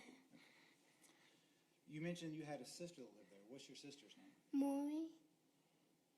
What is it? Maury. How do you spell Mari? Do you know? No. Do you know her full name? Yes. What's her full name? Maury Nicole Hall. Thank you, ma'am. And you mentioned that Celeste lived with you guys. Who is Celeste? Who is she to you?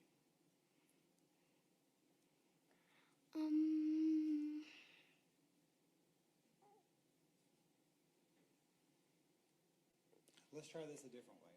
Was there another name that you used to call Celeste when she lived with you? You need to Answer. say it out loud, honey. Yes. And what name did you call Celeste? Dad. Thank you. Back when you lived with your mom, Celeste, your brother and sister, what kind of foods did you eat? Bread. And that's all. Just bread? Did you just eat bread all the time, or did you sometimes eat other things? Sometimes we ate other things. Okay. When did you get to eat things besides bread? I forgot. Okay, that's fine. Tell me about, so earlier we talked about a typical day now at home where you watch TV, play with your toys. Now I want you to tell me about a typical day when you lived with your mom and Celeste in the apartment. What would you do then? I don't know. Did you watch TV? No. Did you play on your phone? At that time, I didn't have a phone. Okay. Did you play with toys? We didn't have toys. No toys. Okay. What things did you do since you didn't have toys and a phone and TV?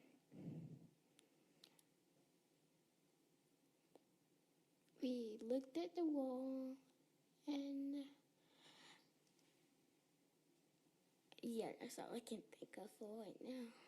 Just looked at the wall? Okay. When you lived there, did you get spankings? Yes. Where would you get spankings? Like where on your body?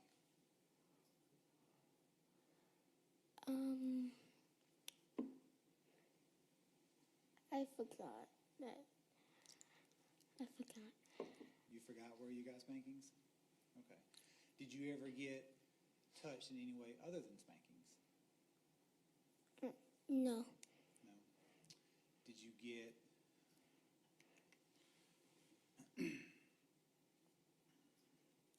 Let's talk about where you slept. When you lived in the apartment with your mom and Celeste, where did you sleep? On the floor. Did you have a pillow? I don't think so. Did you have blankets? Maybe. I don't know. That's okay. Where did your brother sleep? On the floor as well. Where did your sister Amari sleep? On the floor. Did your brother ever get spankings? Yes. Did your sister get spankings? Yes. Did you see them get spankings? Do you know where they got spankings at? No. Did you ever see them get anything more than a spanking? I don't remember. You don't remember. Do you remember me coming and talking to you at the house the other day? Yes. And do you remember us talking about you getting spankings when you lived at the apartment? I think so. Remember, you called it something else, and I asked you where you learned that word. Do you remember what that word was? No. You don't? Okay. I'm going to show you what's been previously admitted into evidence as State's Exhibit 64 through 66. Your Honor, may I publish 64 through 66? They're already in evidence. You may.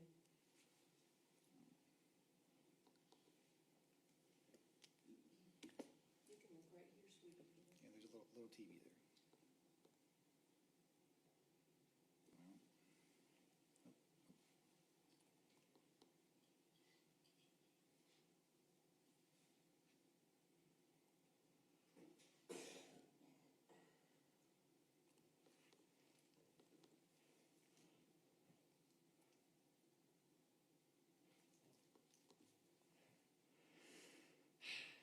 Hang on, I gotta fix the click share again. I think if I unplug it and plug it back in, it'll fix this. You have to wait until the circle becomes solid.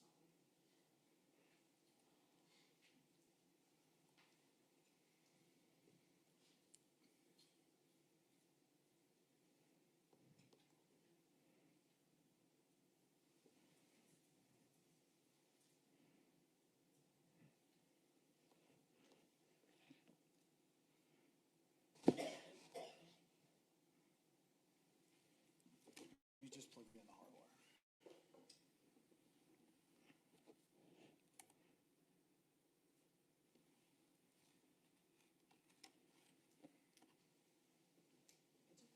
I did that.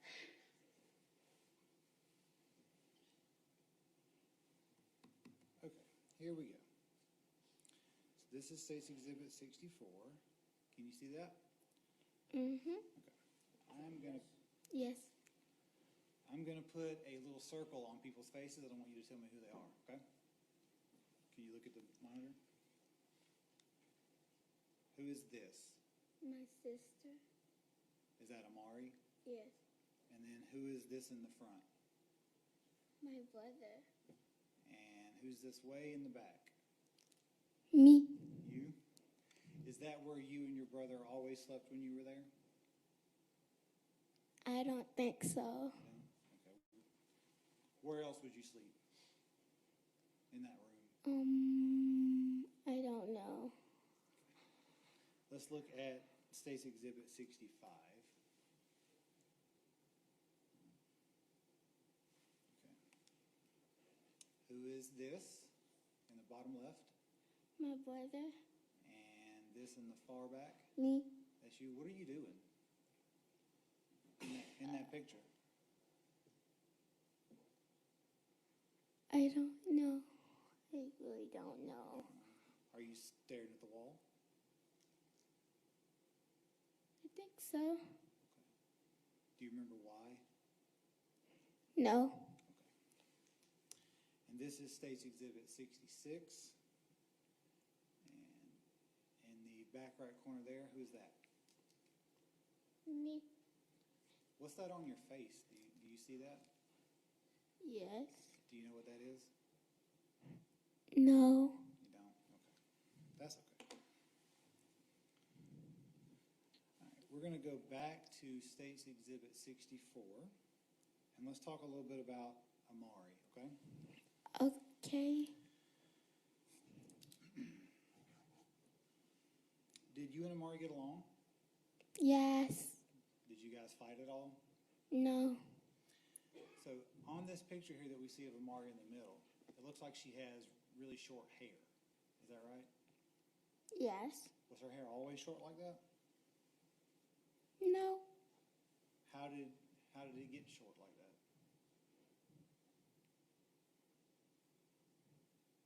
I forgot. Forgot. Yeah. Did somebody cut it off? I think so. Who do you think cut her hair off? Celeste, I think. Okay. No. That's okay. You're doing great. So when Amari's hair was cut off, was Amari happy about that? I don't think so. I don't think so. Why don't you think she was happy?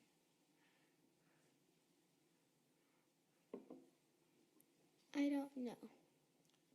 Did she tell you she wasn't happy, or did she look unhappy? Did she act unhappy? No. No. Okay. Did she cry? I don't know. You don't know, but that's okay.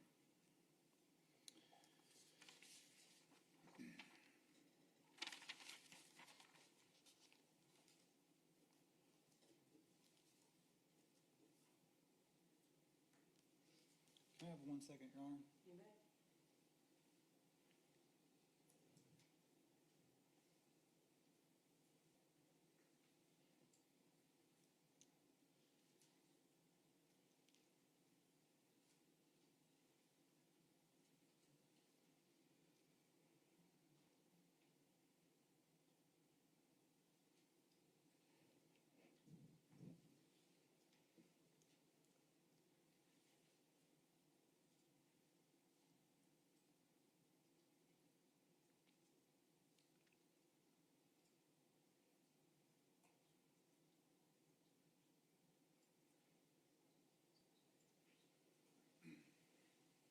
Okay. Do you remember the last night you saw Amari?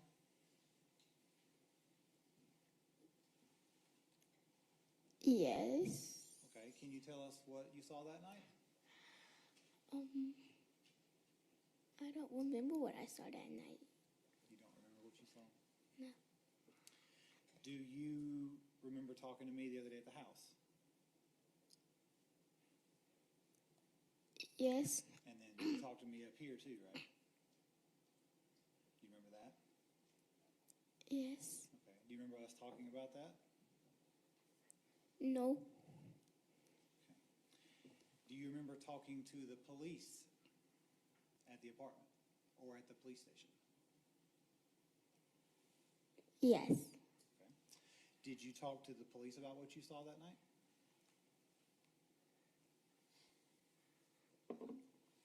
I don't think so.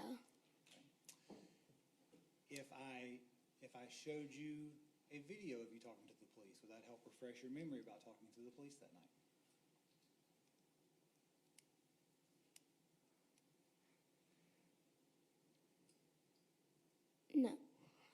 think it would, to see you talking to the police wouldn't help you remember? No. Can we try anyway?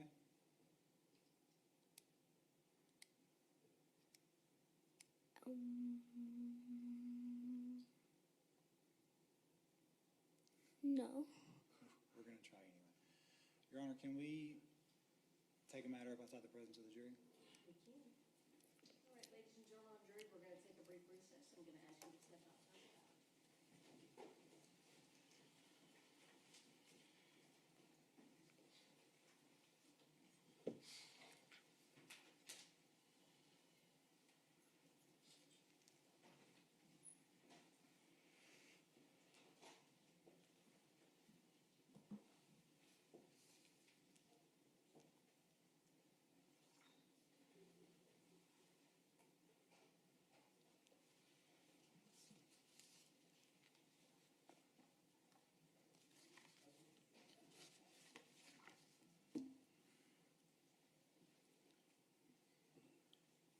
You could be seated.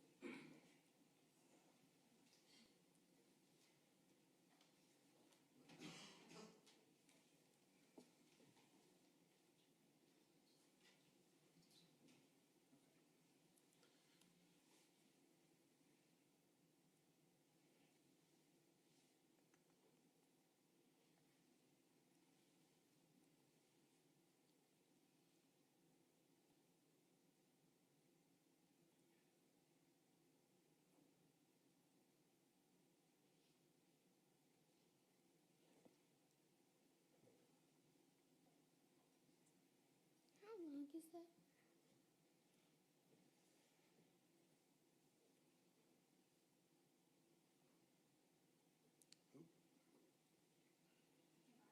Mm-hmm.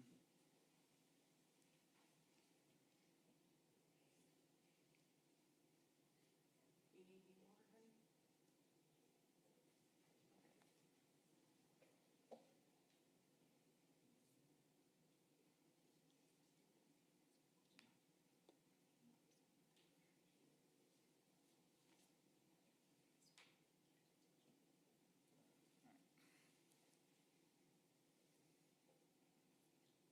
Okay.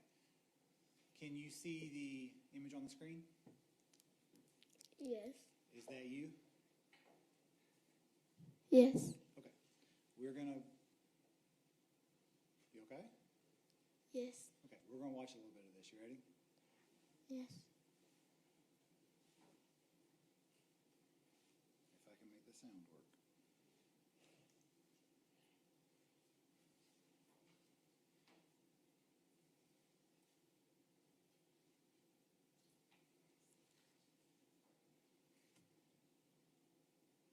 You want me to get high? I don't. I'm gonna try one more thing first.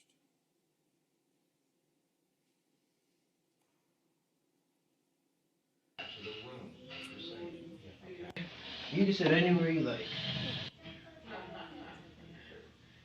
gotta go talk to my friend real quick, okay?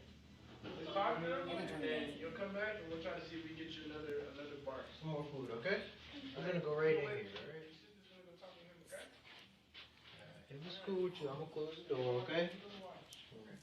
So, my name is Christian, okay? I'm just gonna talk to you. You mind if I squeeze past you? I'm gonna come and I'm gonna sit over here, okay? You can sit anywhere you like. Can I have this? You can't take it home, but you can use it while we're in here. You want me to get you some paper? Yeah. Okay, well, I don't see any. I'll give you some of my paper, okay? Here you go. Thank you. You're welcome. Okay. So, like I said before, my name's Christian, okay? I'm just gonna talk to you for a little bit, alright? Okay. What's your name? Zaya Hall. The what? I'm sorry. Zaya Hall. Zaya Hall? Yes. Okay. It's a pretty name. Thank you. How old are you? I wouldn't know my age. You don't know your age? No. Okay. You know your date of birth? No. No? Okay. What's your brother's name? Kali, Messiah Hall. Okay. Is it Kyrie like the basketball player? No. No? Okay. Alright. So, tell me a little bit about yourself. Well, I like to eat certain kinds of food, like my daddy's. Yep, I like my daddy's dip. Like, What'd you say? I know what I have to say now. You remember talking to the police now? Yes. Okay. You want to finish watching it just in case? No, I remember now.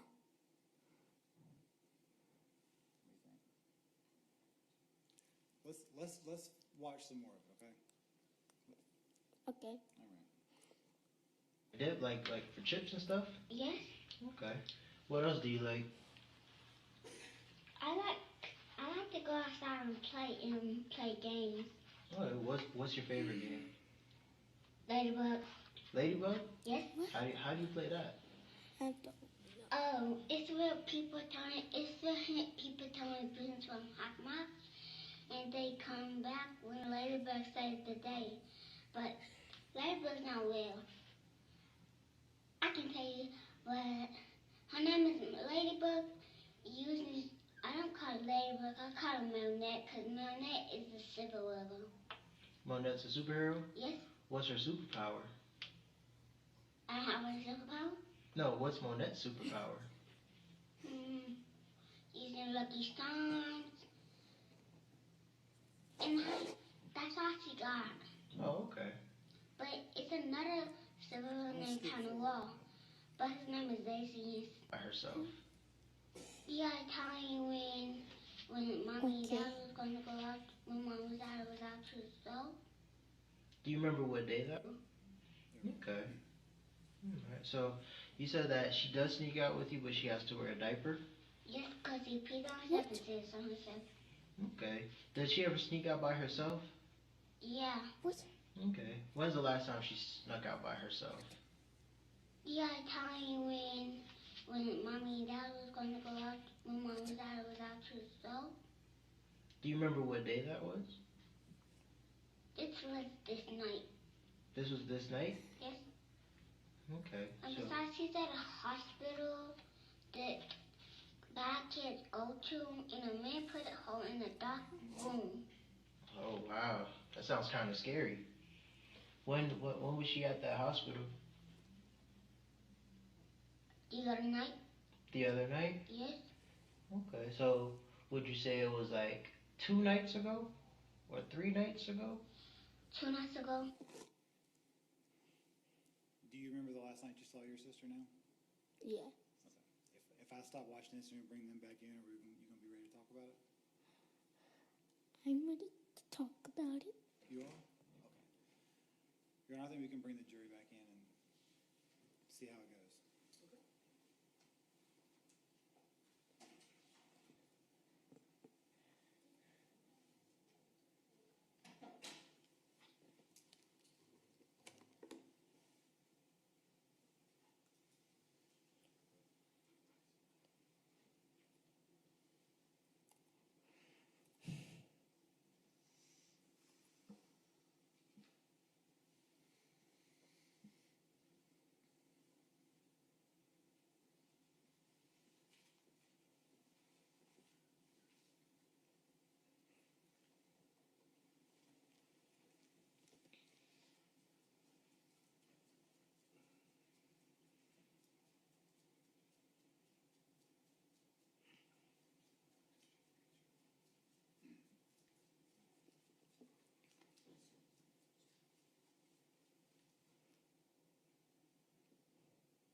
So now that you have had a chance to watch a little bit of that video, do you remember the last night you saw your sister? Yes. All right, can you tell me about what happened that night? That night I ate real food and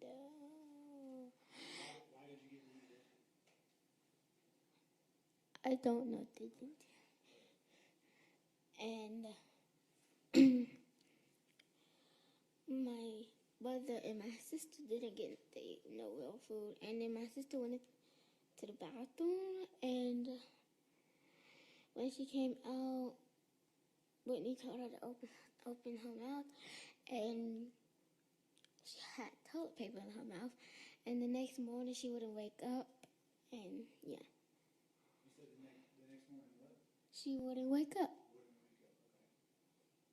What else happened after that? The next morning,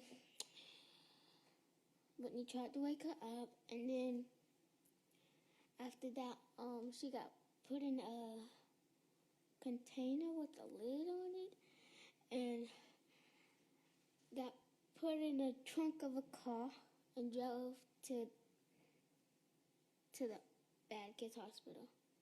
Who put her in the tub? Celeste.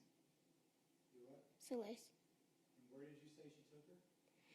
To the bad place to the bad hospital where kids go. Have you been to the bad kids hospital? Nope. How do you know that's where Amari went?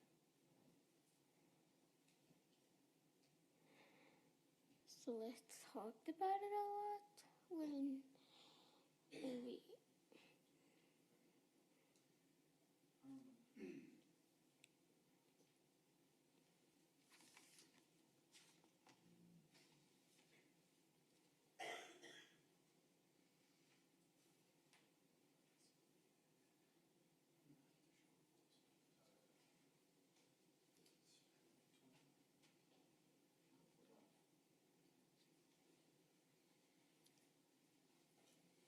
Sorry, I forgot to show those to you earlier, so we have to wait. Okay.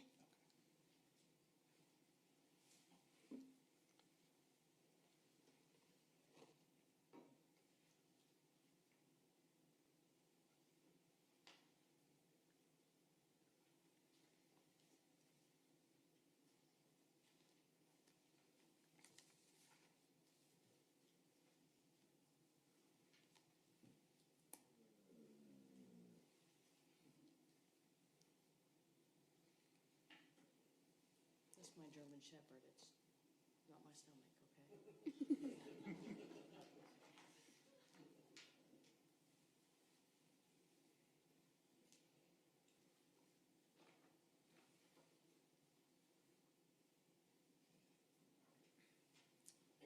I'm going to show you what has been marked as State's Exhibits 49 through 61.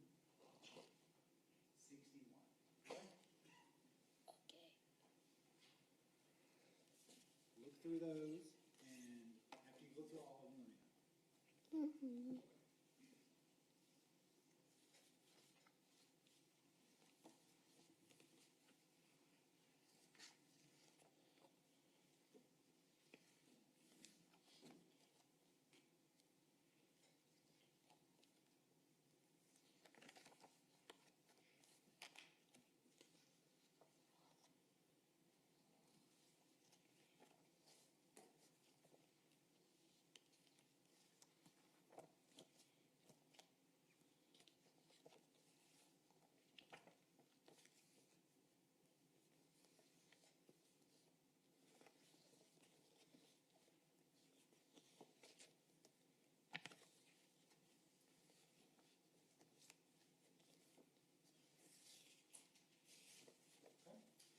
Do you recognize the person in those pictures? Yes. Who is it? Me. Is that what you looked like in November of 2020? Put the picture Yes. in the microphone. Now, what'd you say? Yes. Yes. Your Honor, this time State moves to tender State's Exhibits 49 through 61 in evidence. No objection. Admitted without objection.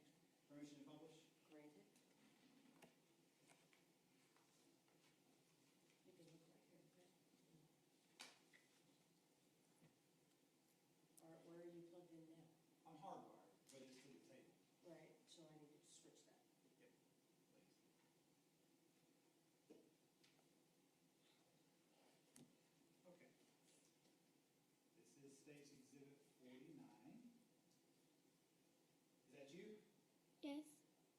What kind of shoes you got on there? Dinosaur shoes. And Stacy Exhibit 50. Is that you again? Yes.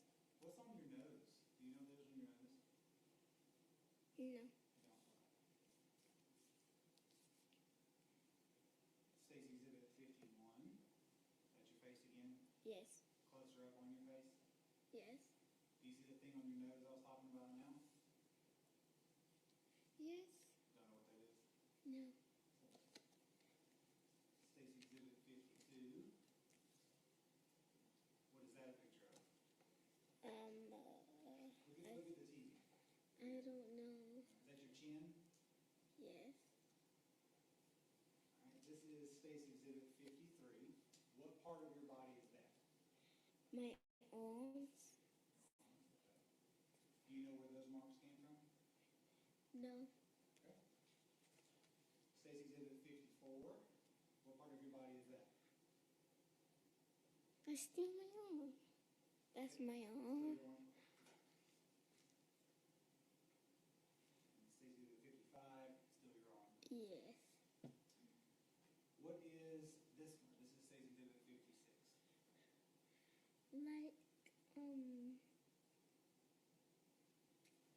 near my feet. Would that be your ankle? Yes. Yes. Okay. Stacy Exhibit 57. We see your, That's see your my dinosaur ankle. shoes again. What part of your body is that? My ankle. Stacy Exhibit 58. What part of your body is that? My back. And 59 is zoomed in more of your back. Still my back. Do you see the marks on your back in that picture? Yes. Do you remember where those came from?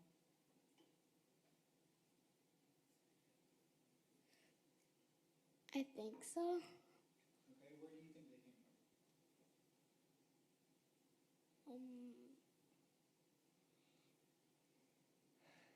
A belt. Do you know who gave you those marks? No. Are those marks still on your back? I don't know. Would you be willing to show the people over here your back and see if they're still there? You don't have to, but if you're comfortable, you can. It's up to you. I guess so. Okay. Your Honor, can she get down? She may. Come over here.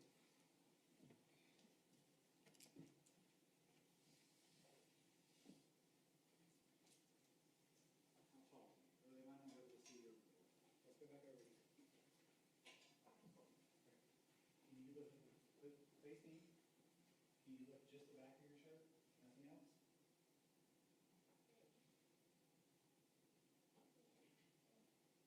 A little higher. There you go. Okay. Good job. Let the record reflect that the witness lifted her shirt up and exposed her lower and mid-back to the jury.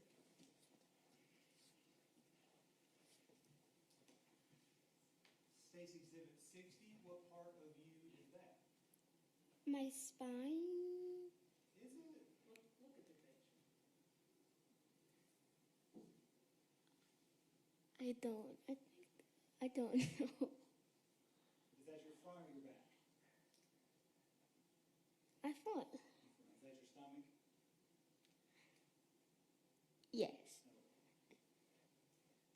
And then say 61, is that a zoomed in picture of your stomach? Yes. Do you know where those marks came from? No.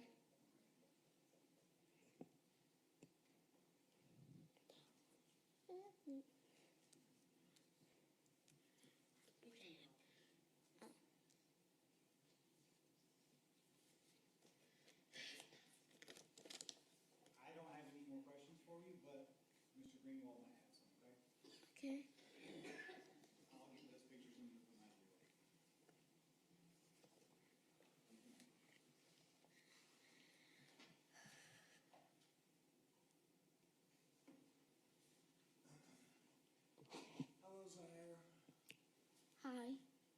for coming to talk to us today, okay? Okay. You've never met me, seen me, or spoken with me, right? No. Today's the first time you've ever seen me, right? Yes. All right. And the gentleman sitting over here next to the nice lady, what do you call him? Is that Mr. Bryan? Yes. And you've met with Mr. Bryan a couple of times, it sounds like, before you came in here today. Yes. Is that right? One's at your house where you're living now? Yes. And then another time you said you came here to this building, his place, right? Yes. Any more times other than that, do you think? No. Just No. those two times? Yes. And the last time you met with him was just the other day? Yes. Was that here or at your house? At my house. At your house? Okay. Did he tell you that a nice man may ask you some questions after he asked you some questions? Yes. He called me a nice man? Yes. Okay. Thank you, Brian. You're welcome. Thank you. Well, I just have a couple of questions for you, okay? Okay. When you were living with your mommy, did you call her mom or mommy? What did you call her? Mom. Mom, when you were living with mom and Celeste, did you ever sleep in a bed? No. Never? No. Okay. So the whole time that you slept in the same room with your mom and Celeste and your brother and sister, it was always on the floor? Yes.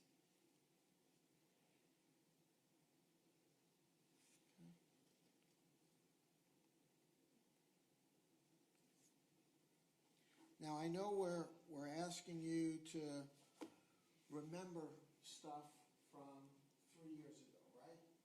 This year is 2024? Yes. And you're 9 now? Yes. So my math isn't so great, but going back 3 years, you would have been 6? 9 minus 6 is 3? So Yes. 3 years ago? All right, so you would have been 6 in 2021? Does that sound about right? Yes. Okay. You remember, and you watched a video a little while ago, right? Of talking to a man Yes. 3 years ago? Okay. You remember telling that man that you told him about your sister, Amari, that a man took her by the neck and put her in the dark room. Remember saying that to him? That it was a man who Yes. Okay. The man took her by the neck and put her in a dark room. Remember? Yes. Okay. Do you remember telling the man that she died the last morning when my mommy went out to go get the weed? Remember telling him that? Yes. Okay. And she passed out from eating a tissue. Yes.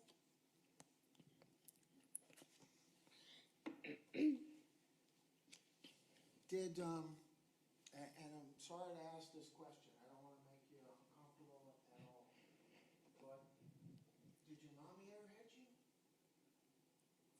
No. No? No. Thank you. No follow-up. May the witness be excused.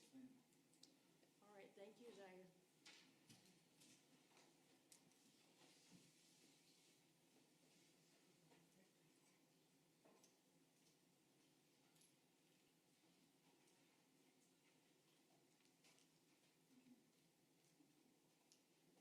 State calls Diamond Owens.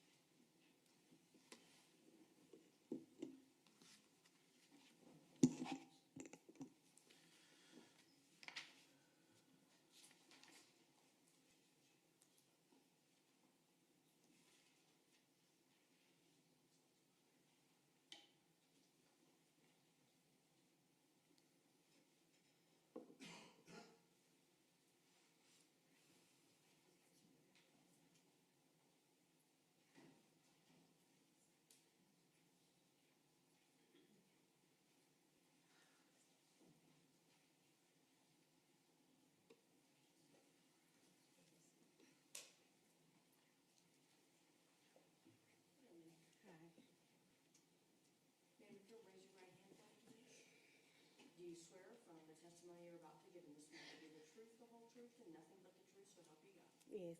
All right, thank you. And if you'll just scooch up and the microphones move, so just move them in front of you so we can hear you, okay? We don't want to overhear you. Thank you, ma'am. Hi. Hi. Can you please say your name and spell it for the record? Diamond Owens, Diamond, last name Owens. Do you know Celeste Owens? Yes, How do you know Celeste? that's my sister, Is it your biological sister or stepsister? my biological sister, Okay, is she older or younger than you? older. Okay. We're going to get right to the point. Back in November of 2021, did you find out the police had come to your father's house and asked you some questions? Yes, Where did your dad live at that time? with my grandma, What was that address? 1535 out of Our Drive, Tucker, Georgia. What's your dad? Wayman, Say it again? Wayman? Wayman? Okay. And were you at the house that night? No, Did you pick up your sister at the Hometown Studios that night? no. Before November of 2021, when was the last time you had seen your sister? I think it probably was in July, earlier that year. Okay. So you didn't see her in November at all? No. What kind of car did you drive back then? This was in 2021. Yes, ma'am, November of 21. I believe it was my Chevy Cruze. It's tan, but right before that I had a white Toyota, but I believe at that time it was the tan Chevy Cruze. Okay. Did you talk to the police during the investigation of this case? Yes. All right, thank you. Sir, could you please state and spell your name for the court? Certainly. Randall with one L, D, work, W-O-R-K. And were you formerly employed with the Gwinnett County Police Department? I was. Tell us what position you held and how long you were with the department. I started with Gwinnett County Police in May of 1998. I retired from the police department in December of 2022. At the time of my retirement, I was the criminal investigations lieutenant in charge of the property crimes division. And of course, at the time that you were employed there, you were a certified police officer by the state of Georgia? Yes, ma'am. Okay, and you are now enjoying retirement, right? Yes, ma'am. Okay. I'm going to go ahead and just take you back over to November 21st of 2021 into the early morning hours of November 22nd of 2021. Were you at the Gwinnett County Police Headquarters in relation to a missing child case? Yes, ma'am, I was. I was in charge of, I was the on-call CID lieutenant and had received a telephone call from the chief of police asking about the status of this case. I had not been informed of it, but he had been made aware of it through other channels. Once I found out what was going on, I responded to the Gwinnett County Police Department and assumed command of the detectives that were on scene. And the detectives were conducting the actual investigation, is that correct? That is correct, ma'am. And what was your role there? I was the on-scene supervisor. I was just there to make sure that everything was done properly. Do you recall meeting two children by the name of Zaire Hall and Jakari Hall that day? I do. Do you recall their ages at the time?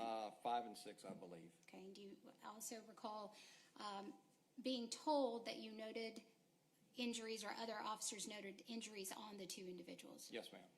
And at that point, is there something that you did in order to memorialize those injuries? Certainly. A little bit of background about me. I was a special victims detective for 3 years. I was also a special victims supervisor for another 3 years. I have a total of 10 years of investigative experience. As soon as I found out that the children had been seen with some injuries, we always document those injuries. So the children were taken down to crime scene supervisor Amanda Wise, where she photographed the injuries on the children.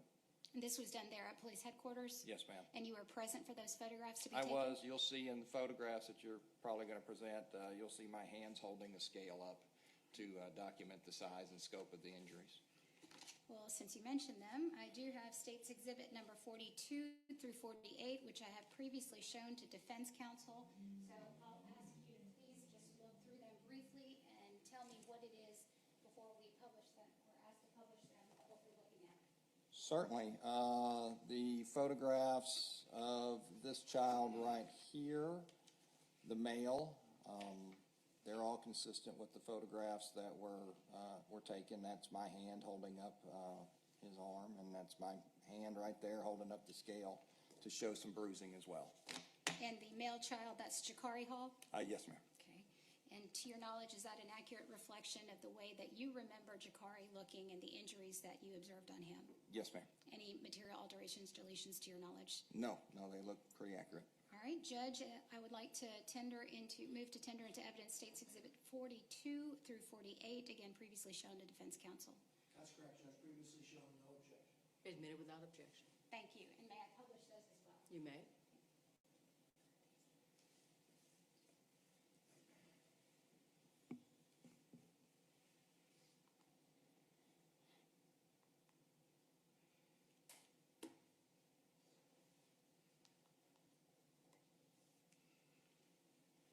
All right, I'm showing you what has been marked as States Exhibit number 42. Tell us what's happening here, please. This is an overall shot of the male child. Normally in crime scene photography, we start with an overall shot to get the big picture of what is going on, and then we will move in with closer shots later on to show more detail about injuries that could have been found. And to your knowledge, this is how Jakari came in dressed? Yes, I believe so.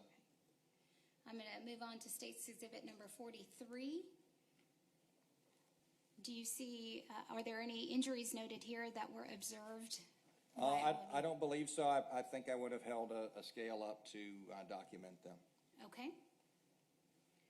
And here, I think it's kind of hard to see from this vantage point. This is going to be States Exhibit number 44. Okay. I'm going to try and zoom in, but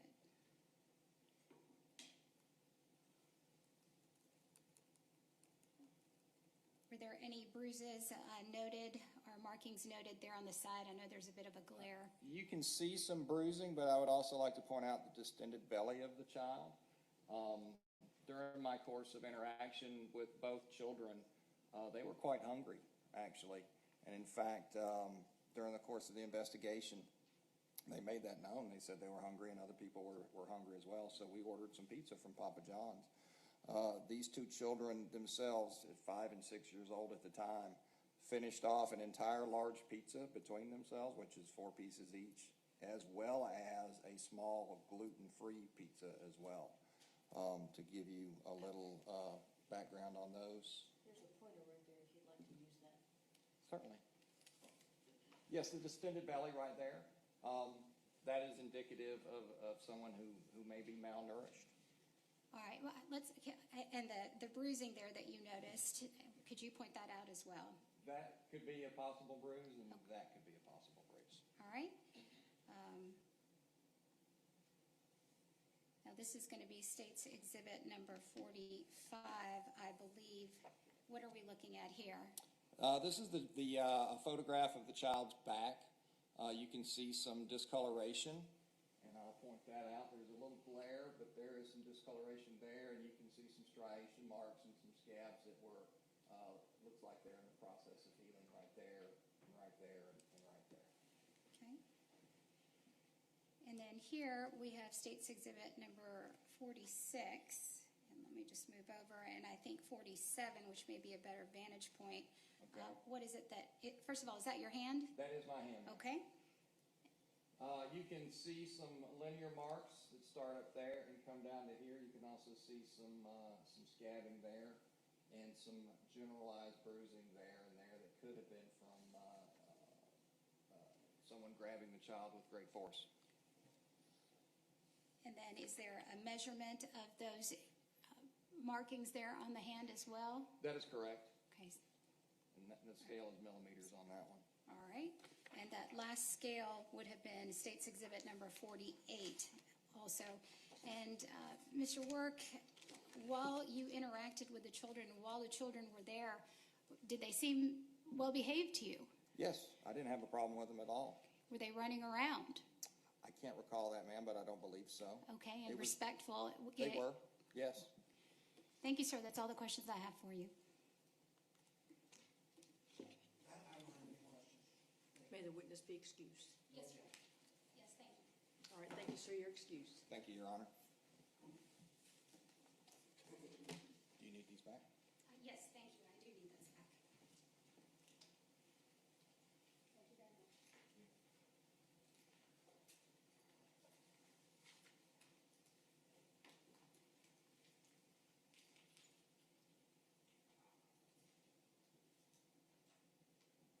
Call your next witness. Thank you. State will call Annie Penix.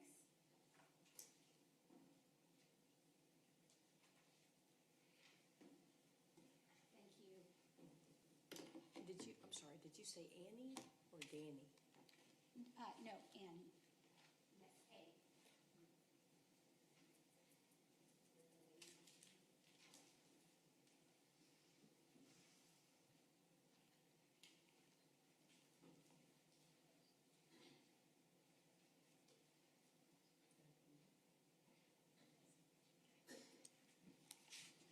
Good afternoon, ma'am. Please raise your right hand. Do you solemnly swear or affirm the testimony you're about to give to be the truth, the whole truth, and nothing but the truth, so help you God? Yes, I do. All right, thank you, ma'am. You can be seated. Thank you, ma'am. If you could move up just a little bit closer to the microphones and go ahead and state and spell your name for the court, please. Anne, A-N-N-E, Penix, P-E-N-I-X. All right, Ms. Penix, and how are you currently employed? I am the Regional Director of Sales for Extended Stay America. Now, back in November of 2021, what was your job title? In November of 2021, I Correct. was with Extended Stay. As well? Yes. And how long have you been with the Extended Stay group? I was with them for a year and then left for a year, and now I'm back. Okay. Did you ever work for the Congress Hotel located off Oak Brook Parkway and Jimmy Carter? Yes, ma'am. What time frame was that? I worked there from July of 2012 to September of 2021. Okay. And what was your role there? General Manager. At the Congress Hotel? Yes. And what were your responsibilities as general manager there at the Congress Inn, the Congress Hotel? A little bit of everything. Just ran the operations. We did, it was an independently owned hotel, so we basically had to do everything ourselves. Were you familiar with the property? Yes. And were you familiar with the rooms within that property? Yes. Now, you said you left in September of 2021. Why did you leave after almost a decade there? We closed the hotel. Do you recall when the hotel was officially closed? I believe it was September 1st. Okay. Now, in preparation for the closing of the hotel, were the residents notified that they could no longer reside there? They were all giving a 30-day notice. Was that done through a letter of some kind? Yes. Now, how many rooms were actually there at the Congress Hotel? There's about 300 rooms, but we only used probably 30 of those. We closed down buildings just because of the condition of the hotel. Okay.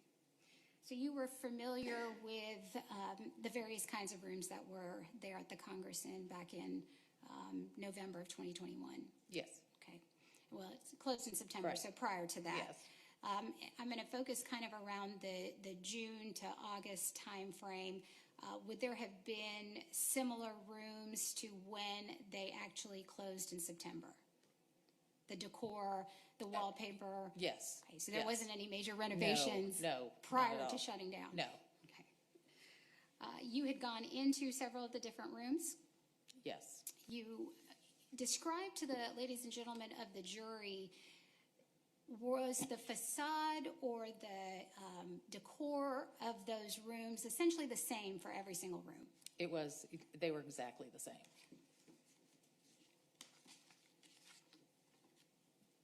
What county was the Congress Hotel and Suites located in?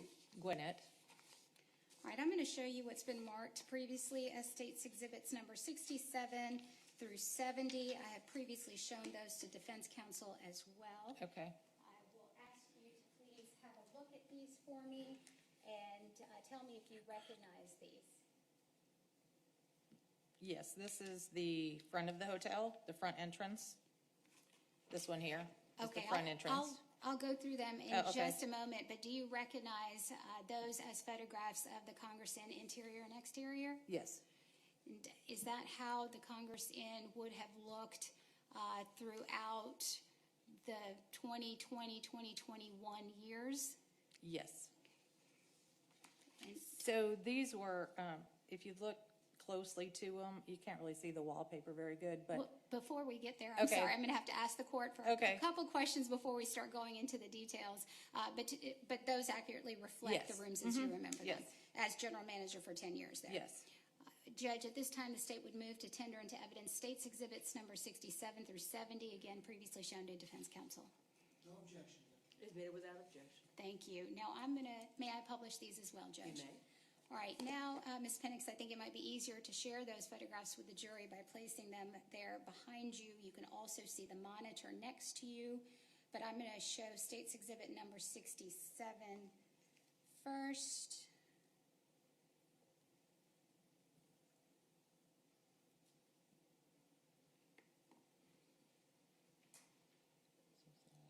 And if it is helpful to you, there is a pointer. I'm not sure that you may actually need it, but States Exhibit 67, what does that actually show?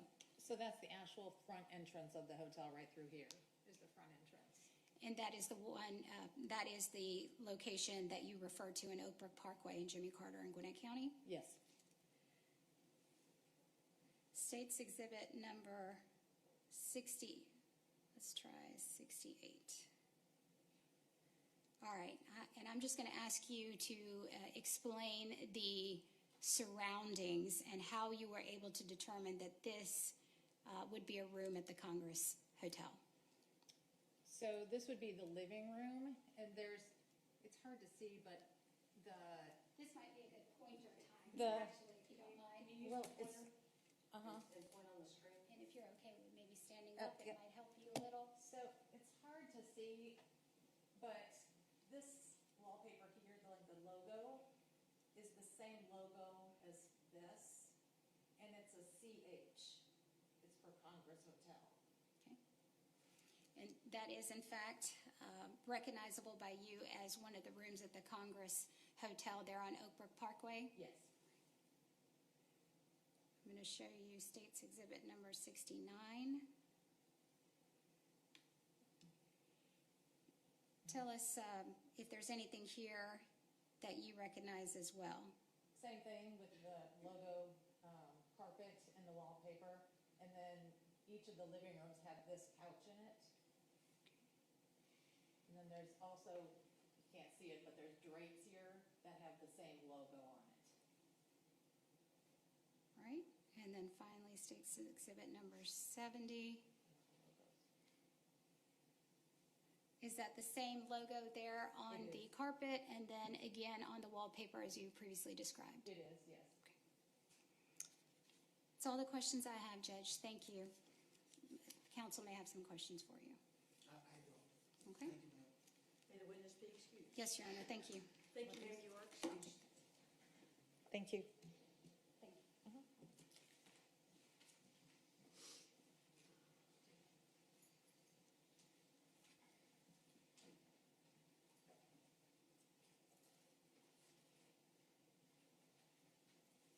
Judge, the state would call Barbara Wright.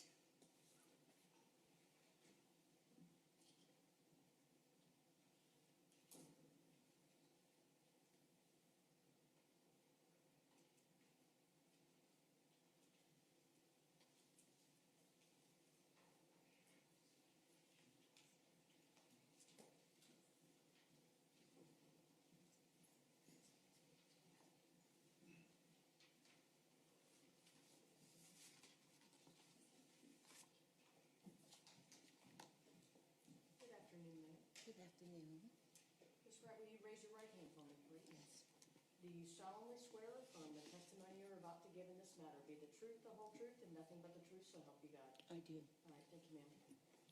And if you want to scooch up and feel free to adjust the mics however you need. Thank you. Yes, ma'am. Ma'am, could you go ahead and state and spell your name for the court, please? My name is Barbara Wright, Barrawright.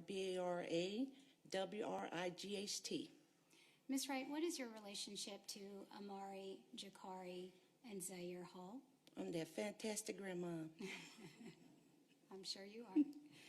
Ms. Wright, are you their biological grandmother, the biological mother of Brittany Hall? I am. Okay.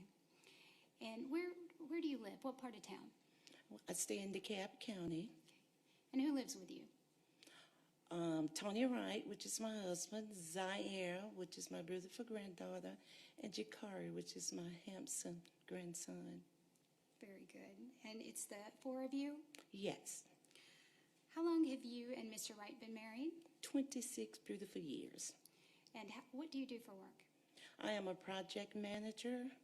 I work for a non-profit company that empowers employees with different abilities. Okay. Now I want to talk a little bit about your family. Brittany Hall is your daughter. Yes. Do you know who the father of Amari, Jakari, and Zaire is? No, I don't. Do you know if all three have the same father?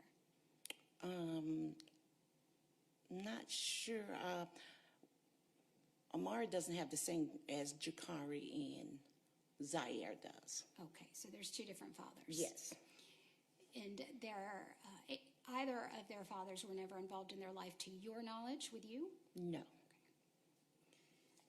Do you know this defendant, Celeste Hall? Yes. Okay. Was there any relationship that you had with this defendant and your family, or it was just through your daughter? Just through my daughter.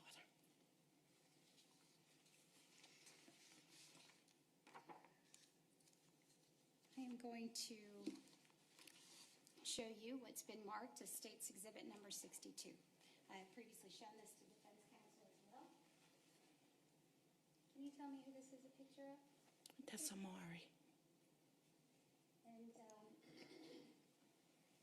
Amari, how old would she have been in that photograph?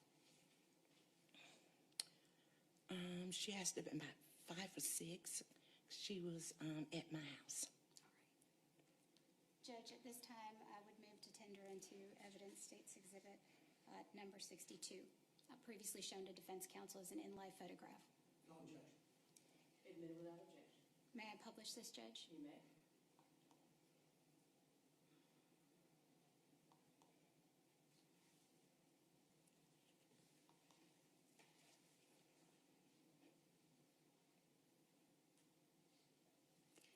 Ms. Wright, tell me a little bit about Amari.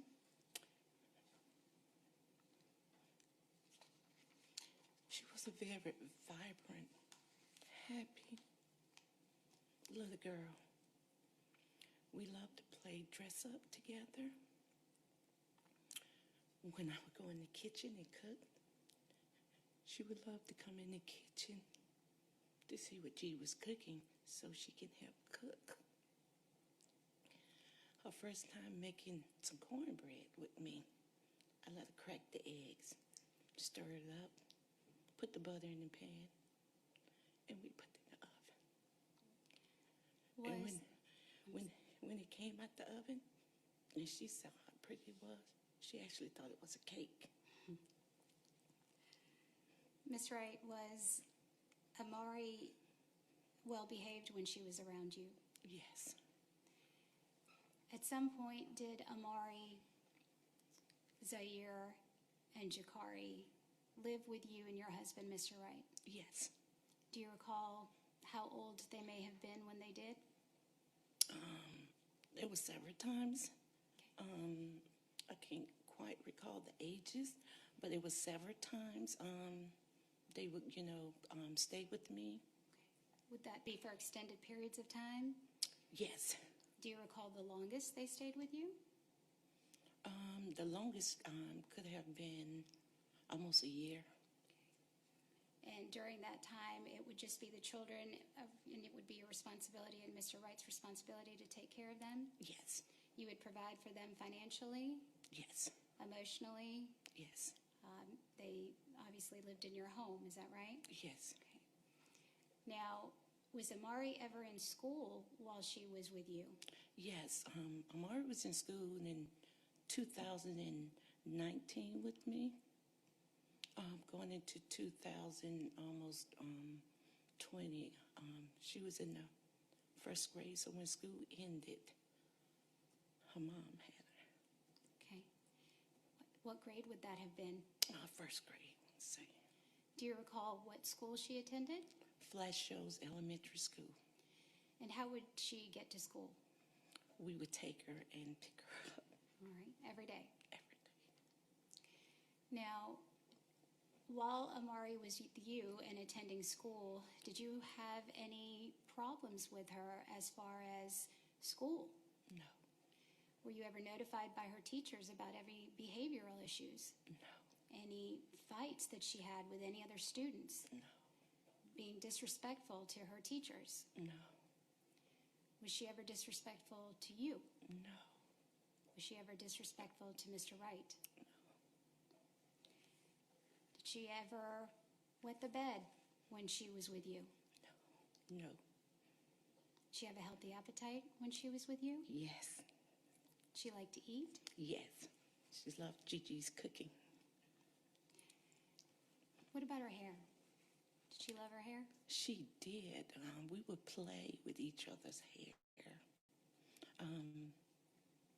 At first, told me she wanted to be a hairdresser because she liked it long hair, so she wanted to be a hairdresser. So I would buy her dolls, heads and dolls, and we would play with the doll's head, and I would do her hair, and then he was like, Gigi, it's my turn to do your hair. So, yes. Now, Miss Wright, at some point, did Amari, Zaire, and Jakari leave your home? Yes.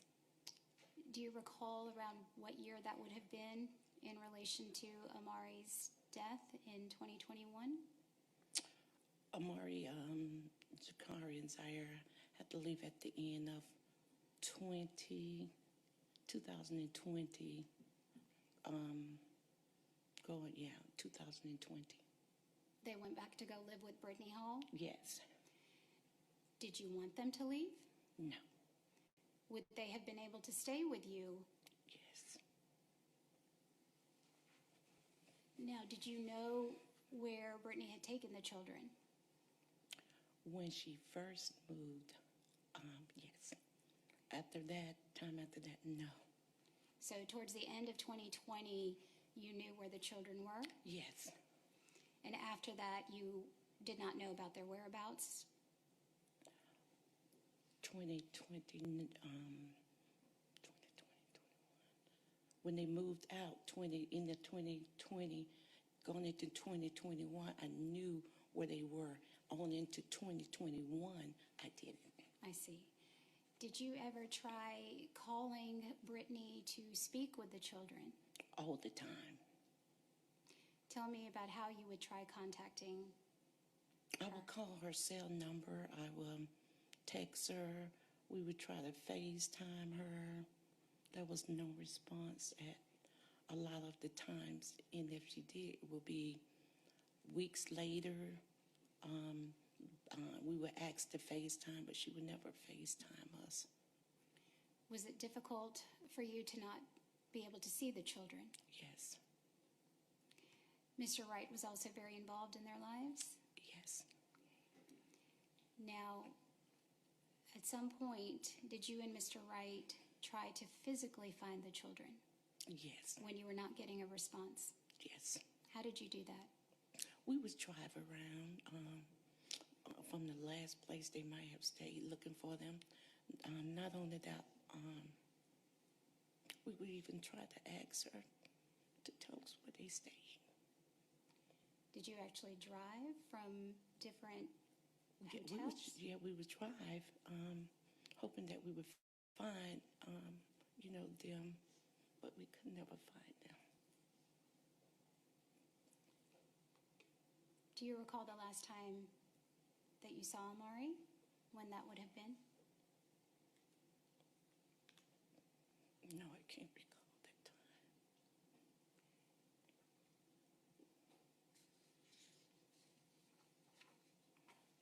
How were you notified that Amari was missing? Miss, my best friend, the kids,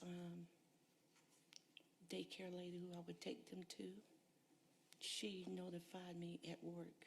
So it was not Brittany or Celeste? No. You had found out from a third party? Yes. Before I go on, Judge, I'm going to tender into evidence State's Exhibit number 63, or asked to tender into evidence State 63, which is a certified copy, self-authenticating of a birth certificate that I have previously shown defense counsel for Amar, spelled A-M-A-I-R, Nicole Hall. Date of birth is going to be 10/30/13. Any objection, Mr. Greenlaw? No. To admit it without objection. Thank you very much. Ms. Wright, what was Amari's legal name? Amir. Okay, spelled A-M-A-I-R? Yes. And what is it that you guys all called her? Amari. What did Amari call you all? Gigi. And what about Mr. Wright? Papa. Thank you, ma'am. It's all right.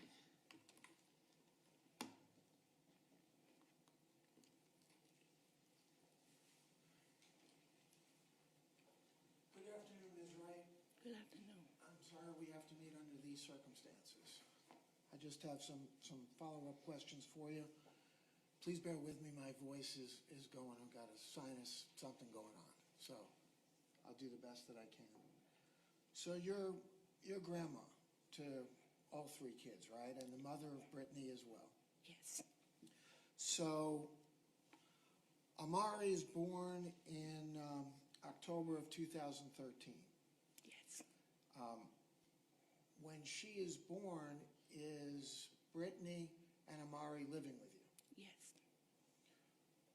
So she's living, Brittany and Amari are living with you in 2013 when she's born. Yes. And do they stay living with you when Zaire is born, which is in June of 2015? Yes. So for those 2+ years, or 2 years, that interval, your daughter Brittany and granddaughter Amari are living with you, right? Yes. And is that in DeKalb? Yes. And I'm not going to ask you for the address, but how long have you been living in DeKalb County? 22 years, well, all my life, but at the place I'm at now, 22 years. Same place? So, Yes. So the same place you're in right now is the same place, obviously, Amari and Brittany were living in after Amari was born? I'm sorry, repeat Same that. place? Yes. Because you've been there for 22 years, and so that goes back to 2002, give or take, right? Yes. All right. So when Zaire is born in June of 2015, Brittany's still living with you and Amari's still living with you, right? Yes. Brittany didn't stay long with me when Amari was born, but she was there for a period of time. All right. Well, if Amari is born in October of 13, Brittany was there at that point. How long did Brittany stay? I can't recall. Was it months, a year? I can't recall because she we got her an apartment, but she was there for a period of time until we got her an apartment. Okay. So you got her own place, her own apartment. Well, actually, she had picked it out for her, and we helped her. But Amari did not go with her? Yes, she did go She with. did? Yes, she Okay. did go with her. And at this point, is Zaire already born? Yes, Zaire was no. When we got her an apartment, yes, Zaire was born after she had the baby and stuff, and she stayed at my house, and for a period of time, and then after she got her an apartment. Okay. Before Zaire is born. After Amari is born. She's at my house. Amari's at your house, and is Brittany at your house? Yes. And did Brittany stay with Amari throughout that period of time until Zaire was born? Or did she leave? No. Brittany was there with Amari. Okay. And was Brittany Amari's primary caregiver during that period of time? We all was. Okay. So it was a co-parenting relationship, you and your daughter, and I'm sure Grandpa helped as well, right? Yeah, we, Okay. So when Zaire comes along in June of 2015, Zaire is also living at your house? yeah, at a point in time, yes. Okay. And then at some point in time, does Brittany move out? Or does she stay there after Zaire is born? She stays there, but she moves out eventually. She got an apartment. We helped her get an apartment, so she moved out eventually. How long? I could not tell you that. Okay. And Jakari is born about, 15 months later. He's born in September of 2016. Does that sound right? September 19th, 2016? Correct. For Jakari? Yes. And when Jakari is born, any of the kids living with you? Was Amari or Zaire living with you at that point when Jakari was born?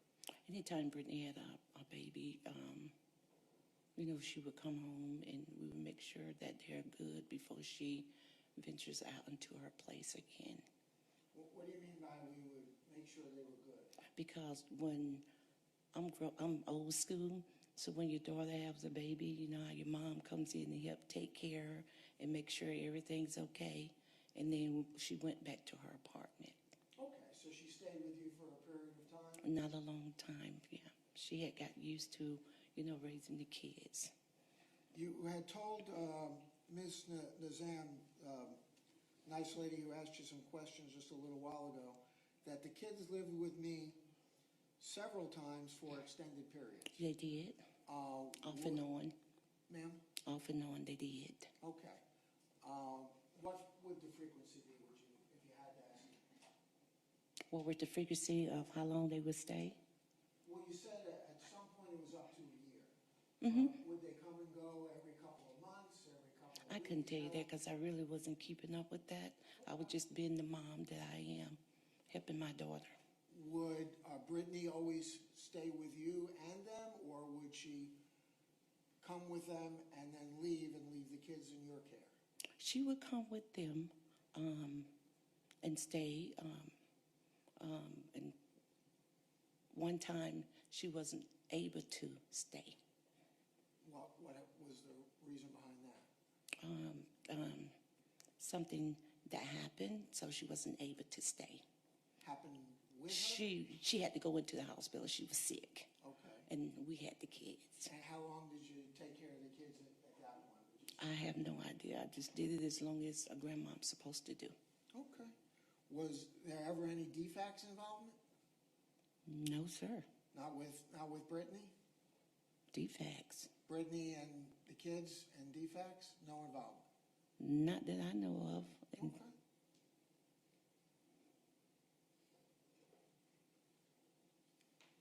So most of the time that the kids were living with you in your house in DeKalb, Brittany was with you all as well?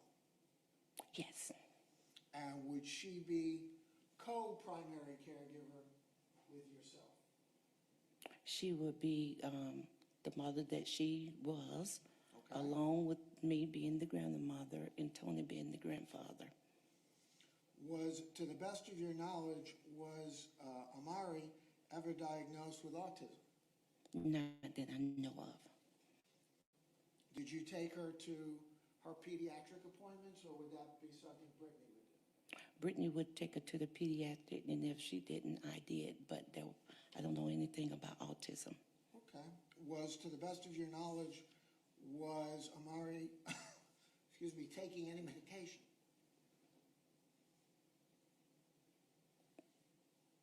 For autism, no, because she didn't have autism. For anything? If she got sick, yes. But not on a regular basis, as far as you're aware? As far as I'm aware of.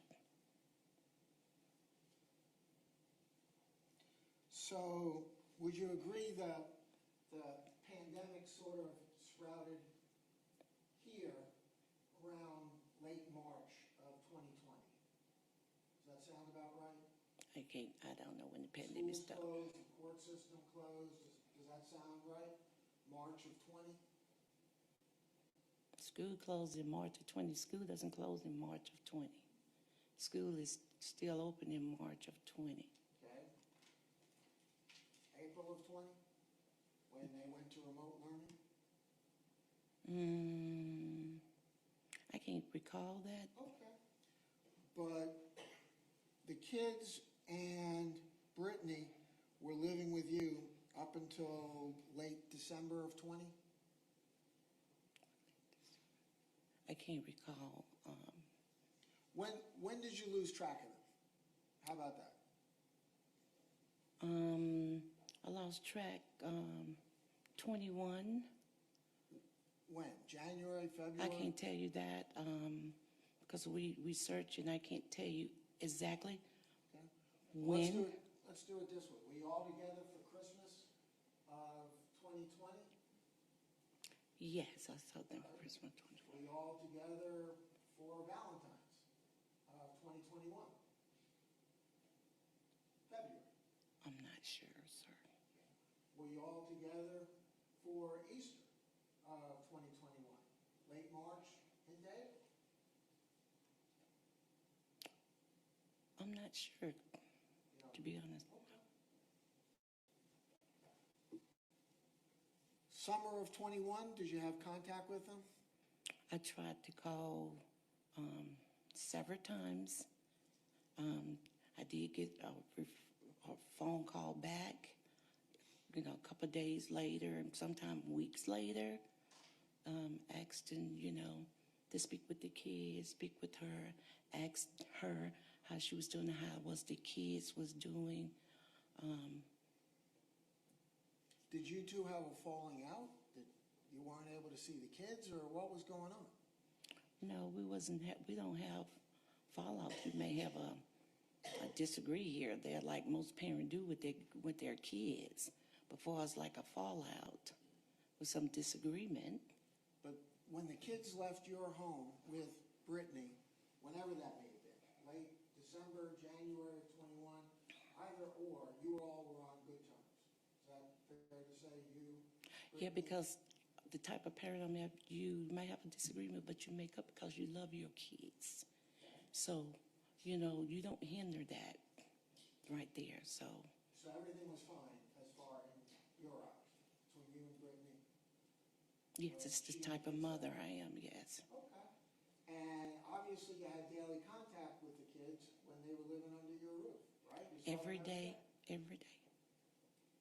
And so when did that stop? When I didn't get a chance to see them again and was looking for them. That stopped. Don't remember when? I just don't remember when. Okay. When Amari left your house and went off with Brittany and her siblings, did you have any cares or concerns about Amari? I had cares for all of them. Talking about anything specific, not general. I always have care for Amari. She's my granddaughter. Was she malnourished? No. Underweight, in your opinion? No. And you don't recall the last time you saw the kids in 21? No, because we was calling looking for them. No. Were you ever aware that Brittany was inflicting corporal punishment on the three kids? No. When did you learn that? When I saw it for the first time. You saw the video of her stomping on your grandchildren? No, I saw the video when news people had it on news when the case, when they found them, and I saw them when I went to the courthouse. I saw it. You weren't aware that your daughter was stomping on them? No. Thank you, ma'am.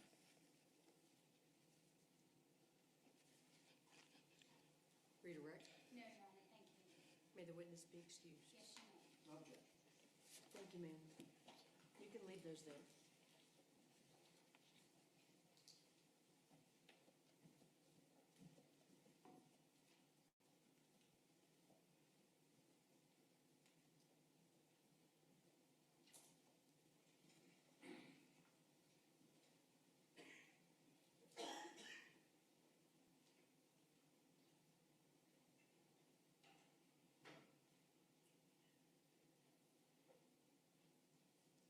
the witness?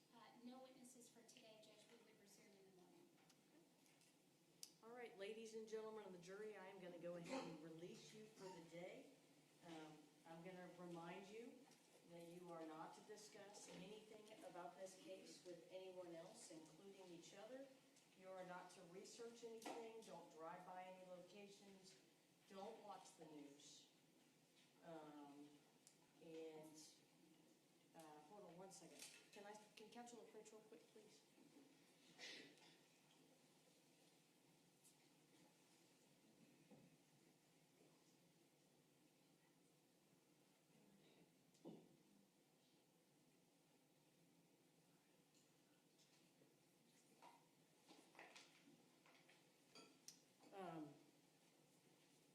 Don't watch the news. Don't read any reports. Don't Google anything. Don't Google any terms. No dictionary. Time for truth you see. No chains of doubt, we're running free. Equality, we shout out loud. With justice here, we're feeling proud. Justice is a process, watch us rise. We ignite the change, open eyes. Together strong, we'll never fall. Justice is a right for all. Justice is a right for all. From the streets to the court we fight. In the dark we bring the light. Tear down walls that hold us back. With unity we stay on track. Justice is a process, watch us rise. We ignite the change, open eyes. Together strong, we'll never fall. Justice is a right for all. Voices loud and hands up high. We'll break the chains and touch the sky. With every step we take in stride. Justice by our side we ride.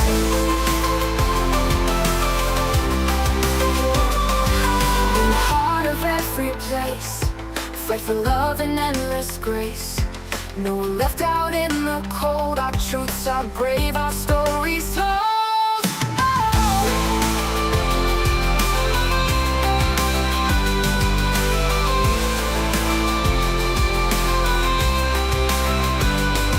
From the streets to the court we fight.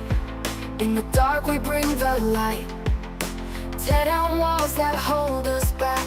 With unity we stay on track. From the streets to the court we fight. In the dark we bring the light. Tear down walls that hold us back. With unity we stay on track. Justice is a process, watch us rise. Watch us rise.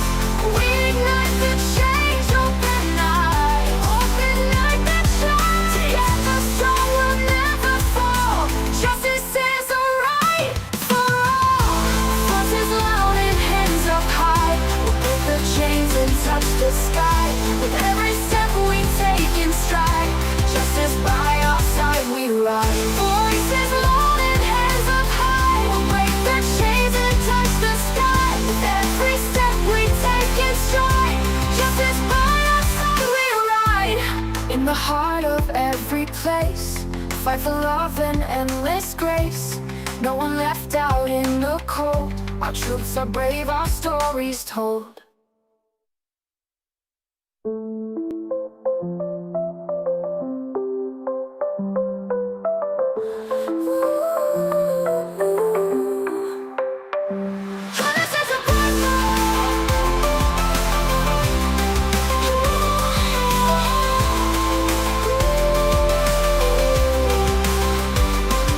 In the heart of every place, fight for love and endless grace.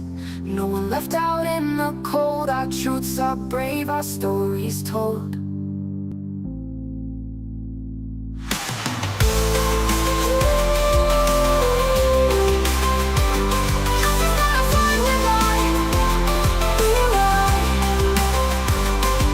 In the heart of every place, fight for love and endless grace. No one left out in the cold. Our truths are brave, our stories told. Stand tall for truth you see. No chains of doubt, we're running free. Equality, we shout out loud. With justice here, we're feeling proud. Justice is a process, watch us rise. We ignite the change, open eyes. Together strong, we'll never fall. Justice is a right for all. Justice is a right for all. From the streets to the court we fight. In the dark we bring the light. Tear down walls that hold us back. With unity we stay on track. Justice is a process, watch us rise. We ignite the change, open eyes. Together strong.